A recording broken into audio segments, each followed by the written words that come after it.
What up? What up? What up? Welcome to another dope show, one of the dopest shows on YouTube, where we talk about everything under the sun, as long as we get back to the money, real conversations, and real solutions.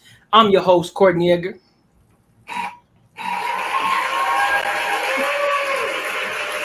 Hey, look, I gotta apply. Listen, I gotta give the applause to myself. You feel me? I gotta do it for myself. But listen, y'all, we got a lot of topics to talk about today, man. We gonna touch on a whole bunch of topics today. But before we do that, make sure you like, comment, and subscribe for the algorithm, and make sure you hit that notification. All right. So the panel, how y'all doing, man? How y'all feeling? Feel good. Same. I'm feeling good. What up, big dog Marcus? How you feeling, bro? Yeah, it's good. Trying to get this damn earpiece to work, but we'll figure it out. It sounds better. I'm always going through some shit, man. I don't know what it is. What they called last week? Struggle something. Hey, I don't Damn. know. Man, you are the definition of struggle streaming right now, big dog. Struggle streaming. It's all good though. It's all good though. Boy, out. You know what I'm saying? We gonna get that, bro. We gonna get there. So, listen, I like to go ahead and jump into the topic. And, you know what I'm saying? When everybody else, they'll pop in, because they want to be late and shit. Yo, we gonna call them out. They want to be late and shit. But it is what it is. But the first topic of tonight, I like to call the icebreakers. And so I don't know if y'all heard about or if y'all been watching up and seeing all the things that's been going on with Chris Brown. A lot of these ladies taking pictures, the meet and greets, paying $1,200, $1,500. And the shit's getting wilder and wilder, getting riskier and riskier. So there's no video here. I'm just gonna pull up the image and then we can talk about it, give our thoughts about it. All right. So y'all ready for this?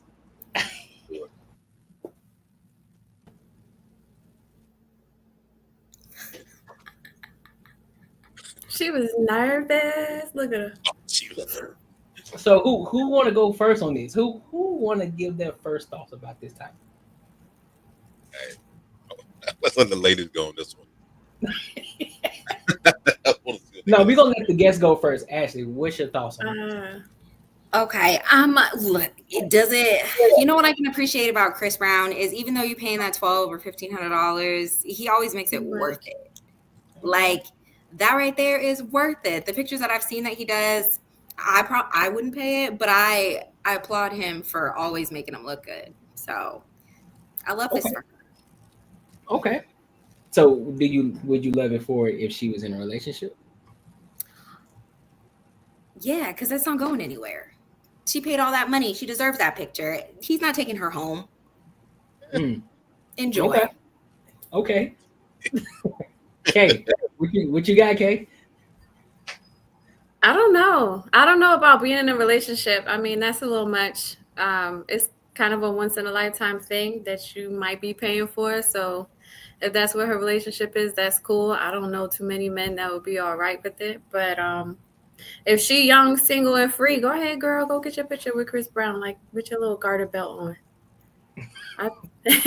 It's cute. If they were getting married or whatever, she would love that picture. So True. I ain't mad at it. Do your thing. You pay for it. Shit. Marcus, what you got, bro?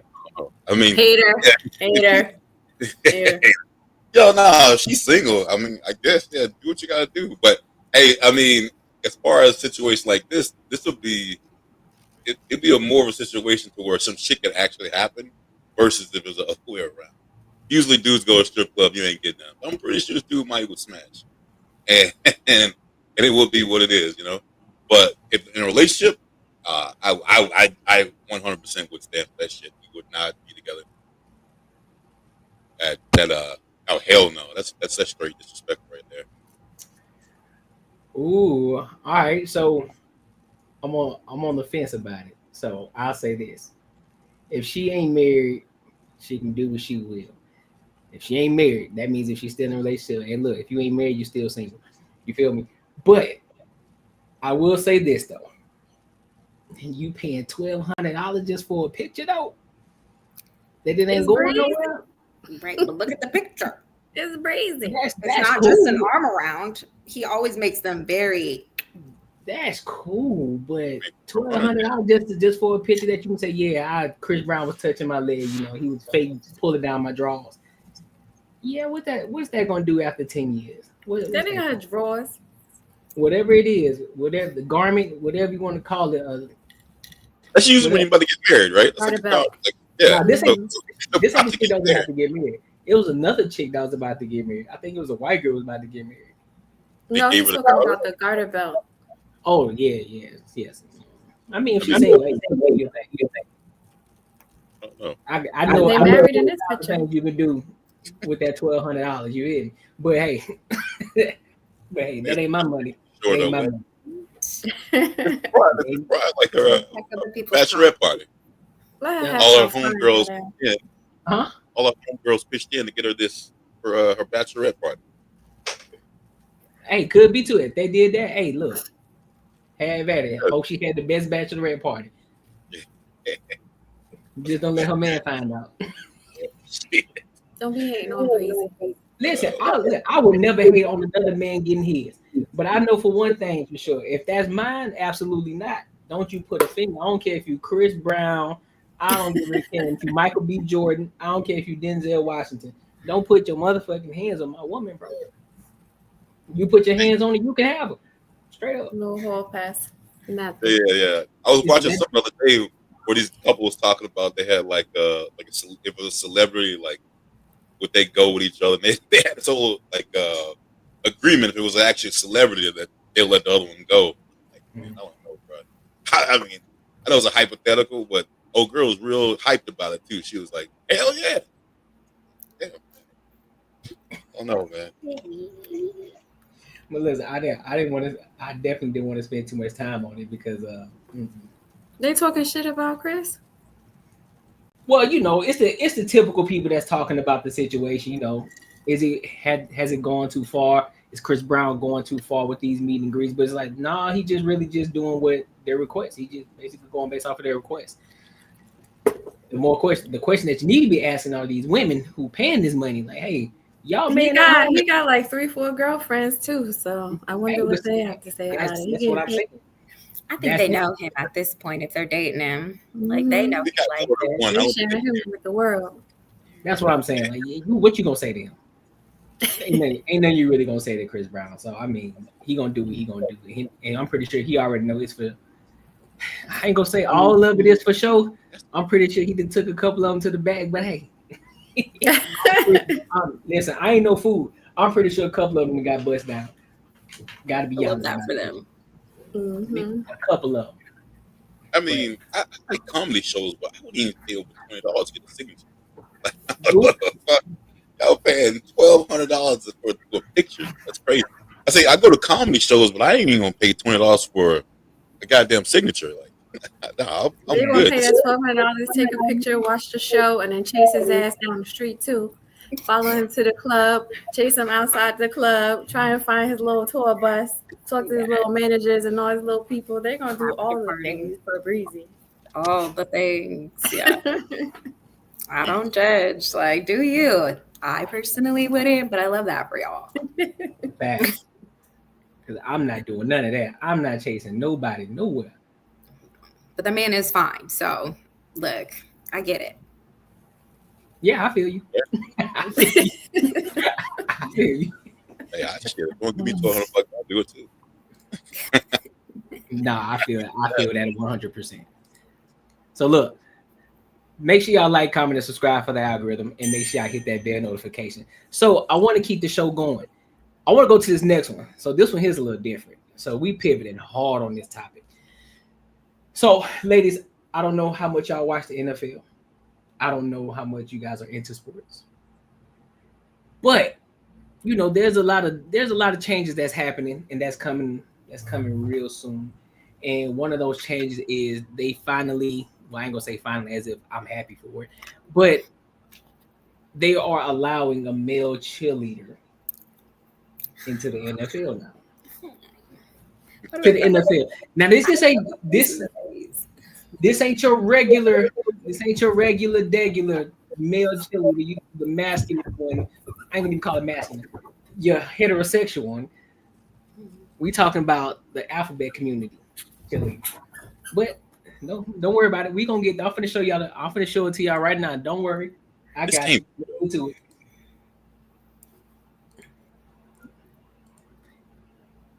And I want to play. I don't necessarily want to play.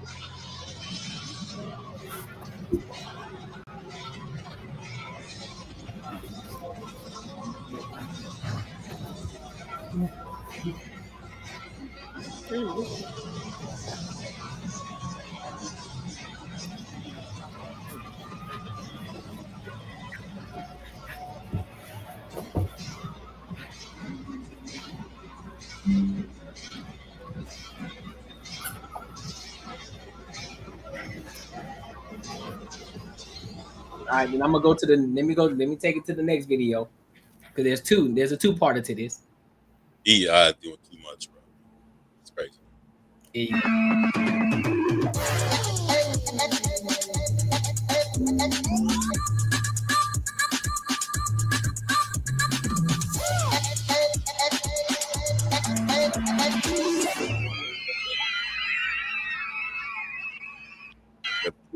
So, Marcus, what's your thoughts on it, bro? I mean, do we know if this is like for real? For real? No, it's for real. This is for real. For real. Mm-hmm. Yeah, man. If this is for real. For real. This is fucking crazy. That's like now you're trying to take over probably the most masculine sport in the goddamn world, and put this shit in there. This is crazy. Like I'm pretty sure most people in that community don't watch football.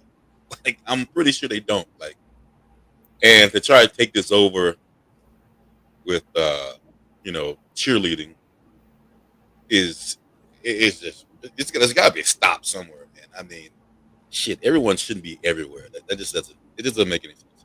I'm just hoping, bro. I'm just hoping they just fucking around. This ain't for real. Nah, it's definitely real, bro. It's definitely real. I mean, the biggest thing is like my biggest thing is why football? Why not like just be on a cheer team or just be like go to competitions? Why football? So I mean that means he's trying to take over everything. That I don't think that should go on. I wouldn't say they're trying to take over. I just think they're trying to be included, which not everything needs to be included. I'm gonna be 100% honest with you. You do what you want to do. You live your life how you want to, and that don't mean I got no hate for you. That don't mean I'm homophobic and none of that. It's just some things just need to stay where it's at. And this is like you said, this is a man's sport. Yeah, we do have some homosexuals that are in the league now. You know, they're starting to come to the rise. They're starting to rise up. I get that, but people are still getting used to that in itself. And now you throwing cheerleaders in here. Come on, dog. Come on, give me time. If it's someone's gay in the sport and they can play, who gives a shit? Like that doesn't even matter. They can actually play. No one cares. But the thing is, what I would be more pissed. This is gonna be the craziest thing. I think men will be more pissed at this. But I don't understand why women would be more pissed at this. If they start like letting women into the actual NBA, I think NBA players would be really pissed. But the thing is, now you have a man coming over trying to take over your sport that you are like majority of. So I know they look at it like it's a good thing. You should look like it's a bad thing. Like, hey, yo, this is our shit. No one else should be coming into this to try to just see if you're better than us, whatever the case may be. Like this is a woman's thing. A man doesn't belong in it. So I know it feels real good and flowery on the inside. Say, hey, we accept everyone. But I mean, at the end of the day, I would be offended. I mean, that's just me. Ladies. There's no reason for a woman to be offended. We can share our space with any male cheerleaders that want to be out there. We've been doing it. It's been done. They may not be flamboyantly gay.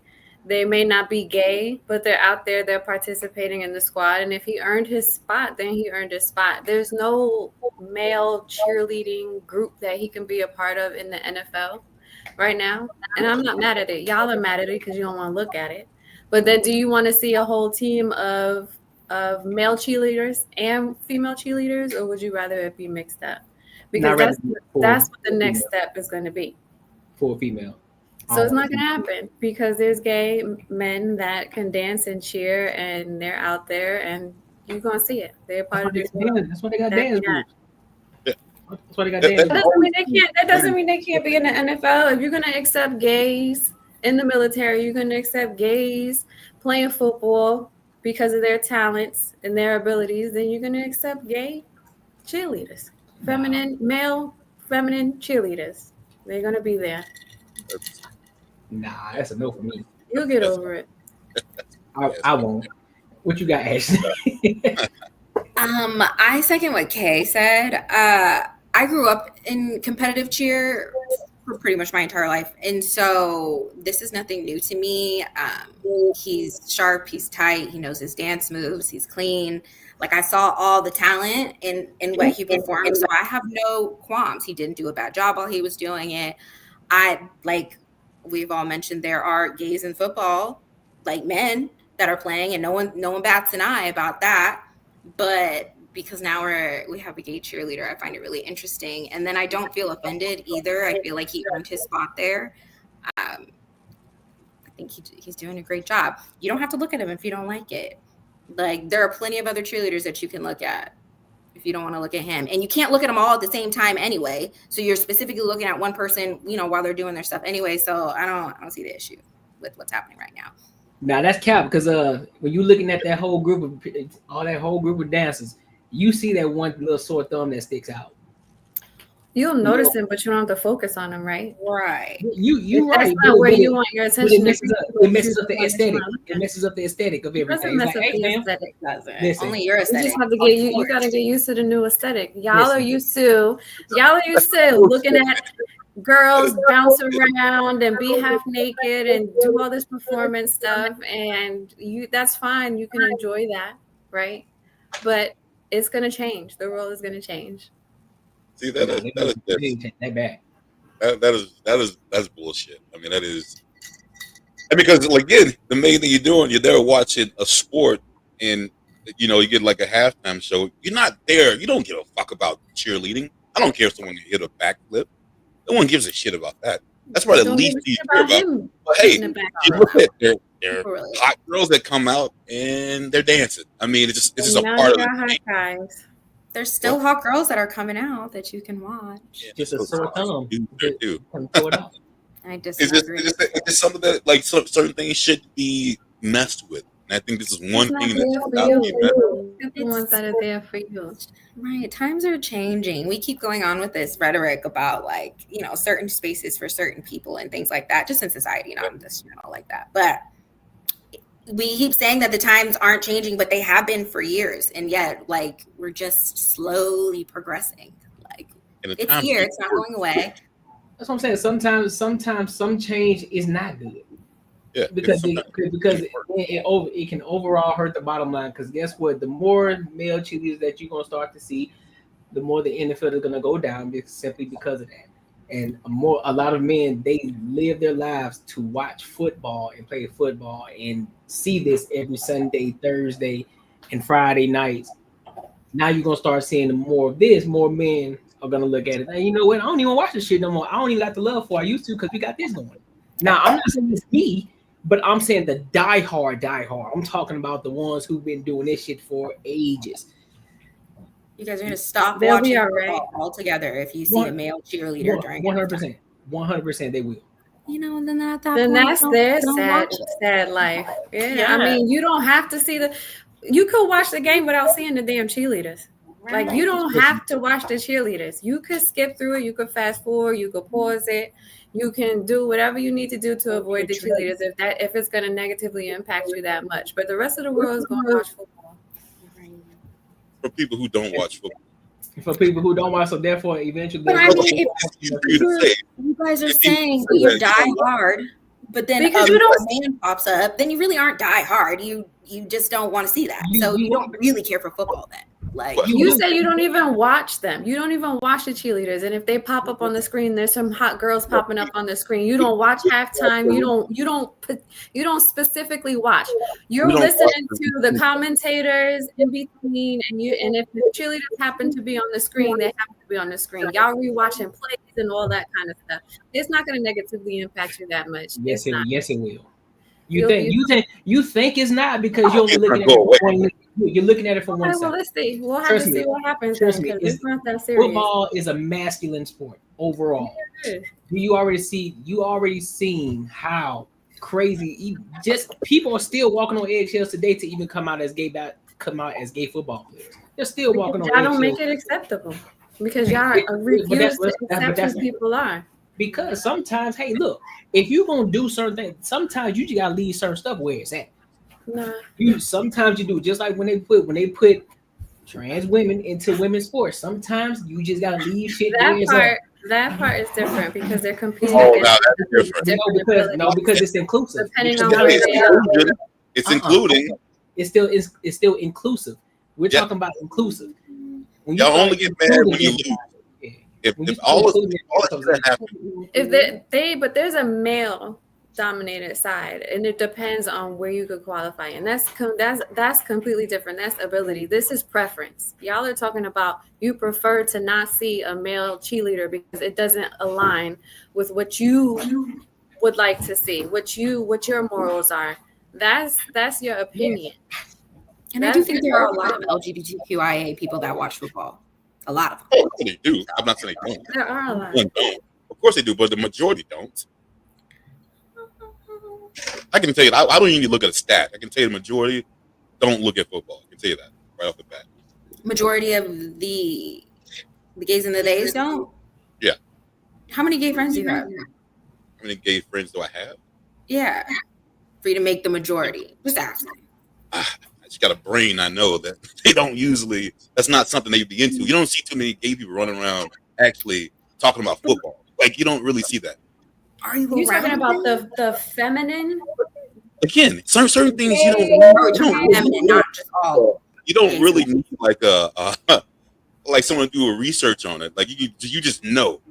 No, I'm not saying a majority of them do. I'm pretty sure there's masculines out there that watch football. There are some, but I'm saying the majority, I'm going to say, don't give a fuck about football. There's a majority. That's okay. We can agree to disagree on that. Okay. We can. Yeah. I still think it's gonna hurt the viewership. Overall. It could be for a little while. Over time, they'll miss football and they'll get over it and they'll come right back. So nah. You'll find a way not to look at them.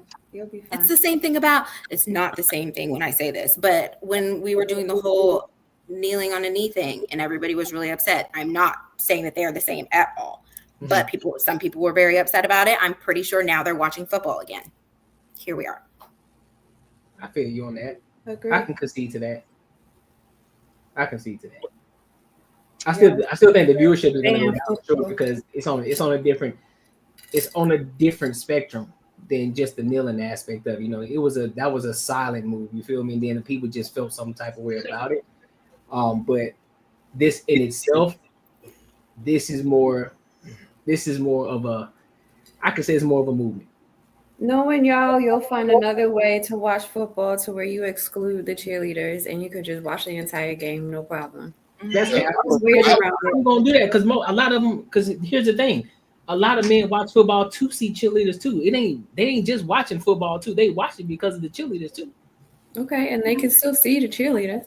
It ain't the same. You only looking at it from a woman's eye, so you won't understand how it looks from a man's side. When we look at it, it's like a sore thumb. It's just like, put it like this. You know how y'all putting up shit in y'all house and it's like decoration. It's just that one little thing that just kind of fuck up y'all. Like, look, I just don't necessarily like this. Everything looks good, but that one little thing. That's how we look at Chili's, and then you got a LGBTQ plus. Again, no hatred here. It's a sore thumb. It's that one little thing you just can't get over. No matter how perfect everything else looks, it's that one little thing. It throws everything off. So it takes away the whole. Because chilies are meant to be sexy. That's why they have them out there. It's for visuals. It's for men. Bring more men in to watch.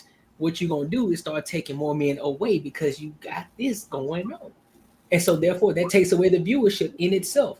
So it's an entire experience. It's not just watching football. You want to see the whole experience, especially for the people who go to the game. They want to see the people too. Wouldn't give a fuck if no one watched it again. I think the people who go to wouldn't give two shits.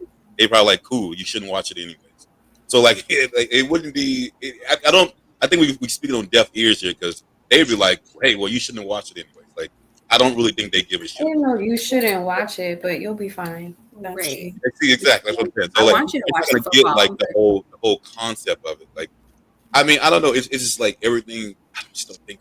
It's like modeling. I don't think in certain spaces, I don't think men should be in the same. Like, just say if it was like a show. I don't think men should be in the same as a woman. I think it should be separate. I mean, you have men models, you have women, but I don't think they should start mixing it together. I mean, I don't think that makes any sense. But like for this sort of situation, I mean, yeah, I don't know. It just, and I have nothing against gay people at all. It's just that this is something that I don't think that should be happening. The fact that we got to keep saying that is crazy. What up, Rob, bro? What's good, Rob, bro? What's your thoughts on this, fam? Hey, can y'all hear me? Yeah. All right, bet. Say less. Welcome, Ashley. First of all, Cox Internet fucking ghetto. Y'all did me mad dirty last week. Fuck y'all. I ain't over it. This week, Studios over here doing me dirty with the camera. I'm trying to get the camera set up. This shit lagging like a motherfucker. Struggle streamer number 2. Man, I talked all this shit and motherfuckers done doxed my ass. So, we had an opener that was masculine. We talking about Chris Brown. He ain't do no wrong. Nah, you can't. You gotta catch up. Late to the party. Hey, I'm catching up. I'm just saying, Shorty could pay me $200. I do the same shit. I ain't mad at him. Get your money, King. NFL. I don't watch this shit. Y'all do what y'all do. It was a bunch of niggas running around in tights all day anyway. All the women on Facebook talking about how all the men out there in traffic is DL. Atlanta burnt the fuck out. Y'all done took all y'all shit to Houston. All the STD rates and stuff going the fuck up. Because all y'all playing in booty hole. Coochie's a self-cleaning device. So that's that booty hole y'all catching them fucking sticky situations from and passing it on. Ain't nothing right with you. If they want to put motherfuckers front line and center to go cheer, do your thing. I don't want to see a nigga twerking, but last time I checked, you supposed to have like 3-4 brolic ass niggas on the cheerleading squad to throw a bitch 30 feet in the air. But if y'all want to start hitting the splits and twerking, I'm gone. I wasn't watching this shit no way, so catch me at the Olympics watching the Brazilian female volleyball team trying to see something that's triple caked up on the Tuesday. The rest of this shit, y'all can have it. A mess. What? Niggas supposed to be in wrestling or something. You on the chair squad? You got shit. Y'all kicked us off with Miss Doubtfire, then y'all fucking went on the RuPaul. Then you got damn, what's that one dude that's fucking gay, but he don't want his nieces and nephews to be gay? Oh shit. It's that rapper dude. I forget his name. Young Thug. Nah. It's he gay, but he flamboyant and shit with it. But he like, oh, I don't want my You ain't talking about Tyler. Oh. Nuh-uh. You talking about that dude from Florida? I don't know where the nigga from. What's his name? He chubby? Yeah, he chubby. To my Saucy Santana? Yeah, that nigga.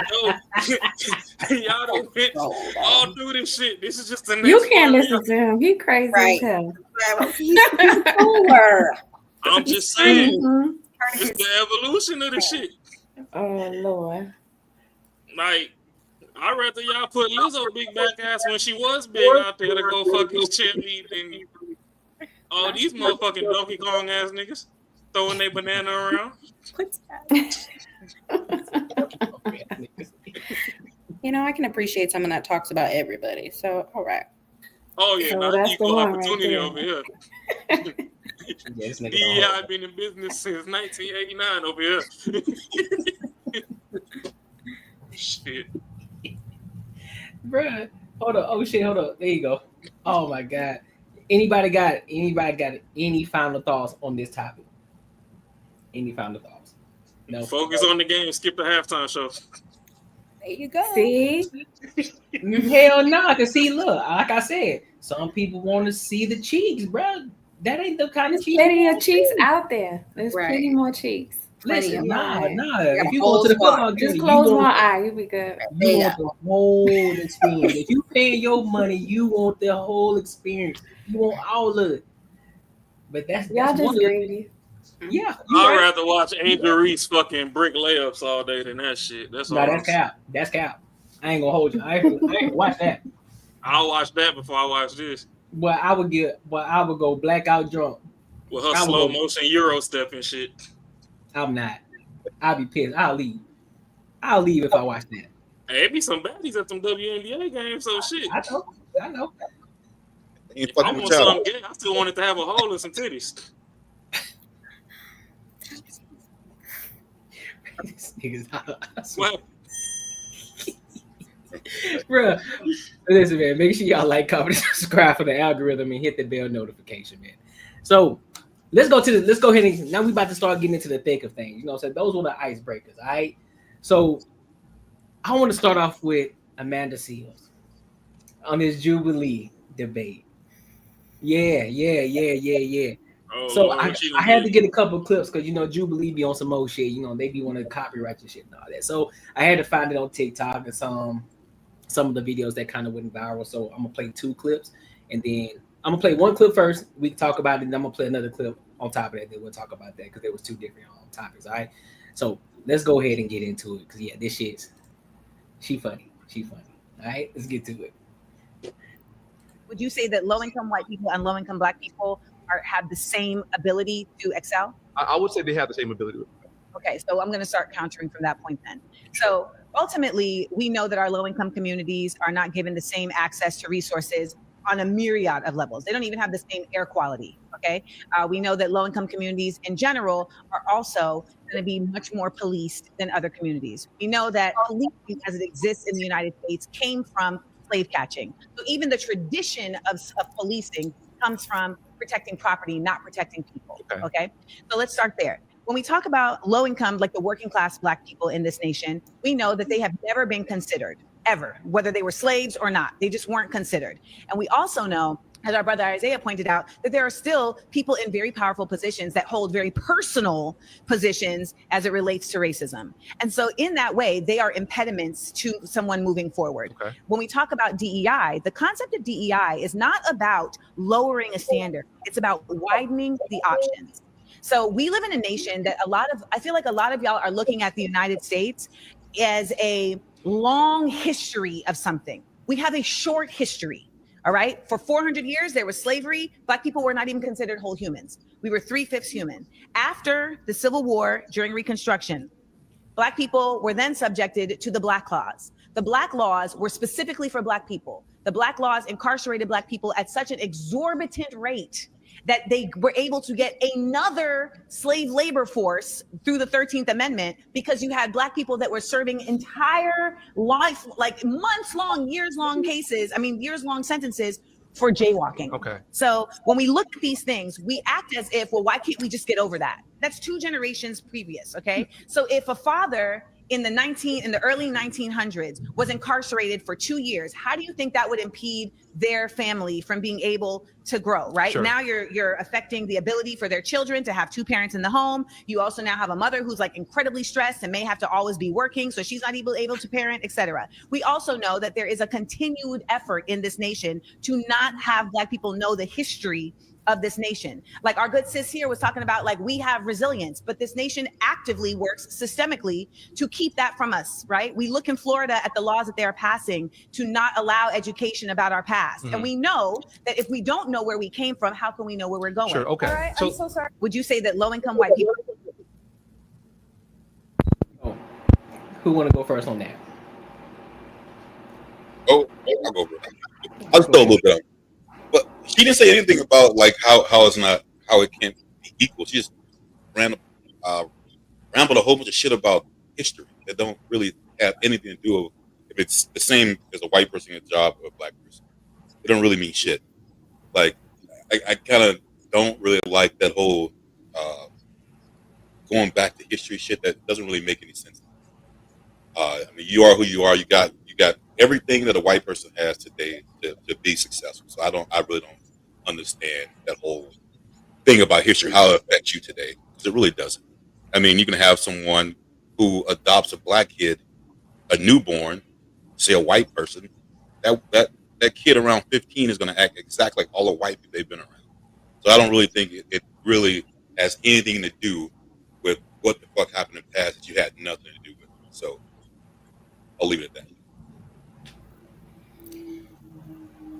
Yeah, I might have missed what the purpose of like the beginning question was, or the opener of why she's spewing it off, but I do disagree with some of what she's saying. I hear, all of the things, but she's mentioning about like how, black women are going to have to work extremely hard and blah, blah, blah. Yes, there are some like that, but let's not act like black women aren't the most educated in the US. Like, if I do understand, that there is some inconsistency, but I don't think that like we're so far off and so deep in a hole that we can't make it better. There are a ton of black entrepreneurs. There are a ton of educated and highly paid black women. I don't think there are people that are struggling, but I don't think that that's our whole narrative anymore. I do disagree with that.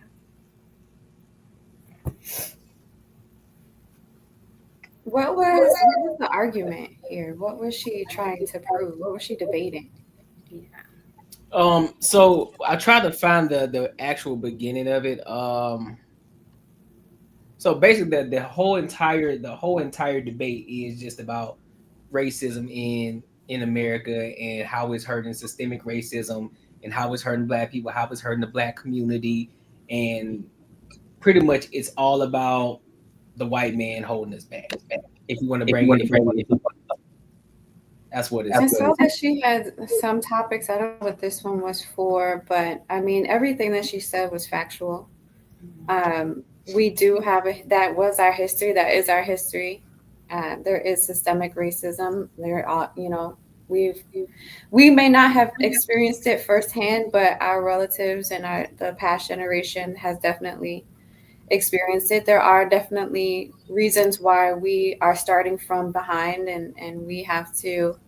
Some people, depending on where they are in their walk of life, have to work triple times harder than the average white person. Yeah, there are some favoritisms. I don't know what the argument is here, but I agree with most of what she said. It was all facts. I don't think that I think there's a lot of us who have gotten through and gotten over some of the systems that have been put in place.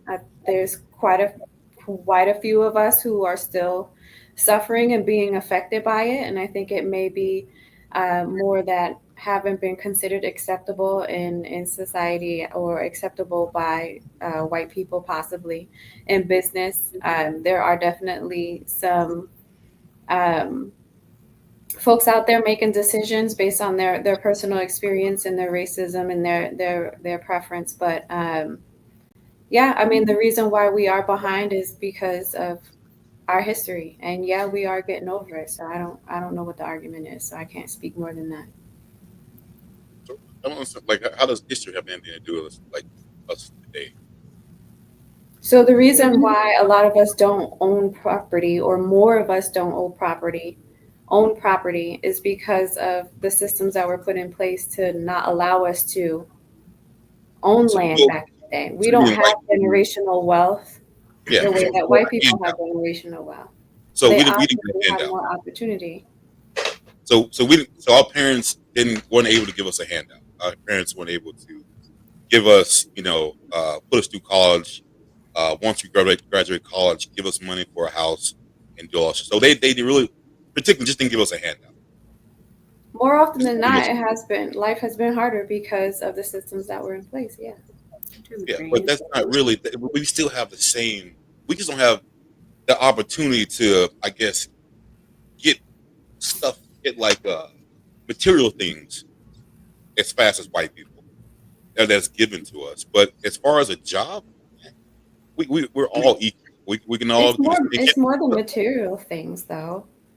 But our mentality is messed up. Our family lives are messed up because of what was put in place, because of the things that we've gone through. So a lot of families aren't as strong. A lot of fathers aren't there. A lot of mentalities are stuck in the hood and stuck in the stupid. It has nothing to do with white people. It has everything to do with people and all of the laws that were put in place and all of the history. And if you understand our history, how do you not understand that we are starting out from behind? We have been oppressed as much as possible. We have not. Like I said, I grew up in the most racist state in the world. So I grew up in Jackson, Mississippi. I understand exactly how all that shit goes. And I'm telling you, we are not behind as far as opportunities. If anything, we got a leg up. Most people, just to try to seem like they're equal, will give us a handout or help us out or whatever kind of situation you might run into. But we're not behind. That's 100%. It's just how we go about things that puts us behind. You know, we're the ones who, you know, if we work, we have a job, we won't do certain things. We're the ones who we think we deserve shit. So instead of maybe saving up that money to buy that house, I'm going to buy a fucking car that can. I'm going to do certain kind of shit because I think I deserve it. I think I'm working my ass off. I think I deserve it. A lot of the white people will roll some old beat up ass car until they fucking save that money up and they'll buy a fucking house and they'll keep going that way. But why do you think black people have that mentality? It's just how we grew up. And why did we grow up that way? Why did we grow up that way? If that's just how we grew up, why did we grow up that way? My family is totally different from my neighbor's family. That we grew up in the same neighborhood, and my neighbor was all about education and everything else. My family wasn't, so I can't say that like, you know, white people did that to us. We grew up in the same middle class fucking neighborhood. It's just our families were like that. All people are different. White people are different. Some have certain values than other ones do. I mean, we're able ourselves to be able to get ourselves out of that situation. It might not be easy, but we could do it. But we can't blame someone else for it. It's not necessarily blaming them, right? The people who have the mentality to get out are the ones that get out. The people who have the ability to get out are the ones that get out. It's not necessarily blaming someone. It's understanding the reason why there are a lot of people in the situation that they are in today and why they act the way that they act. But she also mentioned too as well that she think that black people deserve reparations as well. That's one part I missed out. That's never happening. That's never happened. It's not even worth the argument. Right. Do I think so? Yes. They give it to everyone else. Are we going to get it? Of course not. But if we did get it, me and Macaroni Tony that went back and forth on this on 2-3 streams already. Motherfuckers already got the reparations. They got the shit repoed. That's why the baseline is still 40 acres and a mule. They got handed the shit and the shit got repoed. And hey, I ain't gonna say that, you know, shit exists or it don't exist. Is there fucking systematic racism? There used to be. But my thing is, at this point, motherfuckers are mentally oppressing themselves. They need to go to that therapy KB selling. Because I don't know what the fuck. We so far removed from the shit. And motherfuckers still over here like, okay, so if the women want to complain, I don't know. They fighting their own fight because they done joined on feminism and all this other shit with the white women. And they helping them further fucking some other stupid struggle movements. On the men. It's not a stupid movement. Don't be disrespectful. What happened? I said it's not a stupid movement. Don't be disrespectful. That shit dumb as fuck, but we're gonna get into that on a different. Nah, it's not dumb as fuck. You allowed to have your opinion, but that ain't true. When you need a hug, I do feel like I don't need a hug. I do feel like now is the greatest opportunity for anybody of any generation, of any race, of any background, of anyone, anywhere, to have the ability to be financially set and financially successful. Today's opportunities are bountiful, and anybody anywhere can become a millionaire. So hopefully this all that systemic shit cute bullshit and all. that is One day, so y'all hopefully all the systemic stuff and anything that has negatively impacted those that are negatively impacted can go away, because with social media and with AI coming out, there's a ton of opportunity to not have to worry y'all about can't beat white people. How the fuck y'all gonna be robots? What? What did you say? White people is y'all boogeyman. How the fuck y'all gonna beat robots? White people is not the boogeyman. Okay. They've been using y'all since land before time. Who is y'all? Because I'm looking at you and you look black. So what are we talking about? I don't got the problems y'all got. I'm trying to figure out how to get 100 million some big booty bitches around me. I ain't worried about what the white folk doing. And that's what she's saying. She's more just like, there's plenty of opportunity right now. So I do understand that. But like, there's so much opportunity and motherfuckers still complaining about the white people that ain't even paying attention to their ass. That's what she's saying. They're definitely paying attention. That's not what I'm saying. That's not what I'm saying at all. All right, my bad. I'm listening in French. Cue the subtitles. Yeah. I think generational trauma is a real thing. You know? I don't. That's your opinion, and that's okay. My thing is, how y'all grow up here? Y'all got the head start, then y'all let these motherfuckers from Africa come over here and fucking get ahead of y'all. Y'all had the head start. It's because our communities are messed up. They come over here on a mission. They come over here and they live together and they work together and they build together. We don't have that community. We don't have that mentality. That's been taken from us. It's a dog-eat-dog world because of our history. It's crabs in a barrel, crabs in a bucket mentality over here because of the shit that we've gone through. They come over here. They're like, I'm going to bring my auntie. I'm going to bring my uncle. I'm going to bring my children later. I'm going to come over here. I'm going to get established. Everybody else is going to come over here. We're all going to live together and we're going to thrive together. And this is a plan. They get it together. So okay, hold on. A lot of our communities, we don't have that. A lot of families don't have that. Oh man, y'all can't keep doing this community shit that y'all don't have, because when it's time to fuck the same nigga, they got community.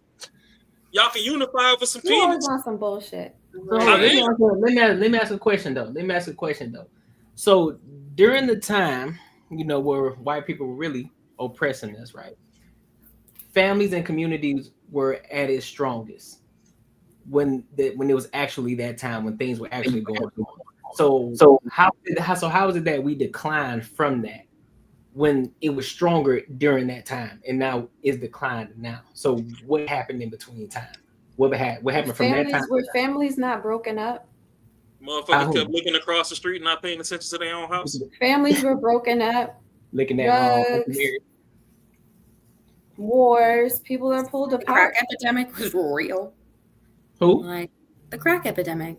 I believe that. A lot of stuff that built up to where we are now. Are we in a better place to build? Yes, but we can't. And it wasn't that long ago. We have grandmas and grandpas and great grandmas and grandpas that were still alive during segregation. So it's like this is not like it's been 1,000 years ago. Like we're still working through what's happening. There are a lot of people succeeding right now as well. I just think but here's my thing though, because we everybody likes to revert back to what happened in the past and everything that was going on, just the oppression and everything. Why aren't people using that as fuel instead of using it as people are using it as fuel? Why you think not at the rate as they should? Because you still not at the rate they should. Yeah, there are some who are starting to come out. They're starting to get their feet out of the mud. They're starting to start making their steps and their strides forward. But at the rate that we should be, no, they're not. Because we're still behind as a collective. The mind is the hardest thing to change. If you live in a certain society, if you live in a certain subculture, if you live in a certain area, if you grow up in the hood, you're gonna have a hood mentality until you get out, until you learn different, until somebody speaks to you, until you understand and you wake up. If you go into drugs and you stick in that hood mentality and you're still fed that and your whole family has that same ideals, you're going to have the same ideals as they do. If you are able to make it out, if you read a book, if something clicks to you and you have the aptitude to get out of there, you're going to get out. But if most society, if you're going to be a part of your society, period. So that's why there are some people that are able to get out and some people that aren't able to get out. And just because we acknowledge history and say this is the reason why some people are experiencing life this way and other people are experiencing life this way doesn't negate the fact that it didn't exist. And yes, there are lots of opportunities, but don't shit on the people that are stuck, because your ancestors were stuck there at some point. They were able to make it to the point where you are able to be where you are today, and then you get to bring on, and you get to continue going on and push your family and push your community that way. But everybody doesn't make it out. Everybody's not that. You can't deny that. I'm not saying that anybody else is doing anything wrong. I just don't understand how you can be. But this is the thing though. No one shitting on you. No one shit on the thing that people get the pushback on. They say it's someone else's fault, not mine. That's the only pushback you get back.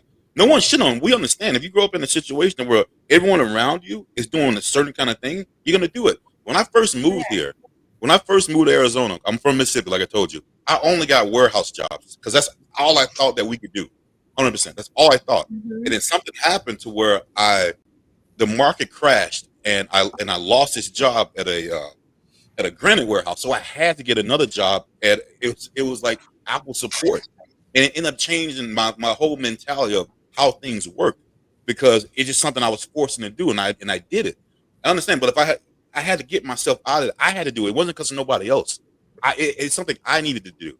So when people say that, yo, there's a reason I'm still stuck in this kind of shit is because the white man, that's the part that pisses people off. Bro, you can do it. You got the opportunity to do it. And they've had it since the 90s. I told you, like, I'm real close to, like, I was born in the 80s. So I've had family members that were like in this like segregated sort of situations.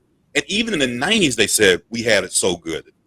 And I don't understand how, like the further it goes down is the worse that black people had it.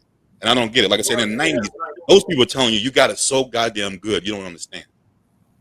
And we got it even better now. You hyper focusing on the people that you can't change, that are going to be stuck there. That's not the people that you focus on. No, we're not. But that's the people who say something about the white people, the one who's holding them back. That's the people that always get brought up when these conversations get brought up. Like, I'm still not understanding. Have you ever been trash can? Have you ever been homeless? I have. Have you ever lived in a shelter? And you still have the same mindset. I ain't went as far as to the shelter. Somebody. Because I mean, if you've experienced those kind of things, I'm just surprised that you have no empathy for anyone else that might be experiencing it. Because you were able to make it out. Sorry for me. It's not empathy. It's just that you're blaming someone. That's the thing. I would feel sorry for you, and I would want to help you out. But the problem is, you said it's not my fault. Ain't my fault.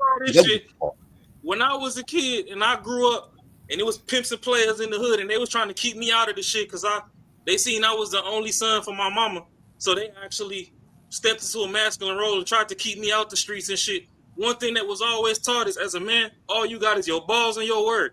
So yes, there was times that in my life where I have been homeless and I traded dick for dinner.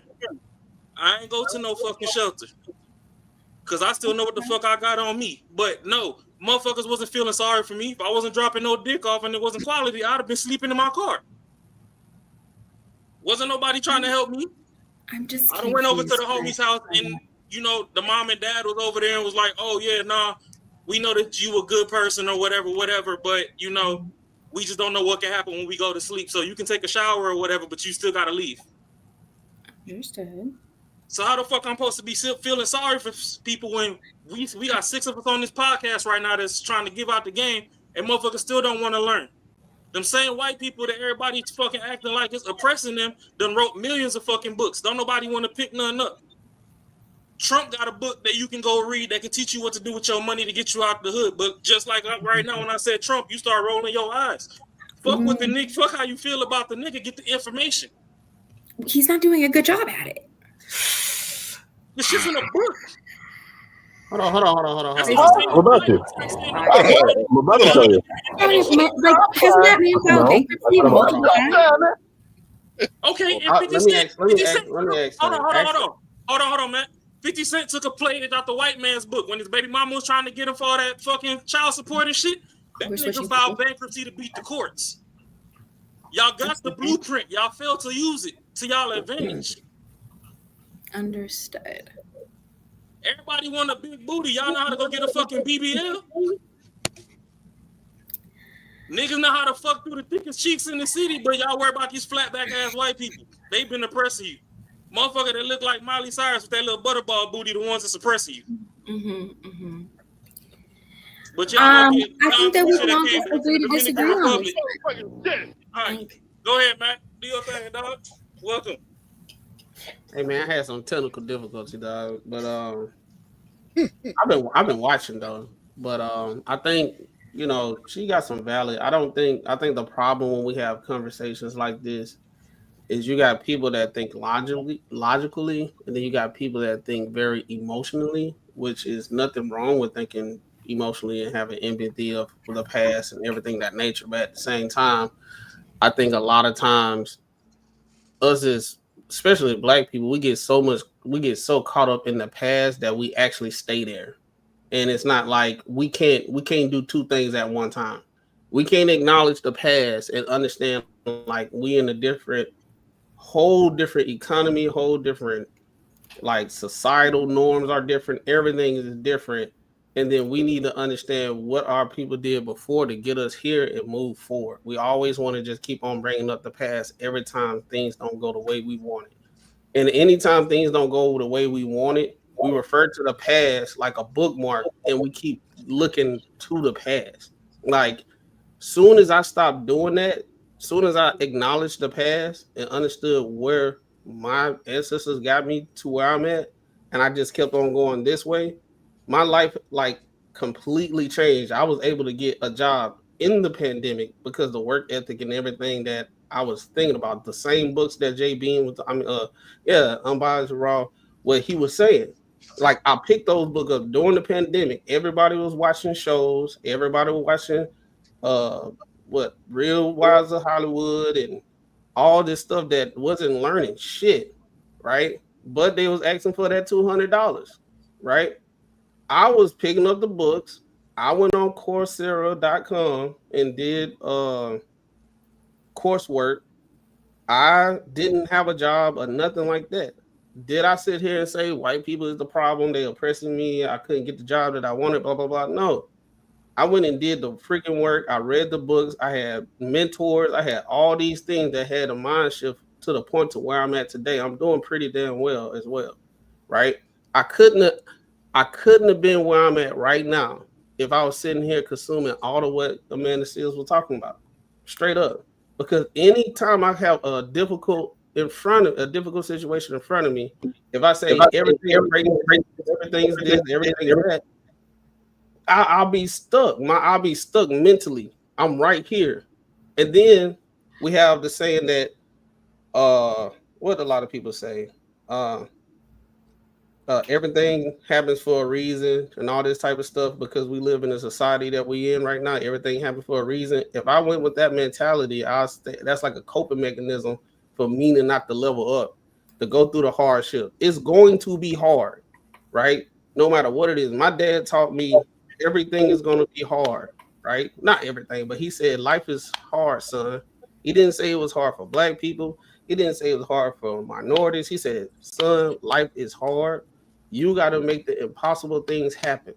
I'd rather listen to that than hear about redlining and all that type of stuff. And I understand the history and all that stuff.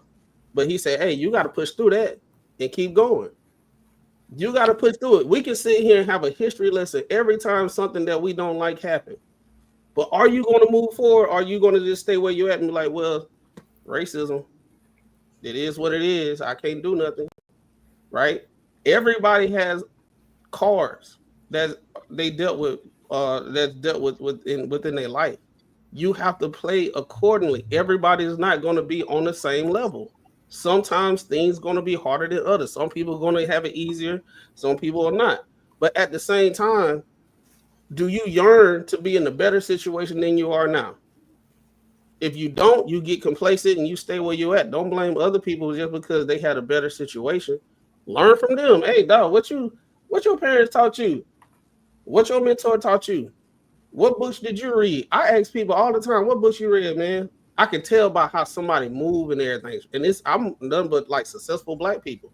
What books have you read? What has inspired you to get to where you at? Well, I had a mentor. I did this. You may want to go on this website and do this X, Y, and Z. She not saying none of this. I bought my books hard copy too. Right? If y'all saw all the books I got right now, it's right here. But I got this filter and everything. People don't read Henry Kissinger. Nobody hear nothing, none of that stuff, bro. And then as soon as you go get the knowledge, you'll understand everything that's at play right here, and then you'll be more knowledgeable instead of having this whole situation. Even Jubilee, they know what they're doing. They know we finna be acting like this and having the topics and all that type of stuff. And guess what? We're gonna keep on talking about racism and stuff. Now, I'm a land. We can acknowledge the history. We can. There's nothing wrong. Nobody is not saying we don't have empathy for people. But at the same time, when are we going to stop doing that, what Amanda is doing, and actually give the information for people to level up, our people to level up? Just talking about a history lesson all the time ain't going to do shit. We just going to be knowledgeable about the past. And I land my plane. And one more thing, too. Ash, I don't want it to come off as if I'm not empathetic and I don't necessarily care about other people struggling. I do, but it's just like Kay said earlier, some people's circumstances, mold them a certain way. I seen my first dead body on my way to fucking elementary school, walking to school. I seen motherfucking soul leave their body. So most people got to go to war or some shit. A lot of people, they first dead bodies, they granny passing away at 90-something years old. Like, that's supposed to happen. You make it past the age of retirement, I done already started mentally writing you the fuck off. Like, any day could be your day. So, shit that hurts me is like kids. They ain't never had a shot at life. Motherfucker playing basketball, 9 years old or something, and they get hit. It's like, damn. Homie ain't even get a chance to see whether he was going to be the president or in the penitentiary. Like, we don't know where his shit could have went. So, those people, yeah. But a motherfucker that's still flipping burgers at Burger King and you not the manager of that bitch, or, you ain't put some money to the side to own the franchise, you ain't bought a fucking stock your whole life, but you got Birkin bags and bust down 30-inch fucking weaves and shit, or you got a Rolodex of Jordans in your closet and shit, like, how the fuck am I supposed to feel sorry for you? I'm out here fighting for my life, too. I'm the only child of a single mother. My father, after he graduated from college, he went back to his country overseas. I got 4 kids and a girl to take care of. If I crash out, ain't nobody helping me. So if I'm trying to help you with free game and you don't want to pick up on it, I ain't got time to wait. And that's the problem. Everybody waiting for some shit. Motherfuckers want to wait for some reparations. Create your own way. You might not get 40 acres, but you can get half a fucking acre. Go out and grind and get to it. We up here. If you was down, your paycheck ain't coming, you needed some money, then yeah, I know you. I can fucking spot you that. Whether you give it back or not, that is what it is. Fucking, we let the universe and the heavens deal with that. But all these other motherfuckers talking about, oh, they don't have a chance, blah, blah, blah. No, some of the brightest people are in the hood. But your mom and dad been out here. They done got the game. They didn't pass it down to you in the household. They talking about, oh, fuck the white man. But these motherfuckers on Carnival cruises 2-3 times a year. Y'all could have passed a little bit of bread down. Y'all could have passed the game. Y'all talking about Trump ain't rent fucking units to black folks in the 80s. Half of these niggas was fucking bragging on how they was trapping crack and shit in the 80s. Y'all ain't even have a credit score to get in the fucking building. Don't nobody talk about the black folk that the man did help. Don't nobody want to go read the book to be like, oh, okay, well, shit, if my spouse dies or whatever and I bury them on my land in certain states, this land is now tax exempt. That's very true. There's things that you can learn from these people. You don't got to like a motherfucker to learn from them. Right. So that's the thing. Go out there, get the knowledge, bring it back, and let's actually try and put this community together. But sitting on one side of the street, pointing across the street, talking about them, that ain't gonna get you nowhere. I got one more thing to say. We got the projects, they got the trailer parks. All them niggas ain't rich. Them niggas broker than us. Have you seen a trailer park? I'd rather go party in the projects. I swear. So I'm just saying, like, all these niggas ain't fucking great. And we keep pointing finger across the street. My fault. I got one more thing to say. Do y'all see how tired she looks? Oh yeah. I mean, all the freedom fighters supposed to look tired. I mean, No.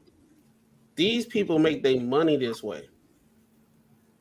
Imagine every single day you thinking about racism, sexism, homophobia, misogyny. It's running in your head all day, every day.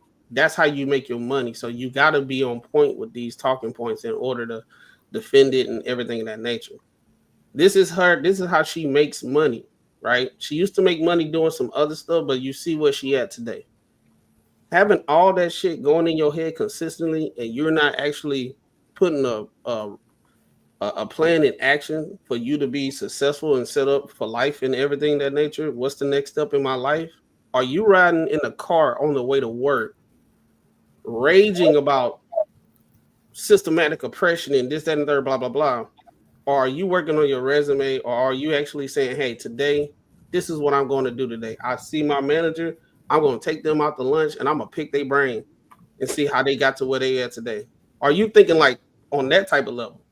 It's way less stressful to do that than to be sitting what she's doing on a day-to-day basis. They are tired and they get old quick. Look at her. She's not that old. But the stress that she has about how frustrated she is about how things are not fair all the time, it takes a toll on you. It's like you overworking yourself at work. All you think about is work, and you run yourself into an early grave, mentally, physically, all that stuff. You cannot sit here and be thinking like that for your entire life to the point it's 20 years later. You be like, you know what? I wasted all that time talking about that. I could have been doing some shit to make my life better and fix the shit that I actually got going on. Talking about it ain't gonna do shit. Putting stuff into action is going to put you in a better space, in a mind space, once you start having results in your life. And there's that, and I'm speaking from experience. I used to be black, whoa, white people, this, black, this, that, and the third. I had some mentors. They said, you need a major mind shift, bro. Straight up. Because you ain't going to be able to be successful thinking like that. It's okay about the history, but recognize where you're at. See what kind of tools you got right now and go forward. Go to people that have the tool or resources. They didn't use they proficient with these tools. You need to go learn from them and understand how to be proficient with these tools as well. Sitting here talking about racism and all that stuff, it ain't gonna do nothing. This is a money grab for her. Her, Mark Lamont Hill, Jesse, what's his name? Jesse, what's the pastor name? The dude that was talking about Target, the super country, boycotting Target, where there was a bunch of black entrepreneurs that was selling product in there, but we're gonna boycott them. And then when they boycott them, it's like it's bigger. It's a way bigger picture than a lot of people say. They look at it at very surface level. So it's like you don't really understand the back end parts of the situation. People, this is how they make their money. We got Umar. He been doing it for a while. I beg your pardon. This is how they make their money. Once you bag up for a second and be like, I'm gonna think unbiased. I'm not on this side. I'm not on this side. What do these people do for a living? If you think about it, how do you know about them? Race baiting, talk about stuff like that. But you will never hear them doing shit for the black community for real, for real. They're not saying I done built this, that, and this, that, and third, and blah, blah, blah. To the point, Roland Martin, it was some young dude. He actually created a school. He had the proof. He did this. He helping all these young people. He adopted them. He actually teach them how to read. Their literacy rate went up. They provided food. They did all this stuff. Roland Martin want to do the whole race baiting and everything. He like, well, when are you going to vote? He like, that's y'all fight. I'm doing for self. We doing taking action. These people are doing better.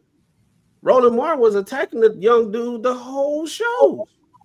This is how they make their money. If we sit here and tell people how to be better, how we gonna make our money if we can't prove racism and this, that, that? How we gonna make our money? This is all I got. I mean, hold on. Let me go to this. Let me go to the next clip, and then we'll continue. Oh, what's that on your chain? This is a coin from Israel. Lord have mercy. Yes, you gotta go. That's a choice that you are making for yourself. Yes. The thing with the whole reparations thing, and I don't know, we're probably close to the same age, so maybe you can't call me. How old are you? I'm 32. I'm 44. Oh, really? Oh, you look young. Thank you. That's what water and keeping stress out of your life will do. Really? Hey. Liberal positions are real stressful. By the way, I wouldn't know. I'm not a liberal. Carry on. Well, it's the liberal position because conservatives believe in hard work. We believe in going to work and working for what you got, not asking for handouts from people who never had slaves. Some of the people that you're asking for money from never had slaves. And let's talk about the fact there were also Black people that had slaves. So if you want to talk about that, how is that fair? If I'm a white person and my family fall on the side of the Union, why should I have to pay for slaves when this whole country was never all racist? Some of the founding fathers were abolitionists, and they hated slavery, and they actually put things in the Declaration of Independence and things too because they believed that there'll be a future where there would be a Black president one day, or that there would be people in leadership that were Black. There was people in the North who helped with the Underground Railroad and fought with the Union. So why is that fair for people who never had slaves, who fought against slavery, to have to pay for people that had slaves? One, from my understanding, you are more interested in preserving the fairness of those who didn't have slaves than the fairness of those who are the descendants of slaves. That is priority to you than finding a fair way to accommodate those who have been the descendant of slaves. Well, our ancestors wasn't asking for handouts. They were asking for equal opportunity. And we have equal opportunity in this country. We had a Black president, just in case you didn't know. We had a Black president and we had a Black vice president. I think she was Black. They said she was Black. I don't know. So we had a Black president, and you know who voted for that Black man? White people, because you can't win a popular election in this country without white people. So Barack Obama is the product of white people. So let's get off this thing where, America is so racist. What's making America so racist is people that continue to talk about racism and continue to focus on racism instead of focusing on unity and bringing our country forward. People that have this liberal mindset are infecting our communities, Black people, and making us victims and not victors. I refuse to embrace a victim mentality because that's not what our grandparents and Harriet Tubman and those people fought for. They fought for equal opportunity. Do not bring up Harriet Tubman's name in vain, baby. Please. They said the Lord's name in vain. Lord's name. Harriet Tubman was literally saving her family and others from slavery. Yeah. You know who helped her? White people. You know who helped her? They were on the Underground Railroad. No. You know who helped her? Come on in. No, you know who helped her? God and people who benefit from white supremacy. One of the things it's a lie. White supremacy is a lie. No, sir, that's simply not true. If that were not the case, then we wouldn't see the continued effort of colonialism and white people placing themselves in positions of power when they do not have the power. Because their culture. Black culture is toxic. The Black culture is toxic. We have produced a culture that is toxic. And let's get on the fact that there's no fathers in the Black home. Let's talk about that. Let's talk about that. Let's talk about that. None of this is gonna work if y'all are just gonna sit here and make up shit. It's not gonna work. No, debate has to be in facts. You're putting off emotional liberalism. I am not putting off emotional liberalism. You're putting off founded lies That's what y'all based do. Y'all in start saying conservatism. misinformation. Remember they It did the is misinformation thing all summer where everything Look at this conservative man. did. They said You're carrying a chain around your neck of an apartheid nation that actively wants to harm Black people and What about the non-Jewish people. apartheid? What But about let when- me bring it what back. about when Let black me bring people it were back. selling black people Let me in bring Africa it. That was not happening and in put the them context that cages, you're saying. and they were selling Let's their bring own it people. back. Black people still sell Okay. their own people today too. By I don't the know way. if I'm gonna last. We're selling our own people today I don't know too. if I'm gonna You last. probably won't last with me. I won't, because your ignorance is so See, overwhelming. y'all, that's liberals. Y'all start name calling when y'all getting it's defeated not in an name argument. calling. You won't have an argument because you keep cutting me off. Oh, well, that's fine. If they don't let me come You back won't up, even. I made my point. You didn't make your I made my point. You haven't And made I'm your on point. my And let me just tell you about your point. So they pretty much was just rambling back and forth after that. Yeah, Oh. she basically, when you do a debate, bro, it's not about like you're proving your stance. It's not about I'm finna concede to what you're saying. So you have to strengthen your argument in order to, you strengthen your argument, make sure you actually articulate it to the point that people are believing what you're saying or whatever.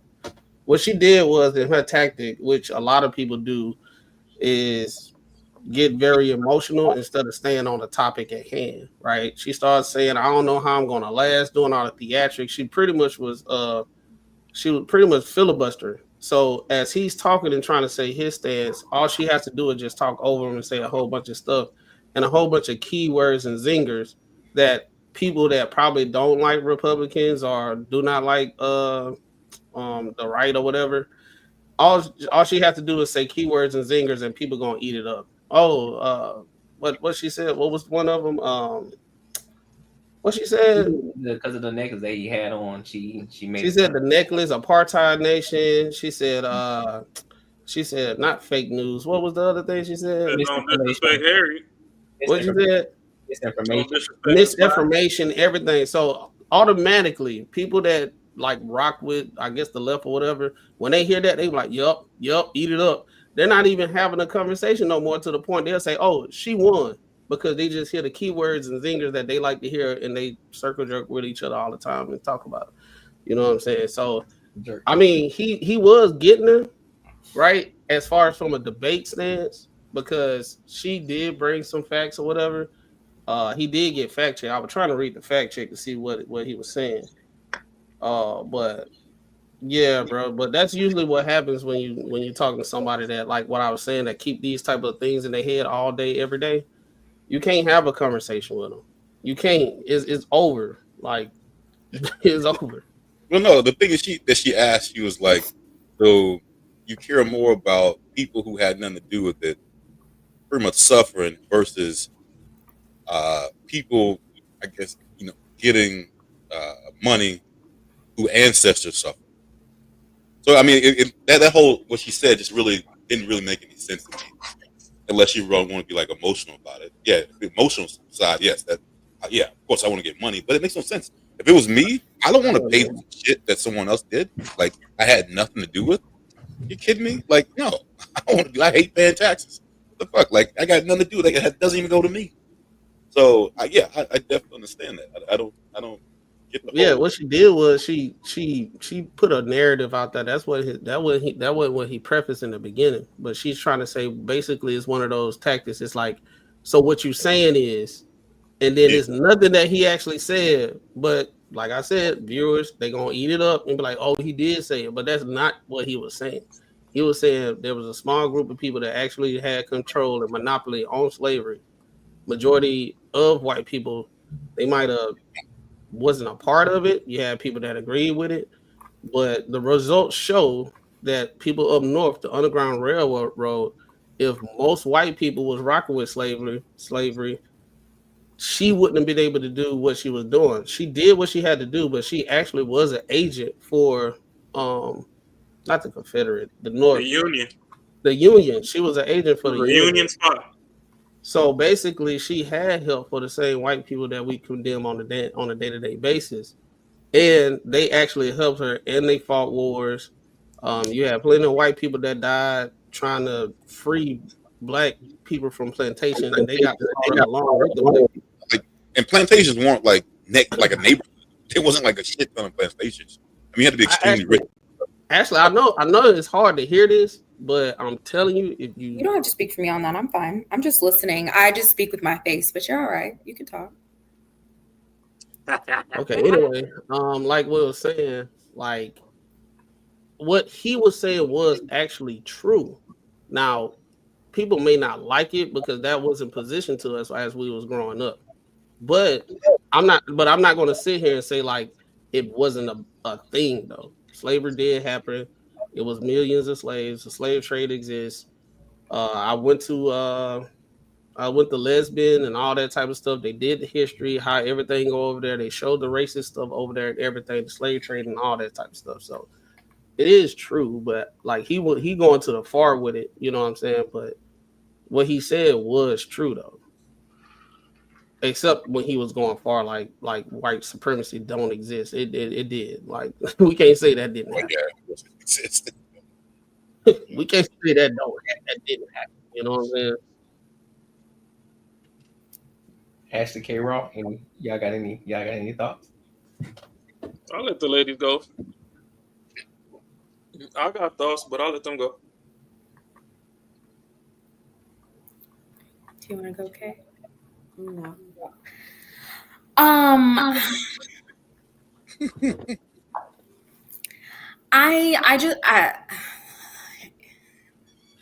I think altogether, I find this conversation very interesting.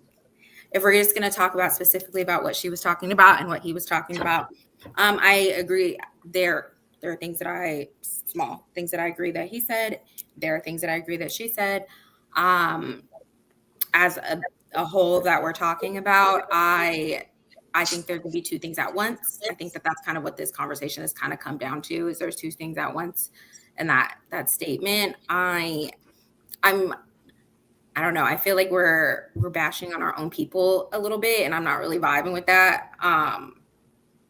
Yeah, I think I'll just leave it at that. Raw. They both had points. Both concrete information, some misinformation. It is what it is. Honestly, to me, slavery never really ended. It just evolved. Like, motherfuckers slaving to their 9 to 5 right now. Everybody complaining about their groceries and shit going up. Motherfuckers is a slave to that clock just to fucking get a meal and go to bed and wake up and do it again tomorrow. They keep talking about all these plantations and slave masters, whatever. And if y'all ain't woke up today and realized we outnumber them motherfuckers just like we did back then fuck it. Go to your job. Ladies, go get your Birkin bag. Niggas, get your Jordan release. We meet at the club and we just keep doing the same old shit. Like, nobody wants to move forward. This shit's kind of old. Then Rosa Parks died not long ago. And even her, she wasn't the first person to not stand up on the bus. She was just the first person to look good while doing it. So they used her as the face because the other person fucking looked like Precious. So, like, this shit crazy. It's just like the music industry. It's some old busted can of biscuits making fucking money as a writer somewhere. They got all these ideas, and then they go put Cassie in the middle of your face, and she go get beat up by Diddy, and now everybody in the uproar. You can't control your bitch, but you worried about what Diddy do. Shit up, man. Like, I'll just say this, bro. I'm not gonna harp on it a lot. At the end of the day, if your own household isn't taken care of, you can't worry about what's going on the outer world. One of my biggest things is that you go deep, then you go wide. You don't go wide, then try to go deep. It don't work like that. So if your own, and I get this from Jordan Peterson, he said it to another woman. If your own house ain't clean, you can't worry about trying to clean the oceans. Can't worry about trying to clean nature up. So this whole conversation at the end of the day, yeah, it should happen. We understand that. But having the knowledge about it is not going to change the fact of what's going on today. It's not. Okay, great. We understand what happened back then. Okay, so now what? What's the solution? What are we doing now? How are we going to move forward? What are we doing? Are you learning? Are you trying to get better? Because we have unlimited resources today. You can go to your local library. You can go to a local library on your phone. You can get information from YouTube. You can get your information from anywhere. You can go and get an Audible book. If you don't like to sit there and read, guess what? They got Audible. You can listen to it in your car on the way to work. They got books that you can listen to. So at this point, we have no excuses at the end of the day. And my thing is, I come from a background where I don't have excuses. My father taught me there are no excuses. Listen, you either make it happen and then you just become the beneficiary of the decisions that you made. Meaning, if you decide to make the fucked up decision, you got to live with it. If you make a great decision, you got to live with it. So can't worry about what everybody else got going on. You can't worry about who's focused on you, because let's be honest, no white people ain't studying this. The reason that they aren't studying this is because a lot of us are fucking up our own community. That's why the white people ain't studying this. We on a threat. We on a threat to them at this point because we're fucking ourselves up. We continue to keep putting ourselves on the media for fucked up shit. We keep killing each other off. Now I get it. Yeah, there's white on white crimes. There's all. I get that. I understand that. So I'm not negating that at all, right? But at the end of the day, we are the ones that we have the biggest woe is me community, but yet we make the most excuses for everything, but yet we still don't have the solutions. We still aren't moving forward. So I mean, at the end of the day, it's on us. It's on us to stop looking for everybody else to give us a handout, and we just gotta move forward and start learning and listen to the people who are actually in those positions. When you see a motherfucker out there actually getting it, hey, ask questions, be curious. Just like what Macaroni Tony said. Hey, listen, how you get to where you at? What did you do? What did you have to learn? Just gotta be curious. I know a lot of people don't want to be in other people's business. That's fine, but there's nothing wrong with asking questions. There's nothing wrong with being curious, especially if you have good intention with being curious, because guess what? Each one teach one, right? You go and learn something from the white man and you bring it back to your community. Listen, that's what these niggas over here doing. This is how they doing. This is how we need to move. I'm telling you now, if you do it this way, I promise you, we gonna move the proper way. And you see a lot of people doing that. Look at Wall Street Trapper. He learned this shit in jail. Learn how to read stocks. Learn each and everything. He became successful. Now he brought it back to the community. Now he's teaching people. Look at Earn Your Leisure, bringing so many different entrepreneurs and successful people. But guess what? Only a fraction of people are actually going to listen to their information and take it in and actually apply it. So we have no excuses. Can't keep blaming the white man. We can't keep blaming systemic racism. You can only blame that when we're actually doing everything that we possibly can, and if it exhausted every measure, then if nothing is moving forward, then you can start looking back at, you know what?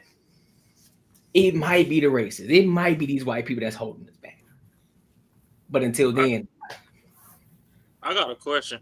I ain't mean to go controversial, but it is what it is. We're here now. Yep. Buddy talking about we had a black president and a black vice president. Who the fuck was he talking about? Shit. I guess he was talking about Obama and Kamala. Because another thing that you'll see on the internet day in and day out, I mean, I haven't necessarily ran across it in real life, but on the internet, y'all got all these fucking FBAs versus the fucking migrant black people or whatever. So if this nigga Daddy Kenyon and his mama white, why the fuck y'all claiming them as black? And this nigga played in y'all face for 8 years. Y'all had Kamala in there, and she passed the Asian hate crime bill. She ain't passed the Negro hate crime bill. So clearly she side with her Indian side. She done played in y'all motherfucking face, but because she done joined some fucking black sorority or whatever, because a lot of Indians come over and go to HBCUs, and y'all fucking take them in just because their skin get a little tint in the sunlight. Now y'all let them claim the shit, but then y'all go to the hood, and when Ubuntu over there fucking playing with y'all, y'all tell him that he ain't FBA, so he needs to stay out of conversation. I beg your pardon. It don't make no motherfucking sense. So I'm just saying, bro. Like, By textbook definition in grade school, Obeezy, one of the African booty scratchers we was cracking jokes on. But yeah, I'll sit up here stupid, and act like this motherfucker was supposed to be the savior of man because his skin black. The two blackest presidents, white as shit, and y'all don't like white people. So it is what it is. Any final thoughts? I just got one other thing. So, Ashley, you're saying you didn't want to get into it because it seemed like it was more like bashing our people. So, yeah, go ahead. Sorry, you can finish. Yeah. I can only speak for myself. Mm-hmm. I really give a fuck how we look as a people, and I want our people to do the best, to be the best of all time. So I'm not gonna sit there and if I see some shit wrong, I'm gonna say it. I'm gonna say what's wrong about it. I'm not gonna sit there and be like, nah, I can just sugarcoat because this other community is doing it too. So since they're doing it and we're doing it, it kind of wash itself out. No, I want us to be the best. So because I know we're smart, I know we've gone through struggles, so we have all this, knowledge that we can, share with all people. I just don't like I said, I just don't want to let it slide. I'm not gonna be like sugarcoating that shit. I think we need to be the best on this. I think we need to push each other to be the best. So I think everyone thinks the same, but that's the reason I'm going to bash. No, our teacher used to say worse than all this stuff. Like growing up, they used to say, pull your pants up, stop all that shaking in y'all ass. Y'all coming out here looking crazy. Tell y'all mama to dress y'all right before you come up in this classroom. Stop doing this. Study. Y'all slow as hell. Y'all need to step that shit up. They used to say all that shit back in the day.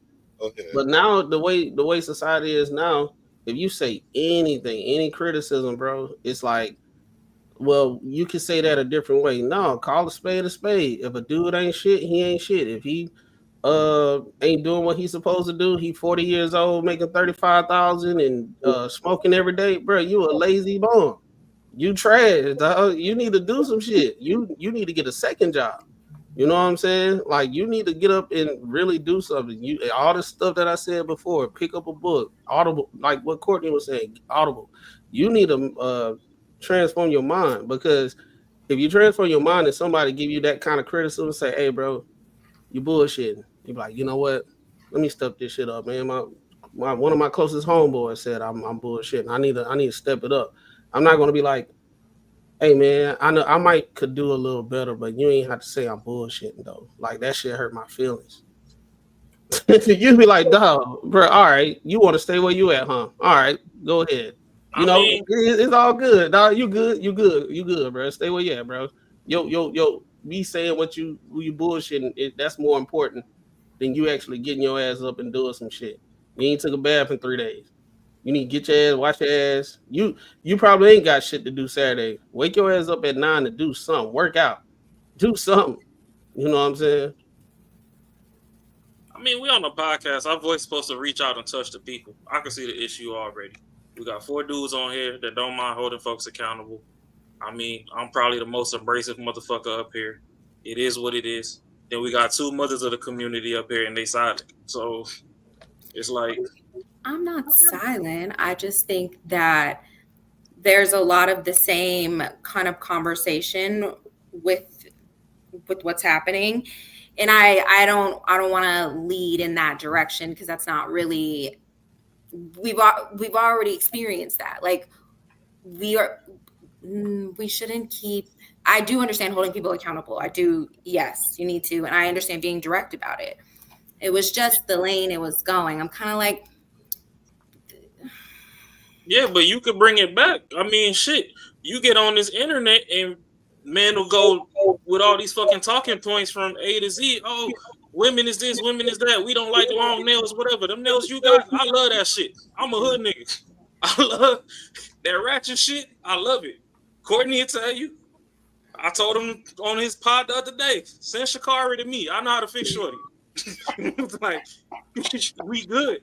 So Huh? What about you? motherfuckers get on this damn I'm about to tell you. all on a single track. Stop sign. No, I said stop sign, man. I'm like, yo, y'all scream black people ain't a monolith from fucking the ocean to the sea, and then we get on the internet, everybody got the same fucking 5 talking points. Yep. Then I get up on here and I'm crazy. Nah, I'm just a hood ass nigga that made it out. It is what it is. I was blessed enough to fucking be put in situations where a couple people sat me down that was going down the wrong path. I done had OGs that then did 25, 30-year bids and got out, and all their sons is dead, so they took me in and adopted me as their son and was like, hey, listen, you the only kid your mama got. I get what you trying to do, but don't do that. I done fucking did homework in the trap house while motherfucker was cutting crack. It is what it is. I done seen half the shit y'all done watching all these motherfucking movies.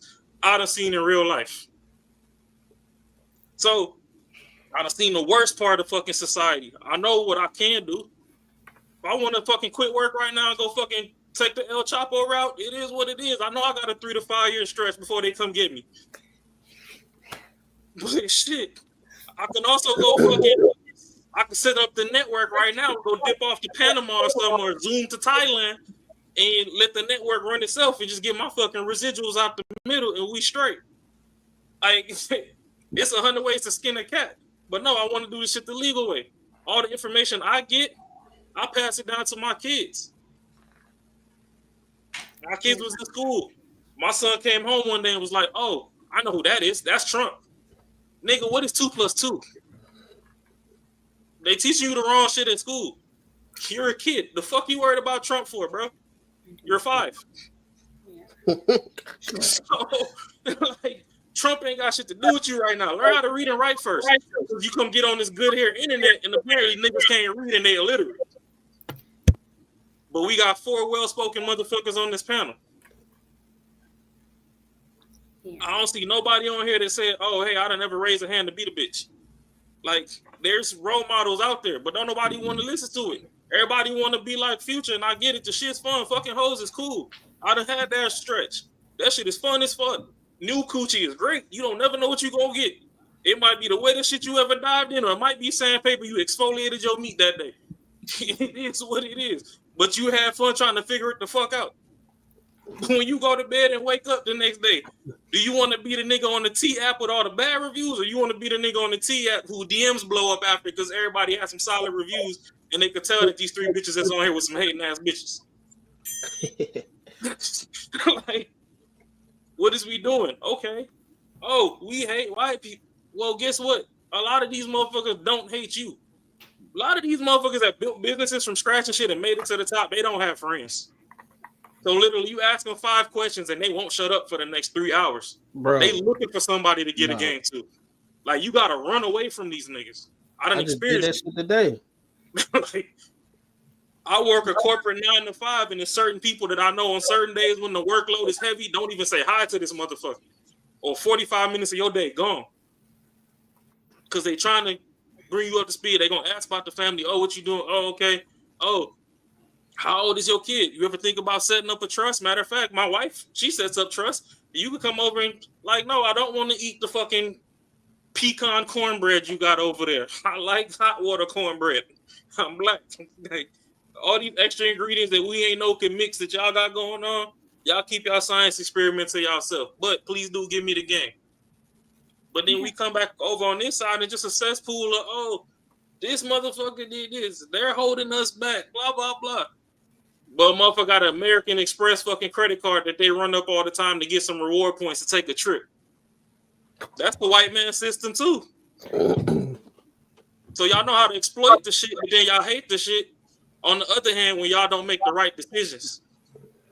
I think it's a small amount of people that we're dealing with on both ends. Well, I won't say small, but I think you can have 2 things at once. You know what I mean? I think that's more of why I was like, I'm probably not going to partake. Because I think there could be 2 things at once when it comes to that. No, you know? I mean, I get what you're saying, because you got people that's super abrasive with how they deliver stuff at times out of love. Like Anton Daniels, when he delivers stuff, he not going to sugarcoat the shit. So a lot of fucking black people like, oh, he's a plant, he FBI, he a sellout, he this, he that. But then y'all motherfuckers in fed fucking Umar fucking steak and lobster for the last fucking decade. Piece of Pan-Africanism.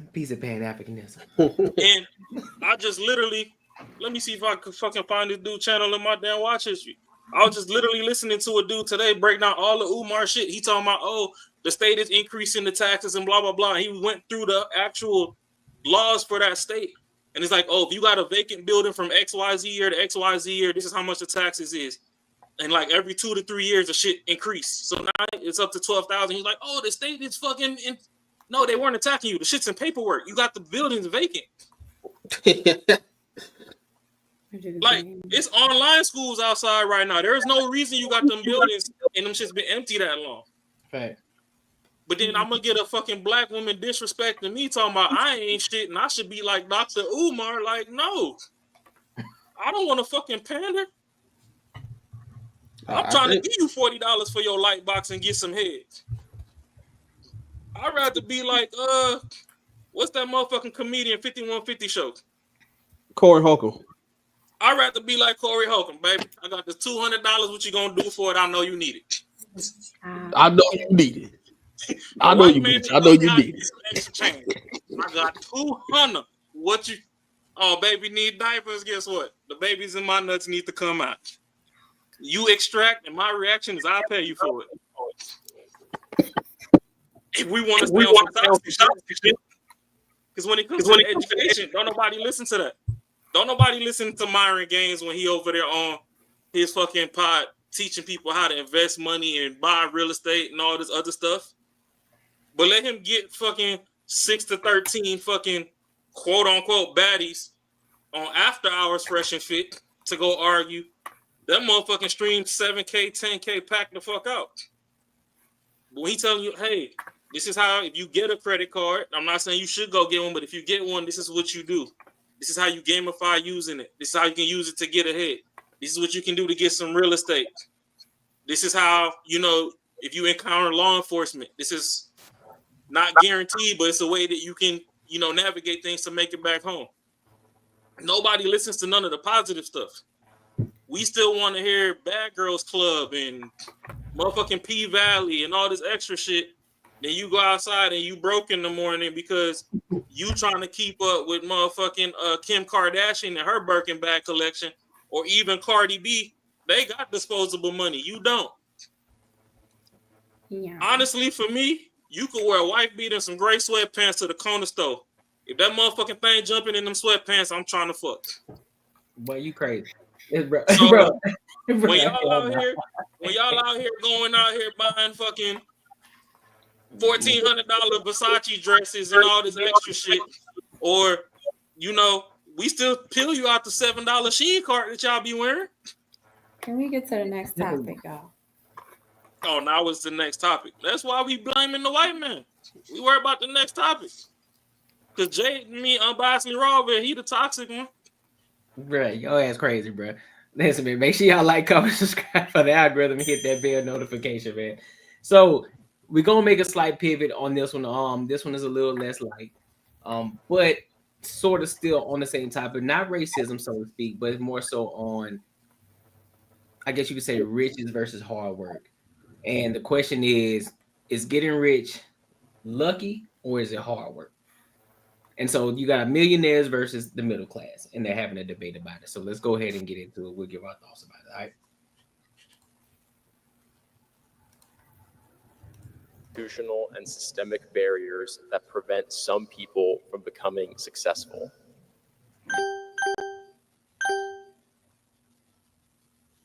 I don't know if anyone that has millions of dollars has ever ridden a bus, but you don't understand that your day would be 4 hours to get somewhere back and forth as opposed to a 20-minute drive. And so the shift in all these things that happen are highly destructive. And it's not that people become lazy, it's because they become overwhelmed. Education, access, knowledge, accessibility to almost everything. Redlining. But that's like how complex adaptive systems work. That's what we go over. The number one determinant of outcomes is your initial conditions. Like that's biology. That's how complexity systems, that's how the universe is designed. Right. So, you know, it just is what it is. Like, you know, like that's how the nature of the fabric of biology is. And so we can sit here and complain how it's not equal, but that's just how it is. Like, of course, it would be a utopian society where everybody, but then we could have that if we had, like, imagine we had unlimited energy, right? Because money is just stored energy, right? Like, that's all. You go to work, you expend your energy, they give you dollars, right? And that's where the real disconnect is. You're getting dollars in exchange for your energy, but then the dollar is losing its value and you don't know how to offset that. So then everything gets a little bit harder. And more energy you put out. And so, but all my point is on this is like, there's for sure barriers. Like if you're in a club, you know the right people, your network is your net worth. I mean, this is how the world works. And like, I don't really think there's any way to unwind that. I mean, it's interesting to hear you say that it's a fact of biology in the universe when we know that these are man-made systems. We know that these are man-made policies. It's not that, the universe or God or our biology has determined that it's right to redline. These are man-made policies. That's not just how it is. It's how you, as someone who has been born into capitalism, has experienced the world and as like life views have been shaped. And if we're thinking also about, racialized capitalism, we're thinking about the institutionalization of white supremacy. It's really interesting to see, honestly, how that's coming up in this room, by way of how I'm hearing like, I'm just kind of, struck by hearing that it's like a fact of biology and the universe, that these are barriers. Sure, but I guess what I'm trying to say is like, if you just think about an actual like Sierpinski's triangle or something where it's where you start has the most, this is just math, like the most determinant outcome like is based on your initial condition, not what you do. Like, I mean, look, you go to Chipotle, the guy who's grilling the chicken's working hard, right? There's a lot of people working hard. And like, I think that's the whole American dream thing is like, you want to believe that if you work hard, that you get results, right? And I think that's what we're talking about here. But what I'm trying to tell you is most of it's just luck. Where you were born is the most important thing in determining outcomes. Now you can overcome that for sure, no question. But I'm just telling you that like, that's how the systems work. Like, and that's how you can do it in a non-human system. And you can see this as well. And that's what I meant by biology.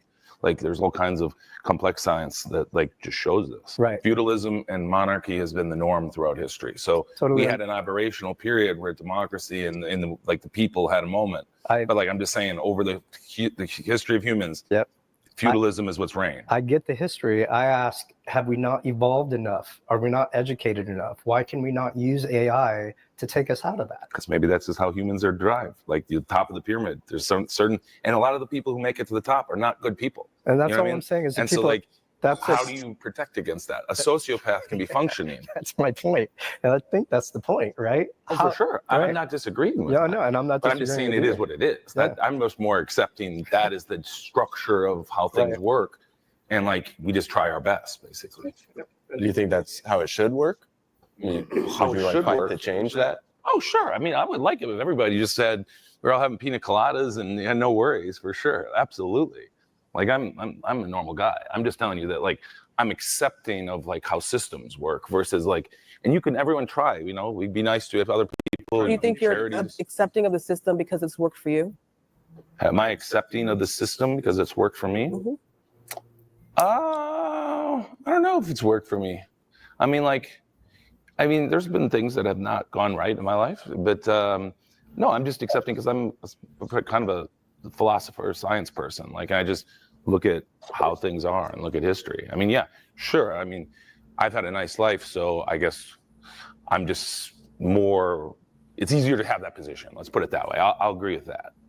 There's definitely a bigger and growing gap between, the ones that do not have anything and the ones that have everything, simply because, that's how economics work these days. The investments opportunities, you can multiply them much more versus people at the bottom. They're pretty much living paycheck to paycheck, right? Sort of like they cannot think about investments and savings.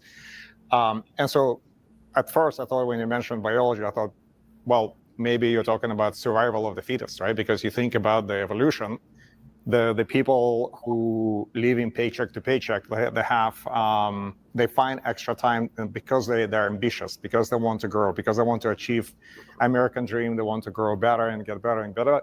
In this case, they kind of slowly rise up. And so there is an opportunity, again, pure due to the evolution, to go up, right?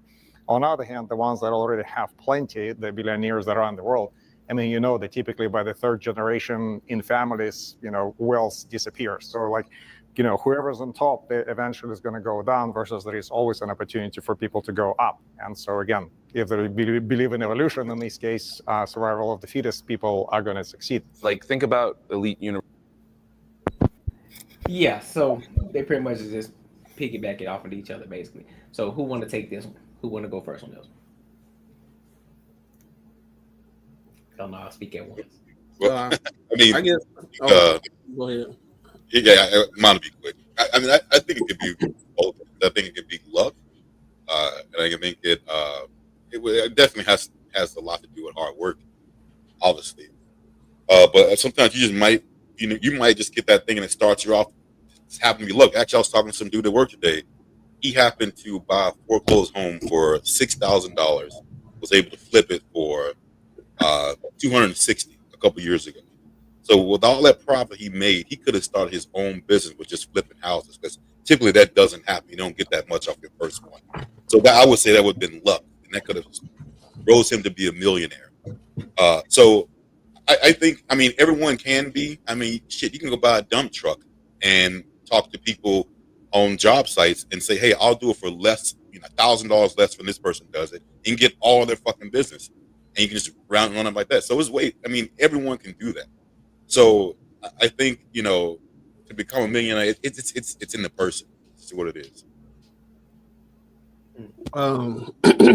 I used to have a digital advertising business, and I would pretty much just freelance myself. And I talked to a lot of millionaires as, I was providing service for them. And I always went out to lunch and all that stuff and talked to them and see, like, how did they get to where they at? And they were like doing the same thing you're doing, but it's going to take an immense amount of work, dedication, and you got to be ready to, you may not have a life. Straight up. A lot of these millionaires, these people up here, they really don't have a lot of social life. And I think in the last 20 years, the last 20 or 30 years, 75 to 80% of first gen millionaires, they was like the first gen millionaires. Like, it wasn't through inheritances. So it was like, as you can see, as time's is going and technology is advancing, I'm not going to say it's easy to become a millionaire, but if data suggests, if 75 to 80% of millionaires are first gen millionaires, it is easier accessible than before.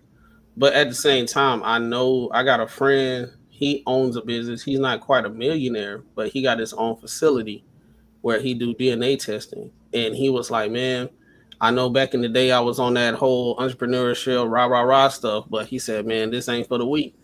Not too many people finna go through everything that I'm going through. A lot of times it's a lot of risk that's involved. You got to make payroll, especially if you start elevating your expanding your business, and now you got employees. Sometimes he had to sell stuff and do a whole bunch of stuff in order to make that payroll, because at the end of the day, you're not even a business person no more. You more your employees. That's who you working for, because they got to be straight. They got to be able to come home and have a work-life balance, so they can come and make the money and make sure your business is operating at full optimal. It's fully optimal. You know what I'm saying? So it's a lot of sacrifice that a lot of people are not willing to go through. They won't even, they barely do it at work. They clock out at 4:49. They get there at 9:15. These millionaires in the beginning stages of building their empire, sometimes their businesses was not successful the first 6 businesses they had. And a lot of time they put in way more work than the average person that's actually doing the job, right? They acquire majority of the risk. So I can tell through the conversation that they having right now is two people from two totally different sides of, like, I guess, the spectrum or something like that. So they're talking about all emotion and how they feel and all that type of stuff. They're talking about actually going through the situation, like what it takes. And then that's the reason why for them, it seems like they being not empathetic and everything, but they just kind of more like, well, we done been through it. We know exactly what's going on and what it takes. So that's my take on it. Yeah, I can see that too, Macaroni.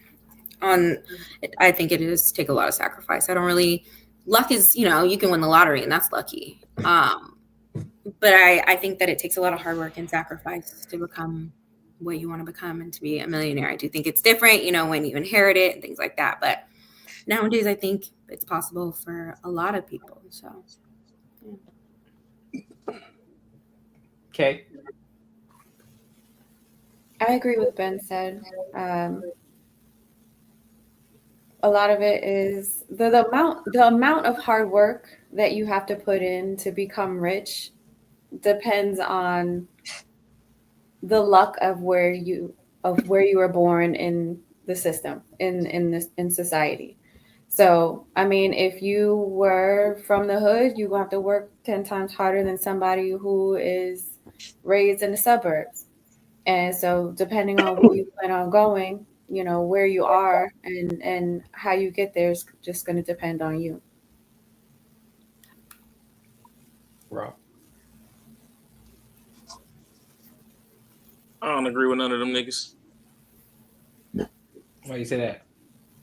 So the dude on the poverty side, on the middle class side, because I guess the other two were of the rainbow community, because their voices was throwing me smooth the hell off.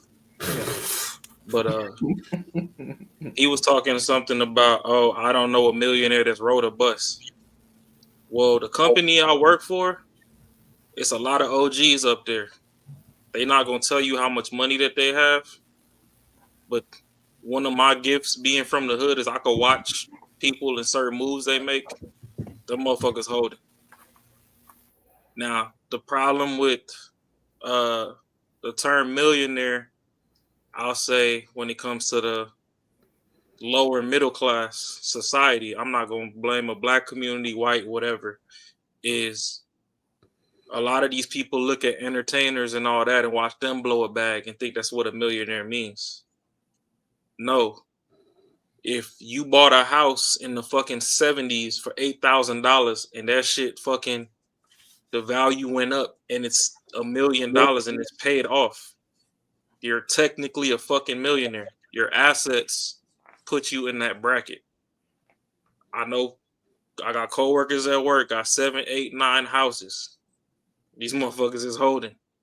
I got a coworker with a fucking lifted F-350 Super Duty, and his 4 Giottos on that truck alone is like 40 bands. Motherfuckers got bread. It's just the way people look for the bread.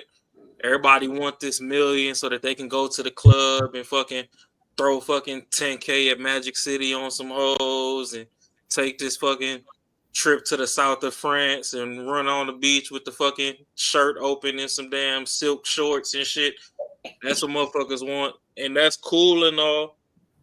But becoming a millionaire is easy as fuck. There's many stories of dudes that, they never got the plant job. They were a fucking janitor and they just, every check they got, $100 went to the stock market, went to the stock. By the time it was time for their kid to go to college, they was a millionaire.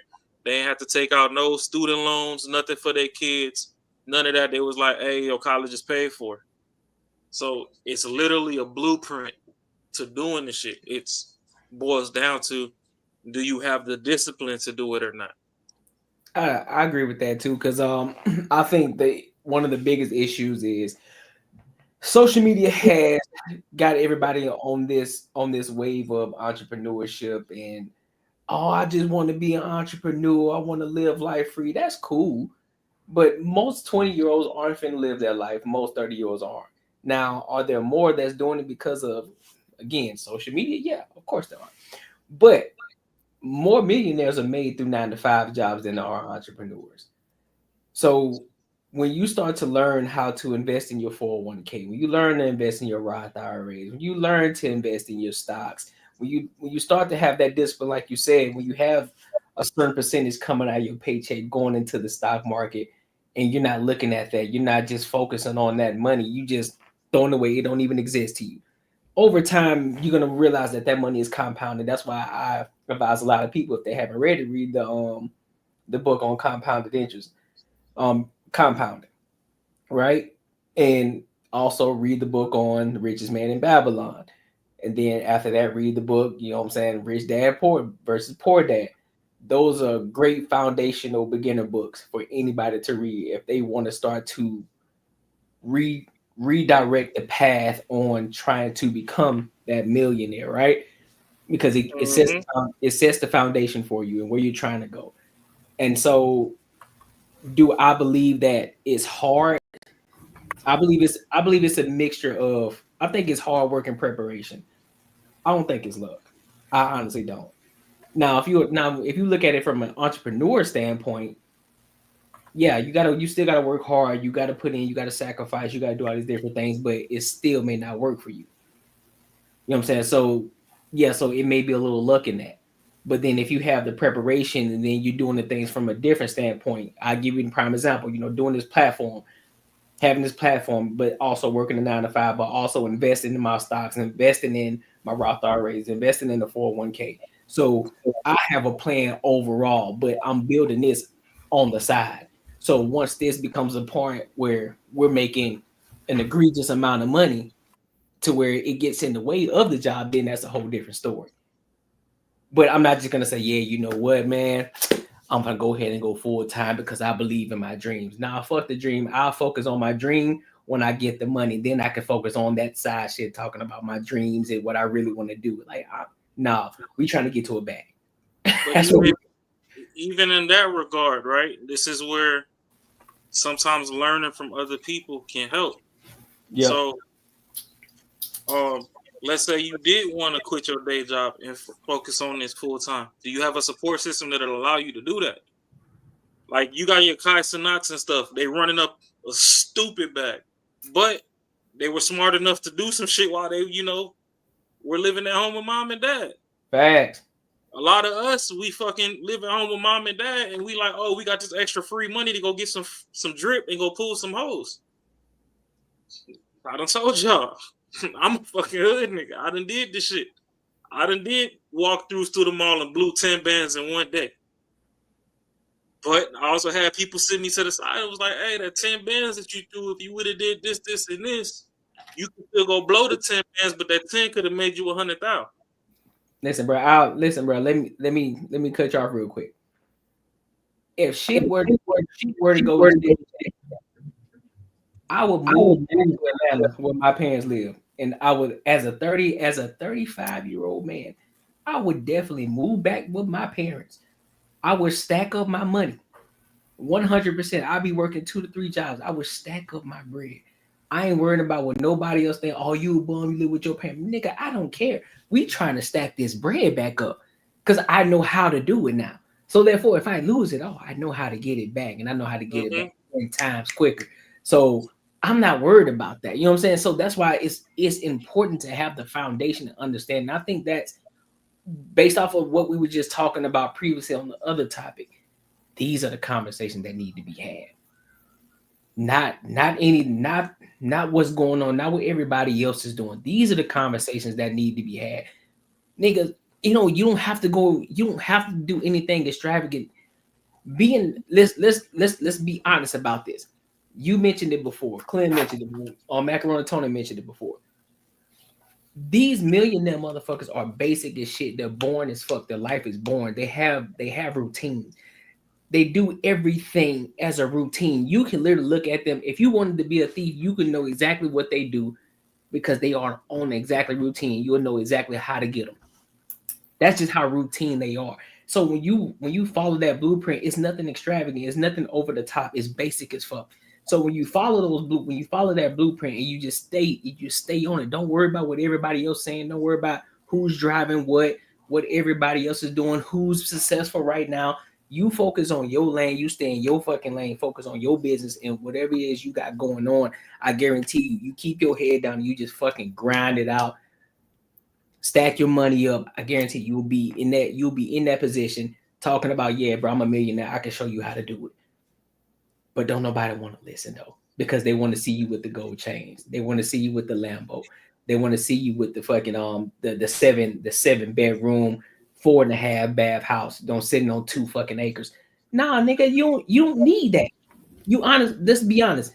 A lot of y'all don't need that. You just want to be so you can go around and stunt on your home. Yeah, nigga, you know what I'm saying?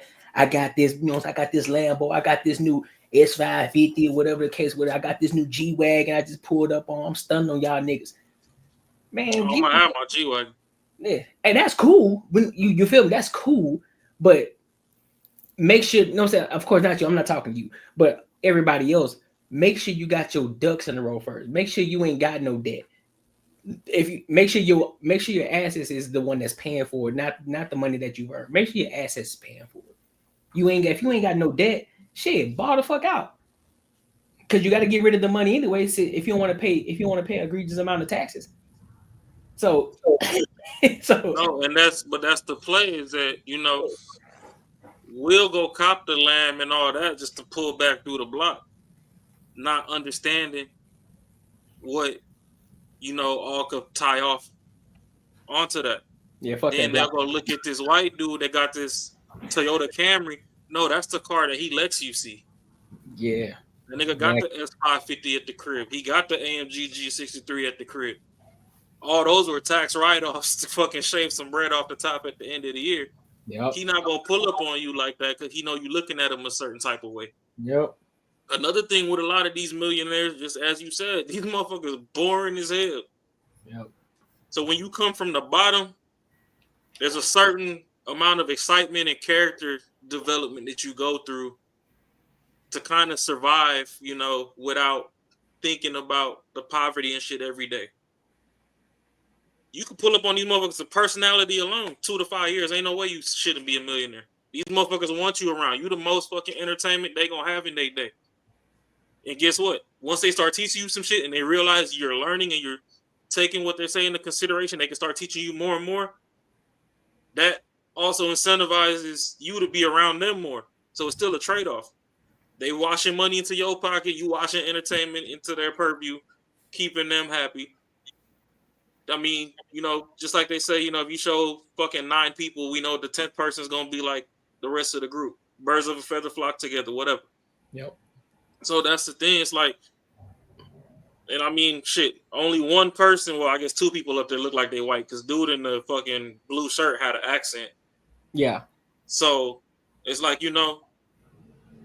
from the outside looking in, everybody like, oh, don't nobody want to hear from 3 white guys. Well, they're not even your standard fucking middle of Idaho ass white. Like, homie in the blue shirt might be from Italy or some shit. You know what I mean? Like, it's different. It's immigrants on their side too. Being probably Italian. Being million, yeah, he probably Italian. He look like an Italian. Yeah, and I mean, shit, that midsection looking kind of soft. So I know he done blew it before. He just had that cushion to make it back. You can't tell me he ain't fucking throw a couple Project X parties with daddy's money before he realized, oh shit, I'm next up. Shit, blue shirt, fresh off vacation. You see that, Ted? On my mama, he is. He just got off the yacht. And there's probably 3 black bitches on there that ain't learned shit but how to twerk some more ass in front of rich people. They ain't learned how to not invest, not name dime. We seen that video the other day where they was trying to get Shorty to order DoorDash on the yacht, and she talking about she only got $130 in her account. And homie was like, shit, you in the wrong spot. You should be at work, clocked in. Why you over here? That's crazy. He told her to her face, straight up. And I'm not gonna lie, I mean, shit, it is what it is when you come from certain backgrounds. But at the end of the day, we need to be able to learn from each other, and we need to also broaden our definition of words. Like, millionaire don't mean that you just got $1 million cash disposable in your pocket. It means if you die today, you got $1 million worth of shit you can divvy out to pay off shit if shit's fucking still in limbo. You know what I mean? It's like, okay, yeah, you got the trust fund babies and all that. Like on the millionaire side, homie was saying, 3 generations away from whoever created the wealth, the shit squandered. That's because motherfuckers be so focused on getting to the bag, like Max said, they ain't got time to fucking sit down. They don't teach retention. So on our side, we struggle and learn how to just get to the fucking starting line of being a millionaire. on their side, they're not even teaching how to keep the shit in the fam. They're not setting up the right types of trust. There's trust that you can set up for your family members to where they got to hit certain milestones before the shit even pay out. Yep. There's trust you can set up to where a motherfucker can't sell your house when you die. That house got to go through 5 generations before it could be sold. Yep. There's safety nets you can put in place, but everybody fucking goes through the tumble cycle of fucking ignorance, and we all just fuck off the money to fucking have a moment and feel good, and don't nobody get nowhere. And me personally, one thing that I hate is that whole work-life balance bullshit, because let's say life expectancy was to be 60 years old. That means you got 20 years to fucking learn, 20 years to grind, 20 years to shine. So motherfuckers trying to do 8 hours on the clock and then 4 or 5 hours of balling and then go to sleep. That's dumb. You gotta, if you gonna compound some shit, take 5-10 years out the games. Quit going outside buying bottles and all this shit. Quit smoking cigarettes. Quit drinking your alcohol. All that money that you save right there, throw that shit on stocks. If you was blowing $30 a day on fucking cigarettes and alcohol, put $30 a day on some stocks. Pick that. Hey, so you hear a key thing that he said though? That the dude in the blue, I guess the foreigner, he pretty much said like what we talking about the whole time is about generational wealth. They've been like white people set up, from their families. He pretty much just said after the 3rd generation, it's gone anyways. So they got to start that shit over again. So it's not like, we might think that shit lasts forever through a family, but a lot of times that 3rd generation fucks it all over and blows all the money and got to start that shit over again. I heard they usually, like in today's society, that shit go on the next generation. Like as soon as you pass that bitch down, after you gone, usually the children usually sell your assets, like sell the house and all that stuff. I got a friend that's a real estate agent. That's what he told me. He was like, dog, every time they sell that shit. After the parent died or something like that, they selling those houses. I mean, we in the money phone generation. Everybody want a motherfucking money phone. Shoot, me and my wife, we were trying to buy a house, and we were trying to buy, and I guess the lady, she ended up, dying, and the kids were trying to sell the house, and we trying to, get the asking price of it and everything, and it was major renovations that needed to happen for us to move in, and they did not want to budge. They wanted a set amount of money to be able to split between all of them, so they did not budge.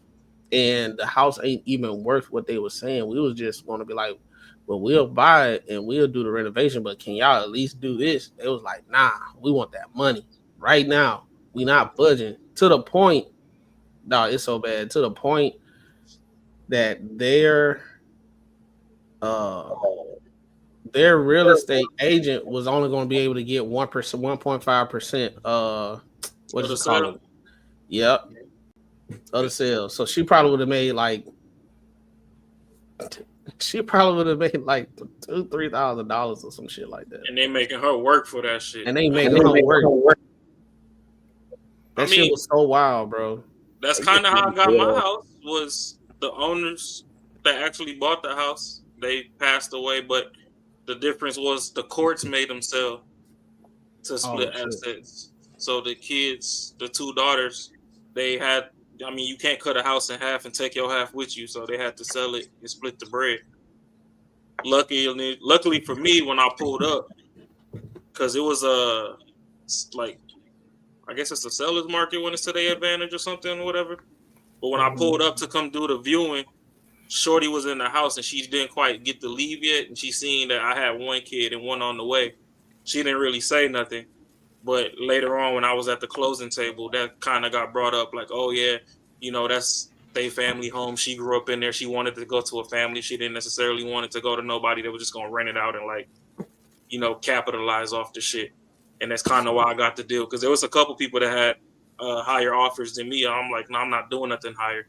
Because just like you, I've seen a couple things that I would potentially have to fix, which honestly, some of the stuff I brought up, they even fixed the shit before I even got the crib. And that's how I got it. So, yeah, there's ways that shit do get blown. But at the end of the day, for those rich kids that blow the money, some of them, I'll say that's on their parents for not taking time out of their schedule to teach them how to keep shit. But then we, just like you brought up the social media, I think it's still on Netflix or something, where you got, I think it was the Melendez brothers or whatever. Them dudes literally killed their parents and did a 2-3 year run of fucking off the bread. Yeah. Doing parties, cocaine, buying whips, all this shit. Yeah. Fucking off the cheese. Because, you know, clout is one hell of a drug. So it is what it is. People just need to get educated at day's end on both sides. I agree. I think too, it starts in school. Like they don't teach you about how to do your taxes in school, like in high They're school. not supposed to. But I think that it should be a requirement. You know what I mean? They're going to teach us about. You're saying that, but I do think it should be a requirement because then we would grow to be more knowledgeable in our taxes, in how to buy a house, and what an actual trust is and what you can do with that, how to make a business. I think, yes, that is what society is right now, where no, they're not going to teach that. Well, I'm just saying that because it just went to earlier when I was talking about slavery, how we're free slaves. The school system is designed for you to go be a worker. Of course. Yeah. That's why entrepreneurs are so hard-headed on their side of the fence, because they like, shit, honestly, money is just a thought. If you think you a millionaire and you keep fucking lying to yourself long enough, the millions eventually gonna be up under your ass. You gonna find a way to. So the reason they don't teach the taxes and all that in school is because they want you stuck enslaved to that system. But that's just the only reason I was pushing back.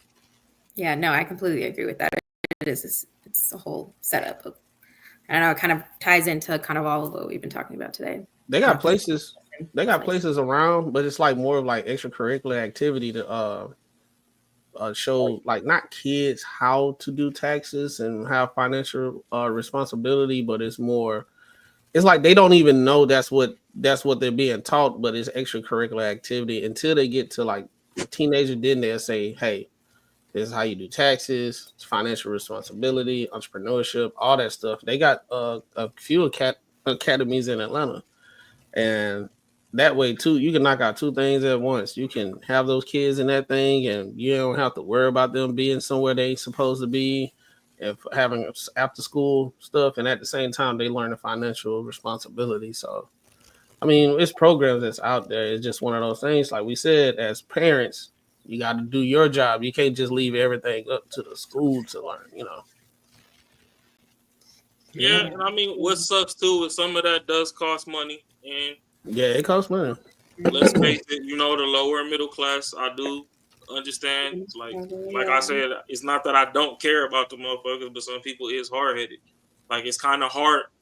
See, one thing that really irritates me nowadays is you got a lot of interracial couples. You got a lot of these black kids with white moms that be running around nappy as fuck. Like, if the women gonna come to our side and get some dick and get some sperm up in them and swell their belly up and have a kid, at least learn how to take care of the kids' hair. Like, you got these motherfuckers looking atrocious. These motherfuckers look atrocious. I don't get They do be looking wild though, bro. I ain't gonna lie, they do be looking wild, bro. There are some out there for sure. They be asking for help though. Some of them be asking for help. Yeah, but then they use the help for fucking 45 days like it's a free AOL trial and it's back to the bullshit. I'm like, nah, they get the help when he start getting roasted at school. They like, Mom, they roasted me at school. What we about to do? I don't know what to do. Yeah, but then you get shorties like, you know, they grow up and get the Amber Rose haircut because they didn't never learn how to take care of their hair because wasn't nobody teaching them. But they can't run a comb through the shit because the fundamental years of building up that damn stubbornness on the skull the past. They ain't trying to run a comb through that shit. Just like we tell women, like, we like your natural hair. I'm not saying wear a big ass afro, but hey, if you go get that motherfucking silk press and it's yours, I still like it. If you straighten that shit and you clip your ends and your ends don't look like you was smoking rock, I like it. But I like the big afro. I like that too, but I mean, a lot of the women gonna complain and be like, "Oh, I don't want to comb my shit every day." Before I had my locks, I was braiding afro. They show love to playing my shit, so just comb your shit. If I tell you, hey, it's time for a date or whatever, we about to go out, it take you an hour and a half to peel yourself out the fucking mirror, putting all this Sephora on that you finna stain my damn shirt with. Just comb your fucking hair while you there too then. Or if I take you out and I snatch your tracks out, and it just came with the date. It is what it is. But hey, bro, somebody gonna clip you up, bro. They gonna have like a whole they gonna have a whole compilation of you saying the most wild shit. Well, shit. Enjoy your life. Get it back. Like at the end of the day, she might got 15 toes. They still going in the air. To the feeling. I'm talking about in there. Before we jump in, be sure to hit the subscribe button.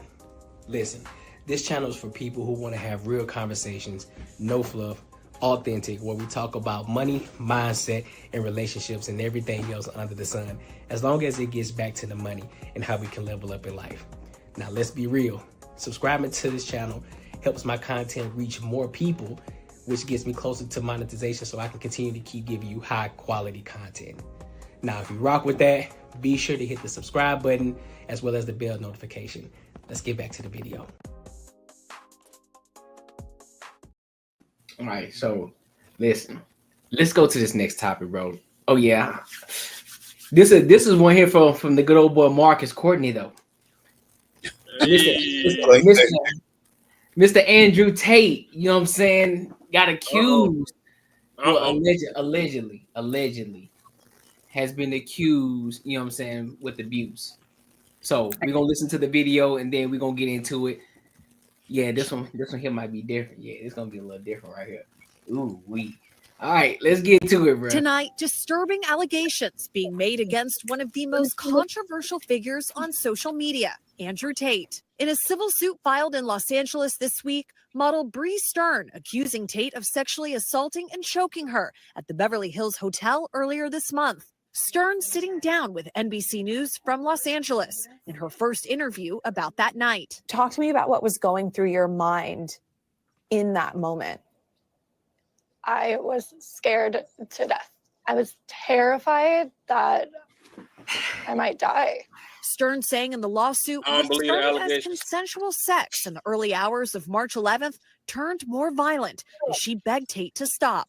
Stern's attorney, Tony Busby, also providing NBC News with these photos, not in the lawsuit, alleging they show the initial bruising on her face. The lawsuit saying she was later diagnosed and treated for post-concussion syndrome.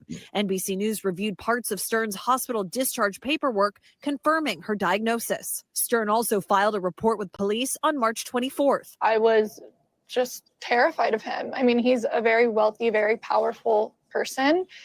And once he left the country, I did feel a sense of security. And I felt like, you know what, this isn't right. And I do need to take the power back in my life. And I felt safe to go file a police report. Two law enforcement sources familiar confirmed to NBC News that the Beverly Hills police are investigating the incident.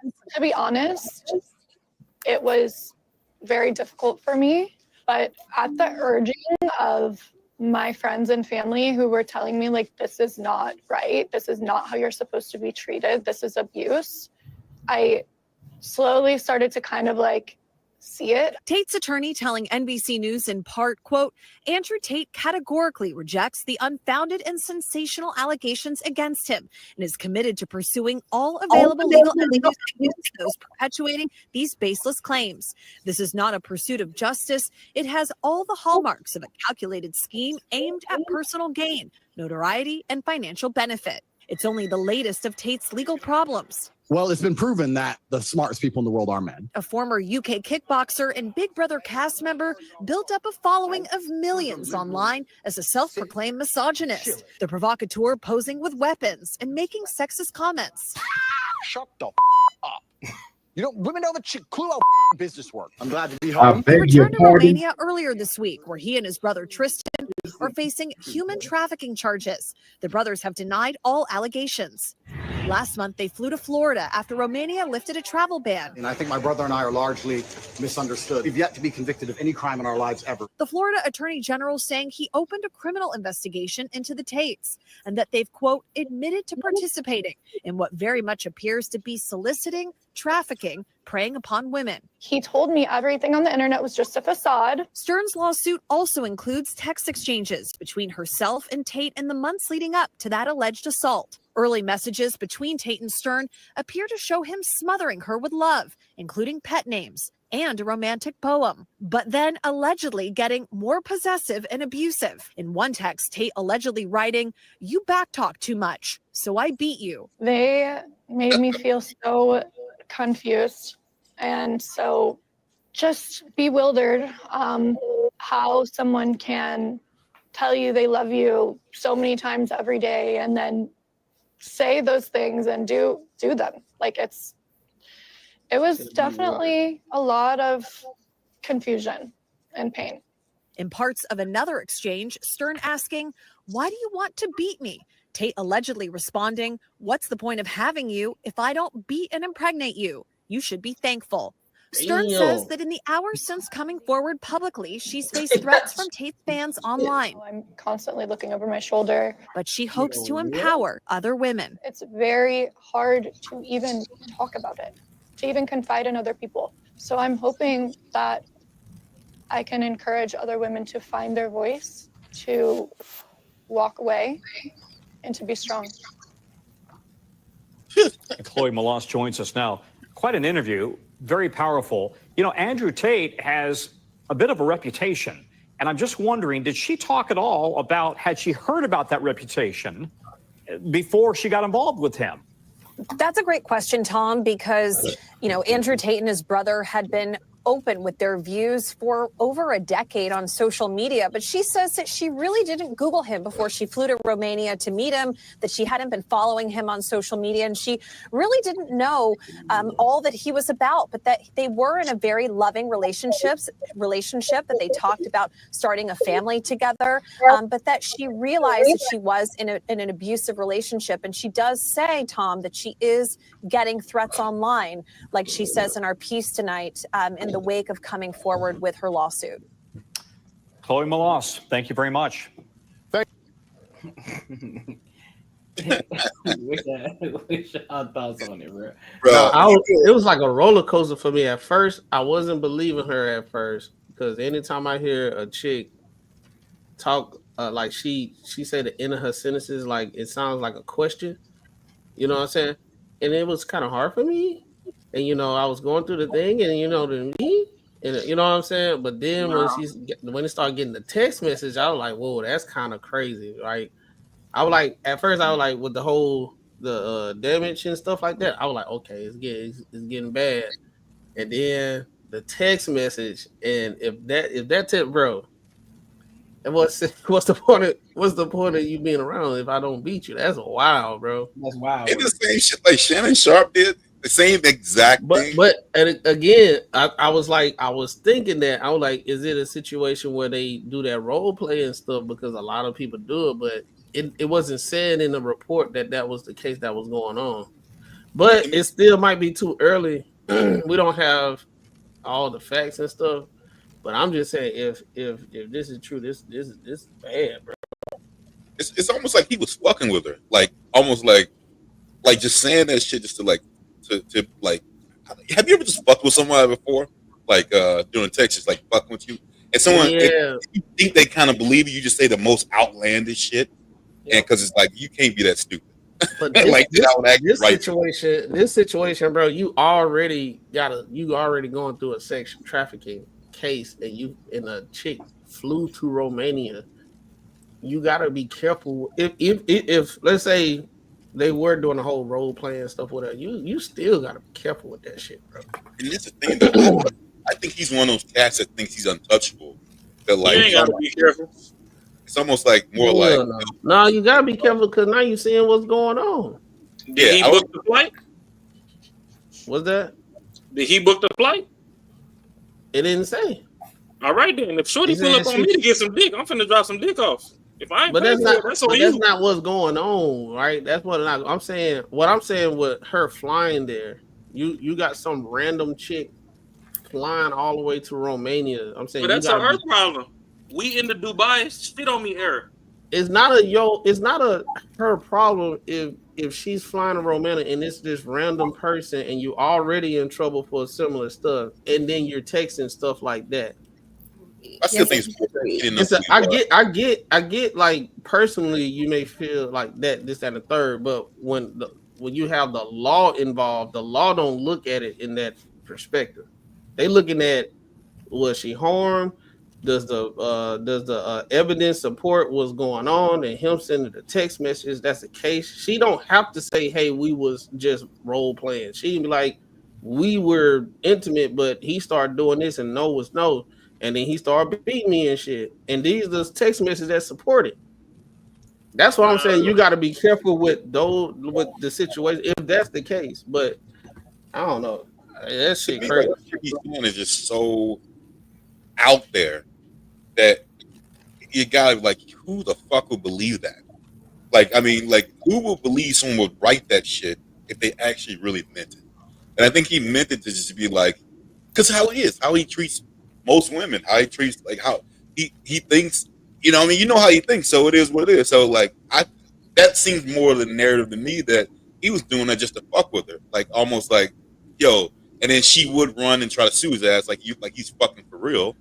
And I'm pretty sure she's an OnlyFans chick. I'm pretty sure. Is she pressing charges, or is she trying to get him locked up? Like, is she suing him, or is she? I think she's trying to get him locked up. Yeah, no, Bigsby is a lawyer. She's trying to get him locked up. This is different because it's not a money grab. Nah, I'm pretty sure that dude. She might be a plant. In my opinion, right now, there's a big ass war on masculinity. Clearly, you got fucking motherfuckers letting their nutsack hang out of their tutu to go fucking be cheerleaders in the NFL and all this extra shit. So anybody with some fucking chest hair and a deep voice, you finna get it. I disagree when it comes to Andrew, though. Like, he's aware. I think when you have a certain level of fame, and he did blow up and become more known, I think that you do have to move a little differently. And he was aware of that. Because I am a woman and how my mind works, I'm immediately going to side with the woman until I find out more information when it comes to certain situations like this. But the history that we do know of Andrew, does this seem that far off? No, it doesn't. We'll see. Like, now, could it not be true? Of course, there are always ways. There's always those, but there are also true ones. I'm not saying because he has a deep voice and some chest hair that now I don't think that he did it. Like, the history that we have seen of him is aggressive. Well, I just said that, not to cut you off. Let me just interject real quick. I just said that because we had the Johnny Depp situation where we seen this bitch shit on the bed in the third. That nigga's blacklisted from fucking Disney. We done watched Jonathan Majors fucking run an Olympic marathon away from a bitch. And he went through what he went through. Tate done had 2 cases before this. One he went to jail, and another one he beat, and he's actually in the process of suing that chick. Now all of a sudden that he's rebuttaling and countersuing for all the, defamation of character and stuff that he's going through. Now this shorty pops out the woodworks. That's why I'm just like, it's kind of, to me, it's like an attack on masculinity. I'm not saying bruh's the holiest of saints, and I'm not saying, he ain't the scum of the earth. It is what it is. Shit. Andrew Tate, if this shit get back to you, pull up on the panel. We could talk to you one-on-one. But my thing is, right now, for me, I don't believe nobody, to be honest, off rip. I got to really just feel out the whole thing. So I don't trust nobody off the rip. But right now, it's kind of hard to trust, when a woman comes out for something after somebody else has already failed. Now you magically want to pop up. Like, no, if 10 of y'all got abused, all 10 of y'all huddle up and come out at the same time. It's like, all right, boom. He beat this bitch, and this. Oh, yeah, bro, you cooked.